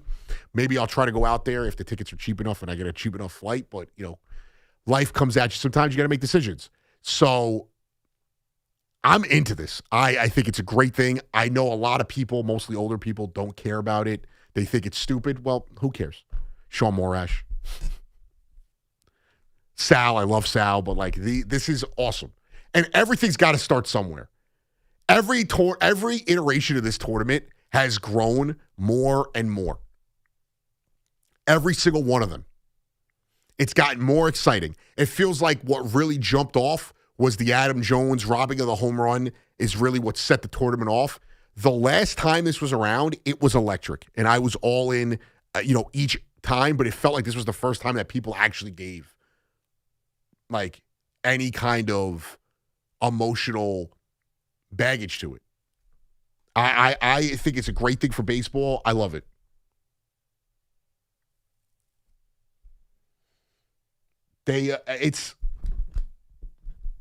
I'm trying to see what this is right here. 2 snoozers are made right now. They're talking about the boxing. Somebody says I have Walt Frazier style. I'll take that. He's a very stylish person, swishing and dishing. Kevin in Nassau. What's going on, Kevin? Hey, what's going on, man? First of all, I just got home from watching the fight. You were there live? No. I'm in Nassau. Oh, so. Okay. I thought maybe you were driving home to Nassau. Yeah, no, my bad. First off, you mentioned the YouTube. I put you on. Glad to put a face to the voice. Yeah, I'm sorry if it's a little hideous, but I appreciate you. No. I story of my life, so we're in that together. So yeah, I briefly about the fight tonight, because you mentioned it. It was basura, bro. Like we say, you know what I'm saying? It was bad. Wait, which one? Oh, you're talking about the boxing or the UFC? Nah, I don't mess with the UFC. The boxing. Okay. Oh, so it was bad. It seemed like everyone was enjoying it. I mean, if you were rooting for Shakur Stevenson, yeah. Right. Okay. Yeah, he was actually the favorite. Right. Yeah. Yeah. Anyway, it was terrible. Teofimo got his butt whooped. But yeah, my bad. I just got in the car. I got in the car and I heard you. No, listen, I was hoping it was a better fight. I'm still going to go home and watch the condensed fight and check it out, but that's disappointing because I was really excited for this one. If you could put it on like twice speed or something, because it's like that. But before I asked the Mets Yankees question, that kid Shakur Stevenson who fought tonight from Newark, New Jersey. They were both locals. The other kid's from Brooklyn. That kid's a problem. He's going to be a problem for a lot of people. Well, the problem is with him is just, one, boxing has a serious issue where a lot of the times, this is why I liked it, these guys don't want to challenge themselves, and tonight you got that. He took a risk. Lopez was not, in my opinion, and I don't want to jump too much into the boxing, Lopez was not, he's kind of after his big, I forgot who he knocked out. Who was the big guy he knocked out to jump onto the scene? It was Lomachenko. The Russian dude like a few years ago. Yeah. So he knocks him out, and he kind of has a nice run, and then he has a couple of disappointing fights. I think he had an issue with his lungs, and he kind of fell off. He's not like this national star, and Stevenson, felt like that guy, so he took a risk by fighting him. I think boxing has a little bit of a problem that these guys never want to challenge themselves. They're all worried about being undefeated. Yeah. Sorry for interrupting. Yeah, that's been a problem. Obviously, we know for a long time. But yeah, Lopez basically he just when you watch it, I don't want to do any spoilers. Anyway, before you let me go, WBC coming up, you know that, right? And Mets and Yankees. I'm a Yankees fan. Right. I think it's the stupidest thing for I don't know, man. I don't want Aaron Judge going. You know what I'm saying? I don't know. That's what spring training is for. But anyway, but that's my question is, I understand it's not the same thing. It is a heightened level of competition. It's not like he's going in there to just get his training in. But I understand. You had another point though? Yeah, it's not bad. Yeah, it's not bad in practice. I get it. And there's pride in your country. I get it. But my final question, I'm sorry. Thank you for keeping me on so long. I got nothing else to do. No, man, you're the best. I love it when you're on the air. Mets, Yanks. Mets made moves, right? Right. Yankees didn't. We're running it back like last year. Who do you think Anthony Gallo on the fan right now at 1:20 in the morning thinks is going to have the better season and why? Oh, That's my call. Thank you, man. I appreciate it, Kev. And obviously, I know it's tough to listen to the show. I'm a Mets fan. Oh man, that was a Freudian slip right there. All my friends are gonna love that. I'm a Mets fan. I think the Yankees are a better team. I'm sorry. I just do. And that's not me saying the Mets can't achieve, their ultimate goal. I think the Yankees, I've said this, and I try to be fair, and I don't think the Mets are a bad team. I do not have the same. Last year, I thought the Mets and the Yankees were going to be playing in a World Series, and the Mets woefully disappointed. And the Yankees, in my opinion, it was a disappointment because they didn't get back to the World Series, but that's a tough expectation to reach. They still had the most wins in the American League. They won a playoff series against a team that none of you guys gave them a chance against the Red Sox, and they battled. I just think that the Mets have more of a, not that I think the National League is better, but I don't think the American League is bad. The Mets have more in front of them, and they had to do a lot more than the Yankees had to do. The Mets took 5 steps back, 10 steps back to start the offseason, getting rid of Alonso and Diaz and Nimmo, and then had to take those steps forward. Whereas the Yankees, they didn't lose anything major. And you lost, Weaver and Devin Williams. Well, that's why you traded for Bader or Bednar. That's why you traded for Duvall. That's why you traded for Bird. That's why you made those moves. The Yankees have 3 studs when healthy in their rotation. They have a young Cam Schlittler. They have a young Luis Heel. Their bullpen scares me a little bit. Yes. Their lineup didn't really need anything. I would have liked to see them bring in Luis Ariz, but he is playing first base now. But this is a great Yankee team. Are they going to win a World Series? We don't know yet. Can they get to the World Series? I think so. I think they're the best team in the American League. I'm sorry. I just do. 888-808-1019. Real quick in the chat. Japan and DR are the only teams that care about the WBC. That's absolutely false. Maybe the fans. I think a lot of Americans do care. I understand. A lot of you don't. And eventually you will care. All of these tournaments, everything that's ever started in sports had to start somewhere. The NIT used to be the big tournament in the NCAA. That's what it used to be. And then what happened? They made the NCAA tournament. The World Cup once started, and the U.S. was trotting out a bunch of Polish, Italian, and Irish immigrants who didn't speak English playing for them, and there was like 9 teams playing in the tournament in like the 30s and the 40s. And what is it now? It's the biggest sporting event in the world. The Super Bowl wasn't always the championship in football. Yeah, you got to start somewhere. It's not an all-star game. I hate to break it to you guys. I get it. You don't like it. I understand. I get it. You don't like it. And that's fair. You're wrong if you think it doesn't matter. The players care. There are fans that care. The stadiums are going to be sold out. That's just it is what it is. You're telling me that Mike Trout was not just distraught when he struck out this Ohtani the last time? Go back and watch Adam Jones rob that home run in the championship game. Tell me those guys didn't care. Tell me they care. I know a lot of you don't like it. And, it's crazy because the same people who preach about being, prideful in your country, when it's time for the country to represent itself, you all hate it.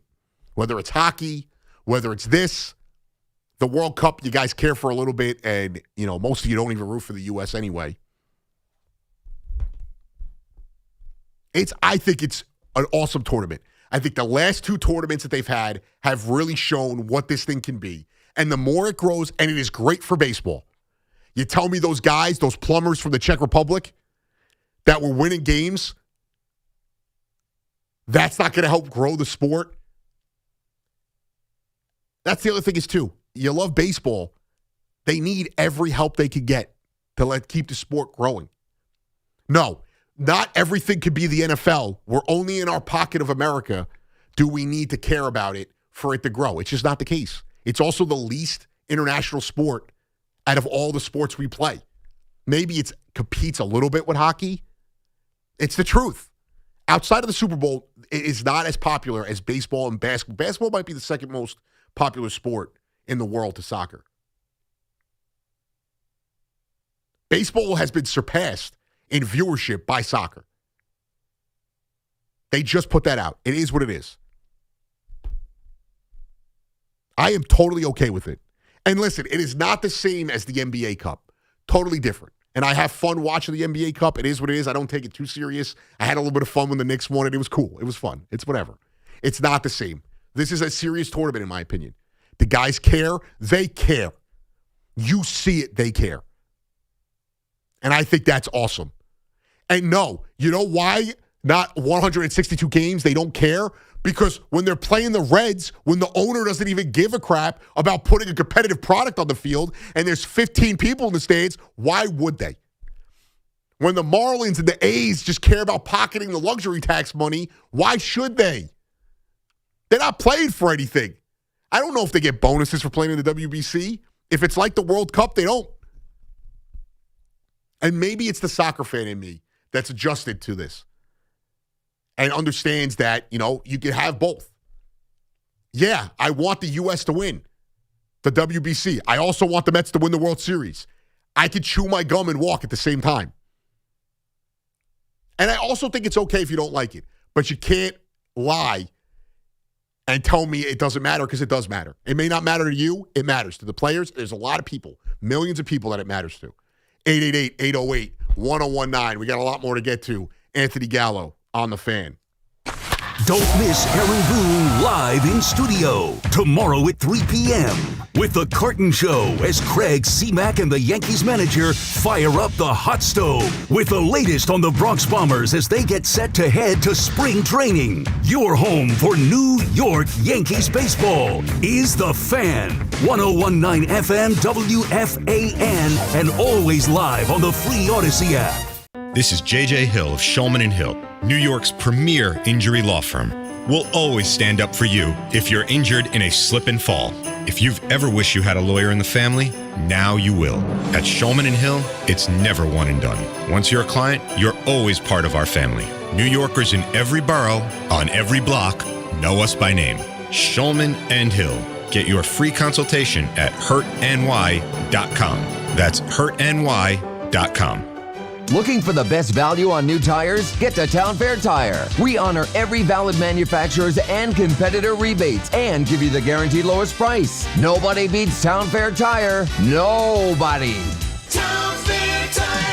Just hearing the word IRS can make people break out in a cold sweat. No one wants to deal with the IRS, and now you don't have to. The good news is Legal Tax Defense has been successfully negotiating with the IRS for more than 15 years. It doesn't matter how much you owe, whether it's $5,000 or $5 million. You deserve the best in the business on your side, and that is Legal Tax Defense. Even if you're working with someone else and just want a second opinion, there is no cost or obligation to call. They can prevent levies, liens, wage garnishments, even file back tax returns. And the best news about Legal Tax Defense is they won't take your case unless they know they will reduce or eliminate your tax debt. Call Legal Tax Defense right now for a free no-risk consultation. 800-323-8922. 800-323-8922. You have nothing to lose but everything to gain. 800-323-8922. As cold weather arrives, snow and ice follow, making it extremely difficult for police officers to safely do their jobs. Private and municipal building owners, commercial store owners, residential homeowners, police precincts, and precinct parking lots in the city of New York have legal responsibilities within a certain time frame to make sidewalks, entranceways, and parking lots free of snow and ice. Unfortunately, many of these property owners fail to maintain their premises free from ice and snow, thereby creating dangerous conditions for members of the law enforcement community. Many officers have been seriously injured by these dangerous conditions. Decolator, Cohen, and DePrisco has brought numerous successful lawsuits on behalf of police officers injured by the negligence of property owners failing to keep their premises free from snow and ice. Examples of these results are featured on their website, policeofficersrighttosue.com. If a member of the law enforcement community is injured as a result of a property owner's failure to remove snow and ice from their premises, contact DCD at 800-901-1-LAW or visit them at policeofficersrighttosue.com. There are 90-day time limitations to file a notice of claim if a municipality is at fault for causing the injury. Imagine a gentleman's club with over 200 gorgeous exotic dancers every week. Hey, big boy. From the people who make fantasies come true, Gallagher's 2000 in Long Island City is the place to be. Gallagher's 2000, a gentleman's club for today, gentlemen. Gallagher's 2000 features 2 floors, 3 stages, discounted drinks, VIP, champagne rooms, and dinner specials every night. Gallagher's 2000 offers complimentary lunch Thursdays and Fridays with any drink purchase. Come on down, big boy. Gallagher's 2000 is New York's largest upscale gentleman's club, and Gallagher's 2000's bachelor parties will blow you away. For their bachelor party specials, call 718-361-1348. Gallagher's 2000 is located at 4319 37th Street in Long Island City, Queens, just a half a block north of Queens Boulevard. Call 718-361-1348.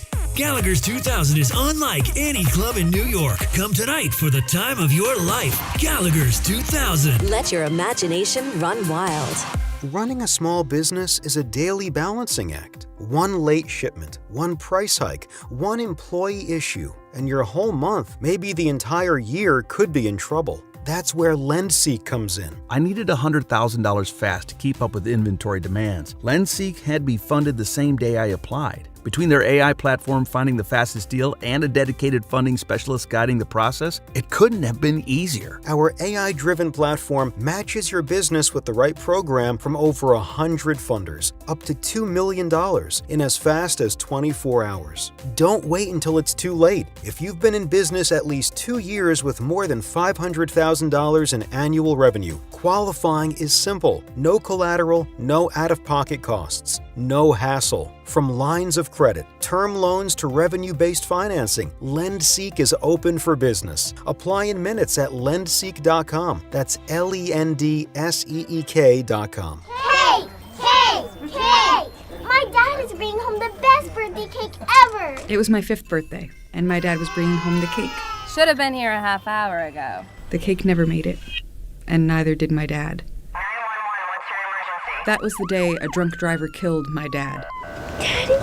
Impaired drivers take lives. Think. Sponsored by the New York State Governor's Traffic Safety Committee. Aired in cooperation with the New York State Broadcasters Association. Everybody knows Town Fair Tire is New England's largest name brand discount tire dealer, beating all the local competitors with our guaranteed lowest prices. And now, with over 120 stores throughout New England, we beat all the competition, including the warehouse clubs, the online sites, and the local dealers. Yes, we beat them all with the absolute guaranteed lowest price on name brand tires. Nobody beats Town Fair Tire. Nobody! Name brand and discount prices. Town Fair Tire. The home of Super Bowl 60 on Westwood One is The Fan. 101.9 FM and always live on the free Odyssey app.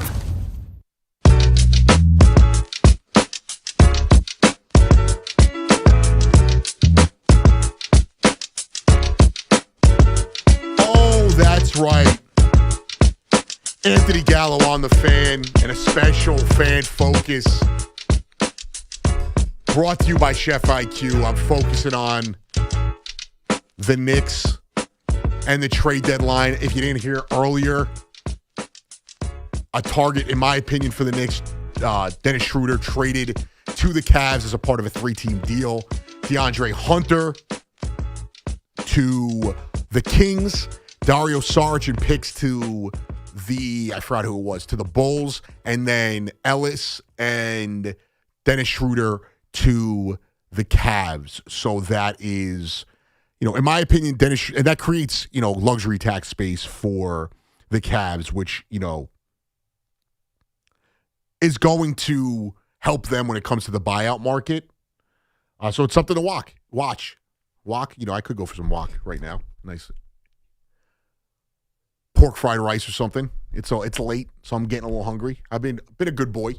I've been losing some weight, although whatever I ate today is giving me heartburn. And at first I thought I was having a heart attack, and then I realized I'm just getting older. But that's our fan focus. Speaking about cooking, it's brought to you by Chef IQ. Check out Chef IQ. Ton of dope products. ChefIQ.com. They got this thermometer. Got it for my mom. It's sick. Pop it in like whatever you're cooking, whether it's on the grill or in the oven. You set it to whatever the temperature is on your app. And you can, you'll know. Like me, I'll be gaming, getting fired by the Falcons as my head coach of my Madden franchise because, whatever that means. And, you're watching something and you forget and bang. Tells you right on the app and I can't overcook this. I did make some bomb lemon chicken the other day. I don't know what to call it, lemon basil. Basil, olive oil, put some paprika, lemon pepper seasoning, a ton of lemons and olive oil. I mix the lemons and olive oil together, and then I baste it all up, and then pre-season it. Paprika, chili powder. It was fire. A little garlic. I'm definitely going to eat some of that. What is Omprozol? I don't even want to say that because I don't know what that is, but shout out to Rocky Rivera, who's inviting me to L.A. for tacos and tequila and Pico de Gallo. If you don't know, you can follow me on Pico de_Gallo on X. You can also search Anthony Gallo on WFAN. But let's go back to the phones, 888-808-1019. Bill in Hackensack. What's going on, Bill? Hey, how you doing, Anthony? How's it going? I'm good, man. How are you? Hey, I'm thinking about something. I'm a baseball purist. I love baseball. Right. Every sport has evolved into making sure there's enough offense. That's what people pay to say. Right. Now, the intentional walk in the walks in baseball, especially the star players, everybody. I'm a huge Yankee fan, and I'm tired of seeing Judge walked all the time. Right. And it's not just a Yankee fan. It's the people in other stadiums, in other sport, in stadiums, and fans of other teams that want to see Judge hit too. They want to see him hit. Yeah. And it's getting frustrating that every time it comes to a big situation, they walk him. So, I mean, I'm a baseball purist, but again, it's out of the box thinking. What do you think about each team before it designates a player that can only be walked one time in the game? Either intentional walk or regular walk, or intentional walk. You know or just what, a walk. Bill? As you were saying this, I was thinking the same thing. If they gave you like 2 intentional walks a game, and that you had to use them when you used them, and that was it. Yeah. I don't want to. I am like you. I am a purist. I hate changing the game, but I will say this: there are things like the pitch clock and the 3-batter rule that I enjoy. I enjoy. Yeah, I like that too. Yeah, me too. I can live with the extra inning rule because we have to save these guys, the bullpen and all that. So I understand why they do it. It's a necessary evil. I'm not in favor of it, but I will say this. The pitch clock and the 3-batter minimum, I love. Because you know what the 3-batter minimum does? It forces you to be a good pitcher. In my opinion, that's what it does. Everyone's like, oh, it's so stupid, blah, blah, blah. It's like, no, it forces you to get guys out, and we don't have to spend 45 minutes where Dave Roberts is changing a bat. Every one batter, he's changing a guy. Now, the intentional walk thing, I don't hate it. I don't hate it because if you limit it to 1 or 2 a game, you can't walk Judge and Ohtani every time they get up. Right. Then I was thinking about how they're going to – well, they're just going to pitch around them then, right? They're just going to pitch around. They're not going to touch a walk. They're just going to throw 4 balls. So what do we do at that point? So well, at that point, if they walk them – The only thing is I get it. And but the punishment it's hard to impose it, but keep going. But the thing is, if they walk a batter a second time, that batter that can only walk one time, he walked one time, he gets second base. Okay. I don't hate it. Listen, if they were to make a rule, I don't hate it. That's where I'd rather just live with the intentional walk then, because then it's too convoluted. The one thing I will say is if you are a team, and I appreciate the call, Bill. I honestly, listen, if Rob Manfred might be listening, Bill, and he might steal your idea. If there was a way to regulate it where we don't have to give someone a second base, but we have to be like, listen, you can only intentionally walk someone. The one thing is if you're pitching around them, I guess it muddies the water because then what's the point? You might as well just put up the hand and let him walk to first base. But then also, take it as a challenge. Go beat somebody. Brian Bashman, I like the idea that each time you walk someone, they get an extra base. So if you walk someone twice, he gets 2 bases. If you walk him 3 times, then he gets 3 bases. All right, now we're getting – I like the idea, but it's getting a little convoluted. If you intentionally walk a guy, then you get the next guy out, you get an extra intentional walk. This is an idea that has legit been floated for a while. I don't think that's going to be something I think we would sooner see the golden batter rule or whatever it was before we saw that. I don't hate it. I'm not saying it's a terrible idea. Brian Bashman, I'm an idiot. I just realized what he was doing. Brian Bashman, Brian Cashman. I get it. Great username. 888-808-1019. Chris in Port Jeff. What's going on, Chris? Hey, AG. What up, baby? What's going on, dude? How you doing tonight, brother? I'm good. How are you doing? I'm fabulous right now. I'm fabulous. But I just kind of chimed in. I'm a big WFAN guy, but I'm just chiming in. I'm just hearing you guys talk about this batter rule and everything. I just want to say this. If we had this batter rule, we wouldn't have these home runs like Mark Bellhorn, like Bucky Dent, like Right. Listen, I get it. We're definitely getting away. I was, on the surface, I was like, all right, I kind of like it. But then when you're added in the second base or whatever it is, I get it, dude. I 100% get it. Come on, AG. I know you're a sports guy. I know you're a baseball guy. You don't want that. I know I know the thought in your head is getting there, but no, listen. In the moment, listen. I know. In the moment, I've had a lot of bad thoughts in my life. In the moment, it sounded great, but then when you're thinking about, well, they're just going to throw around the guy, and then we're going to give him a second base. That it gets convoluted. Yeah, it's like it's too much. It's too much to even think about because we're talking baseball here. All right, baseball is 162 games. It's all this stuff. It all comes down to. It may all come down to Mark Bellhorn. It may all come down to Bucky freaking Dent. Might all come down to a crying Wilmer Flores. So you're right. Oh, see, I'm a diehard Met fan. AG just got me with that one. Well, you know how that goes. That's baseball. That's what. It is why you we hear love the everybody game. talk about getting romantic about baseball. That's it. Dude, and I'll let you get to your Mets point. When I started dating my girlfriend, we've been together almost 3 years now. She asked me, she was like, "What was your first love?" And not jokingly, I was like, "Baseball. It's baseball. I'm romantic about baseball. I love the game. I'm okay with a 20-inning, 1 to 2 to 1 game. Like, I'm okay with it. I understand not everyone's okay with it. It's the one sport she hates watching. Yeah, but those guys who aren't okay with it are, you know what I'm saying? I don't, but I do. But I'll say that to say that. I got, if you don't mind, AG, I got 2 points here. All right. Yeah. First point, I want to talk about these Mets, and I called Loogie about it, and I can't help it. Chris, real quick, I don't know if you've heard, but Loogie has cursed the Islanders. Oh, that I'm all right about. We're talking hockey here. I'm talking baseball Loogie was here. up real quick. I just got to peel back the curtain here. They did a WFAN outing. Some of us were left out of it. Might have been the start of the. Loogie. It might be the start of the.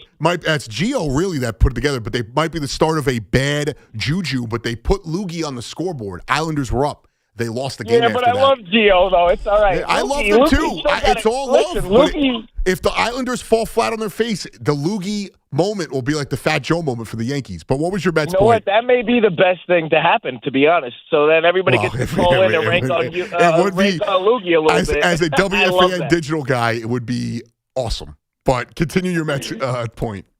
No, man. I just want to listen. To be honest, man. I'm a diehard Met fan. I've been watching the Mets since. I went to the last game in Shea. I love the Mets. Ryan Church flew out to the warning track. I'll never forget it as a 10-year-old kid. But I'll say that to say this: the Mets, they have turned the cheek here. I went from, oh man, we got rid of Pete. Oh man, we got rid of this guy, and this guy. But you know what? I love everything that the Mets are doing. They're giving inspiration a little bit. Like, Stearns isn't. Beningo talks about it all the time. The boy genius. I know you heard it, G. Right. I know you heard it, AG. He talks about the boy genius, but the boy genius is looking pretty good right now. All right, because the Yanks should have got Bichette. The Yanks, I'm looking at this as a Met Yankee thing. I'm sitting here. It's a 1:45 at night. Had a couple how you doings in me. All I'm saying is, I'm looking at this as a Met Yankee thing, and the Yanks should have been all over the guys that we got. And I'm like, well, let me ask you this: what is? Please talk to me, AG. Please talk to me, AG. I'm loving how you're sounding right now. How you doing over there? I hope you're good. Relax, dude. I got a girlfriend, so just hey, Chris. whoa. Let me ask you this much: I was with you. I hated what they did early in this offseason. But what Edwin Diaz killed me. I'll say that. It still kills me, and Pete kills me. But the Edwin Diaz thing doesn't sit right with me. What is the ceiling for this team currently constructed in your eyes? In my eyes, it's a 93-win team. Okay, I don't see it. And Chris, I appreciate the call. Great call. He's got me blushing over here. I appreciate it. He brought the energy up. He definitely was having a great time. I wish I was on that same wavelength right now, but we got a show to do. Me and Nick. I think he had another point, too. He wanted to ask about getting into broadcasting. Oh. I didn't mean to cut him off. We were having such a good – well, he could hit me up. He's pretty good, though. So. He was very funny.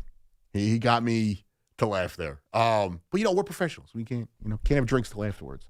And by drink, I mean whatever, Pepto-Bismol I'm going to drink after this. And I guess the thing that was put into the chat is Prilosec, which is a heartburn medication. So I will be stopping at Walgreens as well. Well, yeah, somebody's saying he's drunk. Of course he is. It's Sunday morning, Saturday night. Of course he is. He sounded like he was in his 20s. He sounded like he was a good time. I was okay with it. He had some good points. I am not at a 93-win team for the Mets right now. 87, 88, that second, third wild card, yes, I do think they're there. I have to see it on the field. I still don't trust the bullpen. I can see the vision with the rotation. I don't trust it. Offensively, I think they're good. I think I'm excited to see what they can do offensively. Defensively, I get it. I could see where the vision is as far as moving Bichette to third and hoping that one of these guys sticks at first. But if you're going to play Beatty in left, that's a problem. I like Simeon at second. I just need to see that as well on the field. Before I give it ultimate, I'm completely all in. I was spurned. I was hurt by how the offseason started. I still don't think they got that much better than last year. I do think they are a better team as currently constructed than they were on opening day last year. But I don't think they're 4, 5, 6 wins better. What did they finish with last year? 83? So actually, I guess I do. I don't think they're a 93-win team, though. I don't think I see the number was at, where did I have it at before when I saw it? It was at, I exited out of the page, but they were sitting at like 89, 90 wins. I think they're like an 87, 88-win team if things go their way. But after May, I always wait till like June, the second week of June, to really make my prognosis on the team, no matter how bad they start or how good they start. It's always easier to get a little bit more excited for me because I'm a more glass half full kind of guy. It's always more exciting for me if they start well and I don't just write them off with a bad start. But last year, I mean, it was obvious in June that they were slumping. And when it got to July, I knew it was coming. I didn't think they were going to win anything. I definitely saw the writing on the wall. And if he wants to make it a Mets-Yankees thing, as a Mets fan, I think the Yankees are a better team. I think the Yankees are one of the 4 best teams in all of baseball. I think the Yankees are the best team in the AL. I think right now, if I was making a prediction, the only team I put better than them is the Dodgers. And of course they're better than them. They should be. How many times have we also seen teams start hot or have a great roster like that and fizzle out? The Dodgers, what was it? One of the first years Dave Roberts was there. One of those early iterations of like those Dodger teams. They went on like a 60-1 or a 60-3, I forgot what it was, or 50-3 like stretch over a 53 game stretch where they were so ridiculous. Let me see if I can find the exact number. But it is baseball. This is not the NBA where the super team is all but likely going to, run away with it. But it's also not just, okay, here it was. 2017, I was not even close. 43-7. They didn't win the World Series that year. They didn't. So I don't think that it just automatically means they're going to the World Series and they're going to win. 2 years ago, we thought the same thing. They've won 2 in a row. They are on the verge of being a dynasty. They've been the most consistently good team along with the Astros over the last decade. I still don't think they are just going to run away with it like everyone else does. And I can tell you this much. Mets, Yankees fans, I know I don't really beef with Yankee fans like that, but Met and Yankee fans, we could come together and we could hate watch the Los Angeles Dodgers together. We can do that. Put aside your differences and we can come together. And the 2026 Player Haters Ball can be Dodgers themed. And we can all, hate. Let's do it. Put aside your differences. Loogie, Evan, stop with the big brother hate. Put it away. Yankee fans that act like you're not obsessed and you obsess over the Mets, put it away and let's come together to hate the Dodgers. I think it is time. It's like that meme where the Bloods and the Crips have the bandana tied together. Let's do that. We'll get Evan. We'll get one of the guys. We'll get C-Mac. We'll tie a Yankee and Met bandana together, and we'll stand outside the first time one of us plays the Dodgers. And we'll bond together as one city, a great city. The Dodgers could be the unifying force in New York City. I'm sure the transplants will just, like everything else, the Dodgers are trendy, and they'll root for them. They used to play in Brooklyn. As you drink your $16 macchiato. I'm not one of those Met fans that hates the Yankees. If you've listened to me, at times it sounds like I'm a Yankee fan. I hate the Phillies. I hate the Braves. I now hate the Dodgers. Marlins, Nationals. I hate those teams. I don't hate the Yankees. And I hate the Athletics because their owner sucks. Same thing with the Pirates. I am an American. I am pro-capitalist. I don't believe in caps. I don't believe in luxury taxes. I believe in the free market. And that's what's beautiful about baseball. And you know what? If you can't cut it and you're the Pirates or the A's or the Reds, sell the team. And let some tech billionaire or some hedge fund run it so they could spend some money. And give the great people, I sound like a politician right now, and give the great people of Cincinnati and Pittsburgh and Oakland, Vegas, Sacramento a team they can root for. 888-808-1019. Mike in Farmingdale. What's going on, Mike? Hey, G. How we doing, baby? What's up, dude? What are you feeling about Cat? Should we get rid of him before the deadline? Only for Giannis? How you feeling about it? That's really it. It's only for Giannis, and that's not happening, Mike. I don't want to be a bummer. I think they could win with him, but they're not. I don't think Cat is going to. I don't think Giannis is going to be a Knick. I think it's more likely he ends up with one of these other contenders than he would be a Knick. The Pistons. Yeah, I'm just hoping. Sorry. No. What were you going to say? I'm just hoping that he complains and forces his way to New York. That's my only hope at this point. I don't know if that is a thing that is going to just happen, though, because we saw it with Damian Lillard. He wanted to go to Miami. They sent him to Milwaukee because it was the best compromise for both of them. A contender, and they got a lot for him. If Giannis wants to go to a contender, the Heat and the Knicks don't have that much to give up, and those are the two teams it sounds like are on the top of his list. The Raptors have a lot more to give up. The Rockets could give up more. The Thunder could give up more.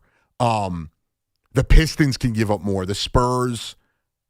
Also, he's not going to the Nets, but the Nets could give up more. So, I do think there's other avenues where he ends up. I would put the Knicks as the 5th or 6th best odds to get him. Yeah, the only hope I would have is that maybe Milwaukee feels like they're in debt to him. He got them the championship. Yeah. Let's do right by him. But who knows? Anyway, had a question about the fan. Yeah. Hypothetical. Let's say that you're the new director and you have to break up all the current hosts with their partners right now. What is the best lineup, you think, for the fan during the day? So in the morning, from 6 to 10, I appreciate the call, Mike, I would do Anthony Gallo. And then from 10 to 2, I would replay my 6 to 10 show. And then from 2 to 7, I would do me again. And then from 7 to midnight, it would just be Loogie saying, I'm a generational talent. The click machine. All that. It would just be it would be WGALLO. That's what it would be. Because I love me some me. I'll wear all different color shirts. You guys can make fun of me on the YouTube chat. We'll cover all the wide ranges of food. I'll come up with a ton of terrible ideas. I like the lineup we have. What do you want? Also, I like the free food I get. It's one big happy family here, except for when Gio doesn't invite you to the Islanders game and then curses the Islanders. Loogie, man, he better hope the Islanders don't go on a stretch that ends up destroying that. If their season collapses, it's going to be hilarious. It is going to be my favorite moment in WFAN history. And there's a lot of them. I mean, Heyman. I can't believe it. Also, shout out to Gary Myers for having the 16th interview for John Harbaugh. So congrats to him as well. 888-808. I'm not going to host ever again. This was happening. Between my lineup of me hosting all the time, the cursed Islander stuff and that. That's it. 888-808-1019. Patrick Boothie, he clearly loves the show. He said, what a clown show. Tremendous. I appreciate you, Patrick.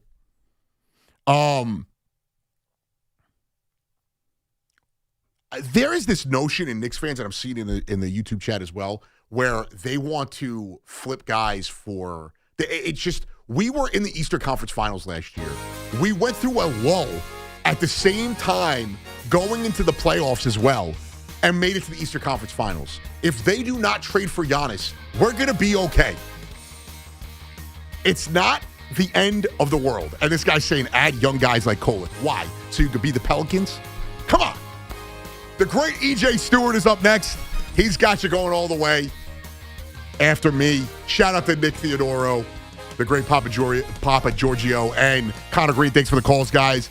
You can always hit me up at Pico de Gallo 24 on IG. Search my name on YouTube as well and Twitter, all that. I'm back next week, same time, same place, right here on The Fan. Until next time, I'm Anthony Gallo. Sports Radio 101.